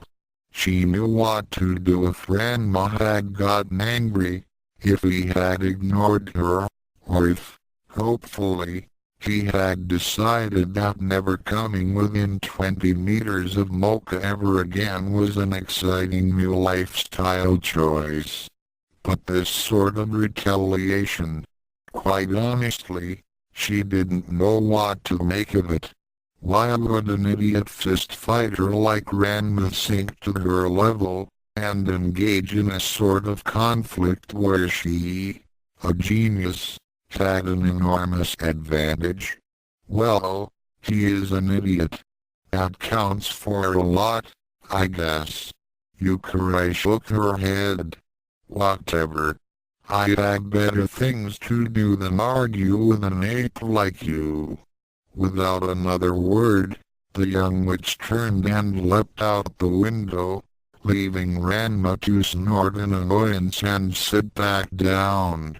Mocha promptly backed away from the doorway where she and Tsukune had been watching the confrontation, and then pulled Tsukune to face her. "Tsukune, you have to stop him."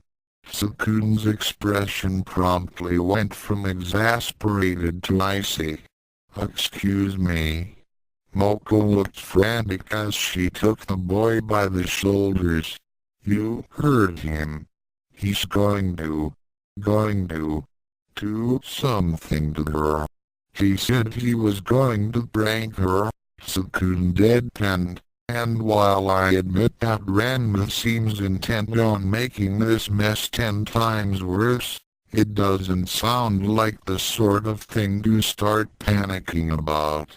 What if he hurts her?" Mocha insisted. It must be said, in the interest of fairness, that Tsukune made a Herculean effort to care about the well-being of the little magical girl that seemed hell-bent on terrorizing his best friend for no reason. As a good citizen and a gentleman, he was strongly opposed to violence or ill treatment of women, and he gathered up every scrap of those sentiments before he dared to make his delicately composed reply. "Hurts her how much?" he asked in all seriousness. It was not his finest moment. "Tsukune!" Mocha shouted, scandalized. "Wait, let me take that back," the human mumbled as he scratched the back of his head. "Okay, look, Ranma isn't the type that would really hurt a little girl even if..." He trailed off just before he added the words "they deserved it." Even if they treated him really badly. Youkai might get humiliated, But Ranma won't hurt her. Mocha shook her head. I'm not sure I trust him that far. Well, why the heck not? Tsukune snapped, causing the vampiress to start in surprise at the tone. Mocha, I'd probably be dead by now if it weren't for Ranma. He's put himself in harm's way for both of us, and never asked for anything in return. Don't you think he deserves a little consideration too? I'm not sure he does, the vampiress snapped back, her own tone heating up to match Tsukune's. Ranma loves to fight. What makes you think he was doing any of that for our sakes? And what makes you think he'll never raise a hand against Youkai? Tsukune grit his teeth as his frustration started to boil over. Maybe if Youkai didn't work so hard to earn a beating, then that wouldn't be a prob. Good morning, Tsukune said suddenly, smiling as she rounded the corner and saw two of her students talking outside the classroom. The homeroom teacher was slightly worried when neither of the teenagers greeted her back, but instead stood silently in front of the door, glaring at each other furiously. Island. Something the matter? It's not a big deal, Tsukune said, his tone carrying enough acid to melt steel. I'll be going to my seat now. Mocha watched the human boy stalk back into the classroom, and then turned to give her homeroom teacher a rather pathetic, withered smile.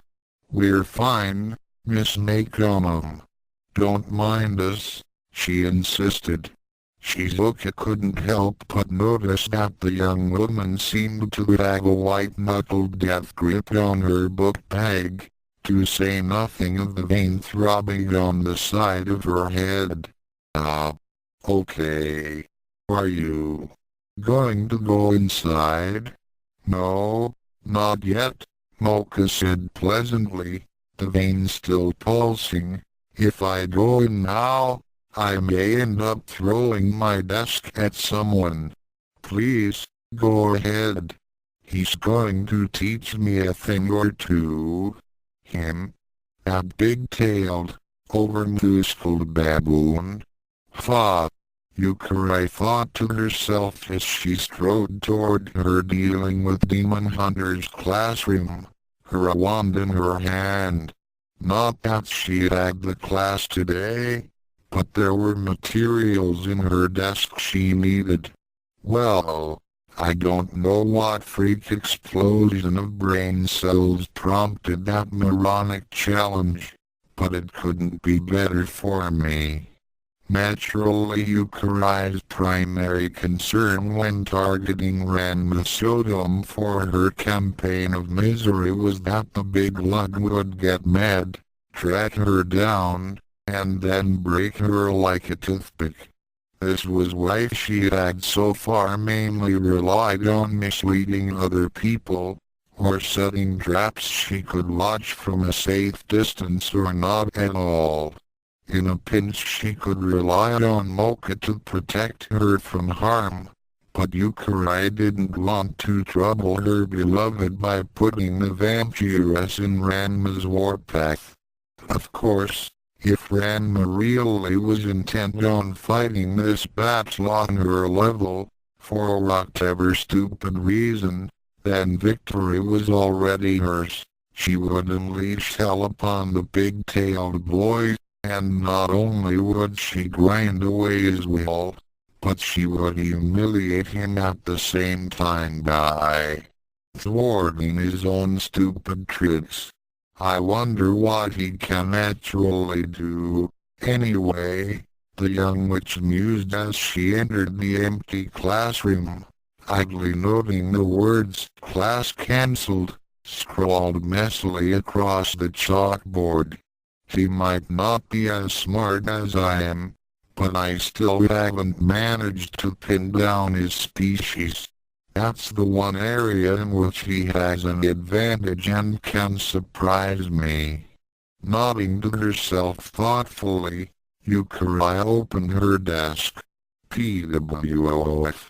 The young witch gasped as she was instantly consumed in a cloud of white powder, and she windmilled her arms in a panic as her vision was completely obscured.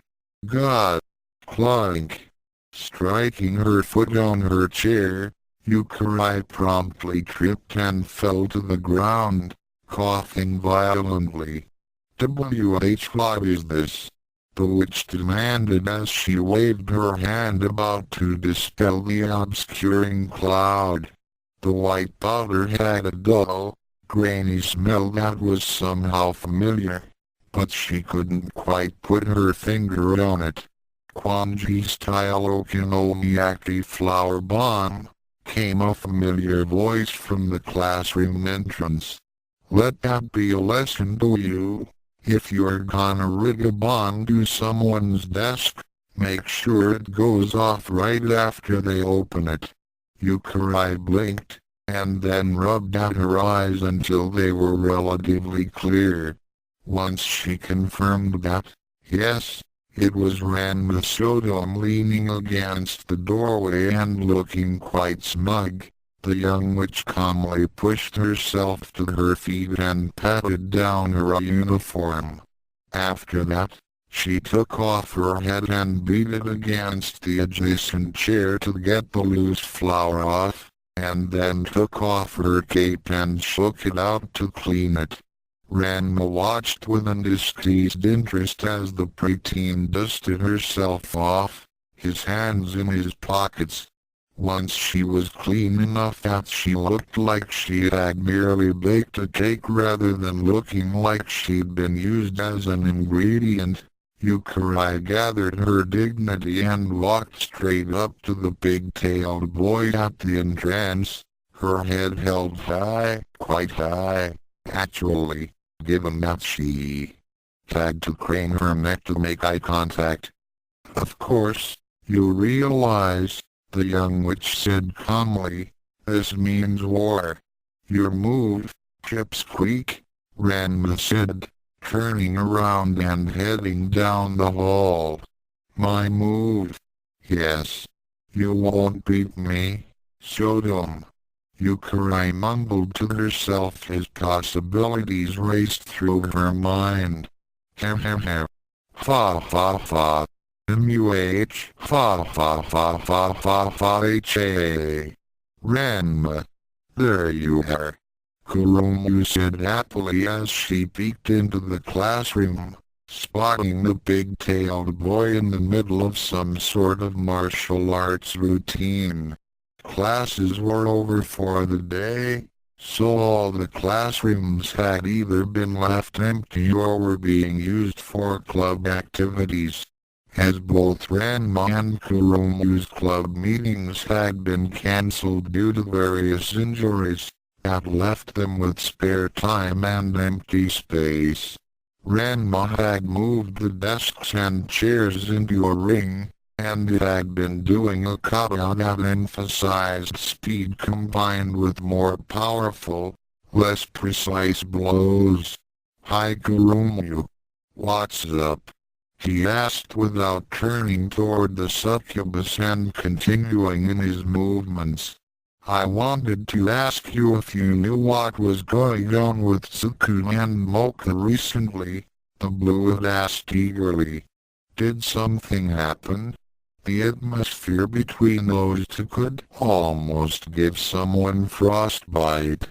Ranma frowned as he launched a powerful open palm strike, causing the air to snap audibly and some of the furniture in front of him to tremble from the shock wave. Did something happen?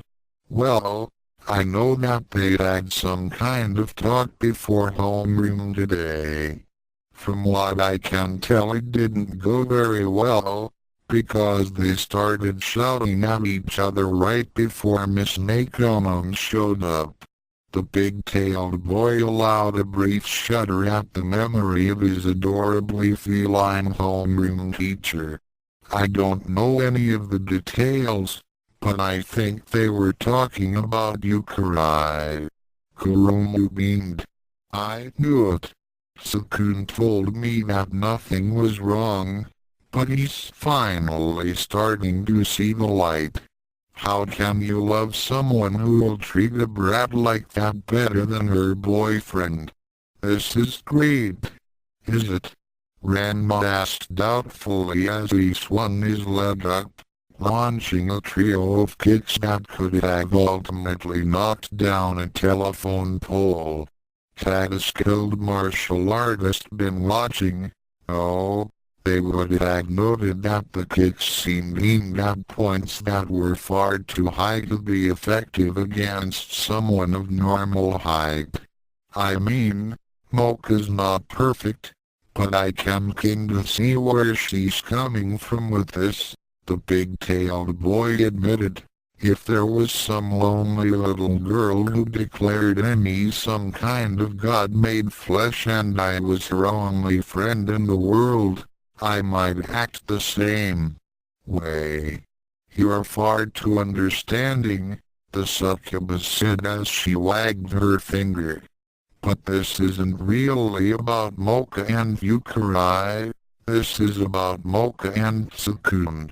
If Mocha's let the run come between them, then it won't be long before Tsukune washes his hands of the bloodsucker completely.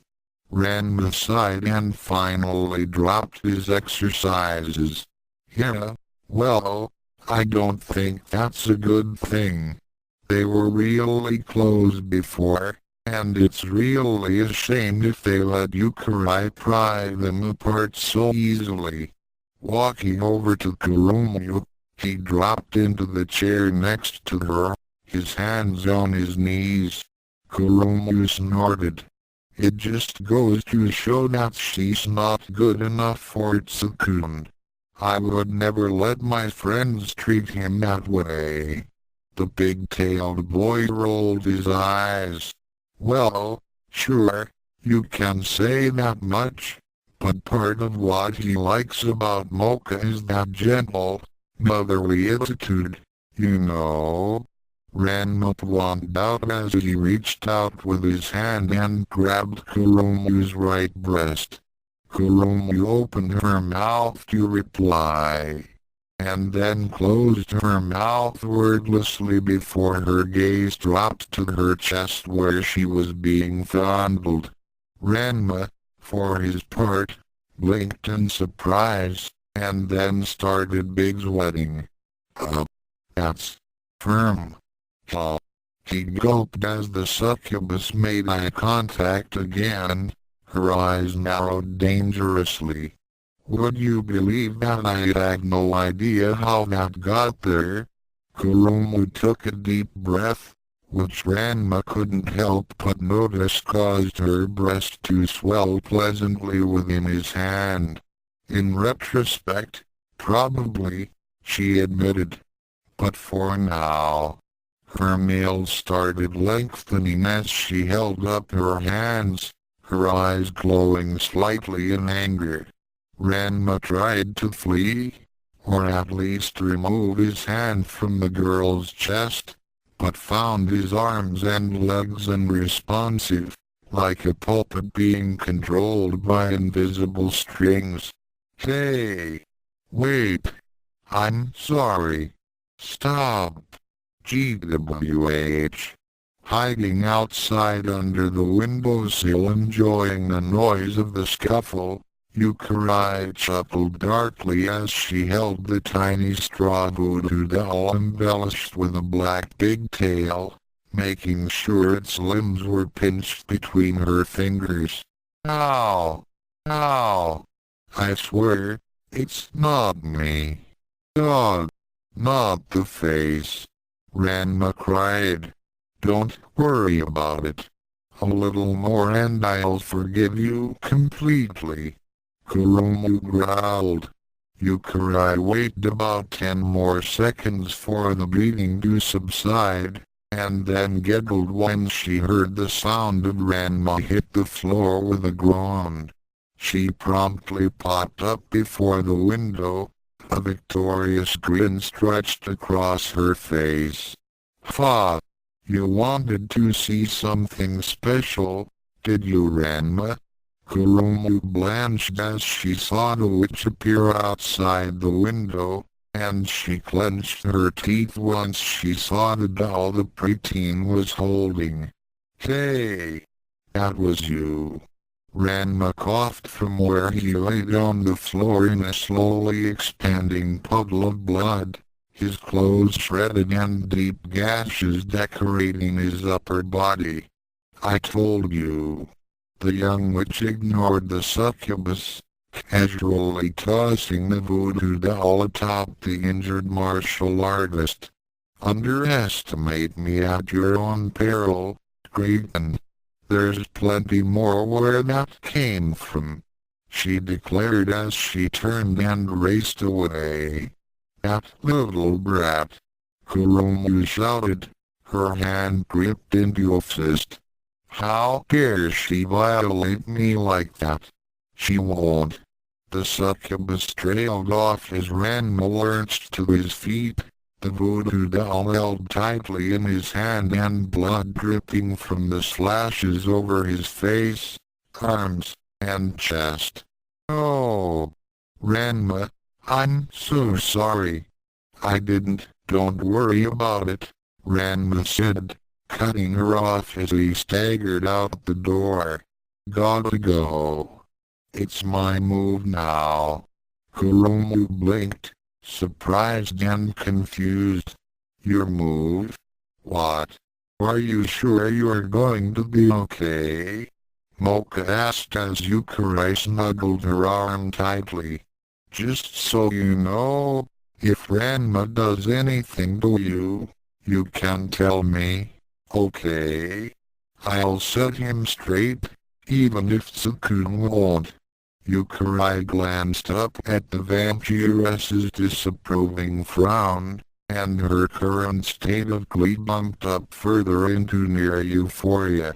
Not only had she taken Ranma down a peg, but apparently her conflict had unexpectedly driven a wedge between the object of her affections and that object's underwhelming tag-along. With the only serious competitor for Mocha's time out of the way, life was grand. "Don't concern yourself with that hubristic primate," Youkai said as she slipped into genius speak. "The whole point of my campaign is to keep this stupidity from bothering you, after all." "Oh, well, it certainly worked," Mocha admitted. Not that she really had a problem with Ranma bothering her, but it had not been more than a day since they'd even spoken to each other. "I'm still worried that you might provoke him,"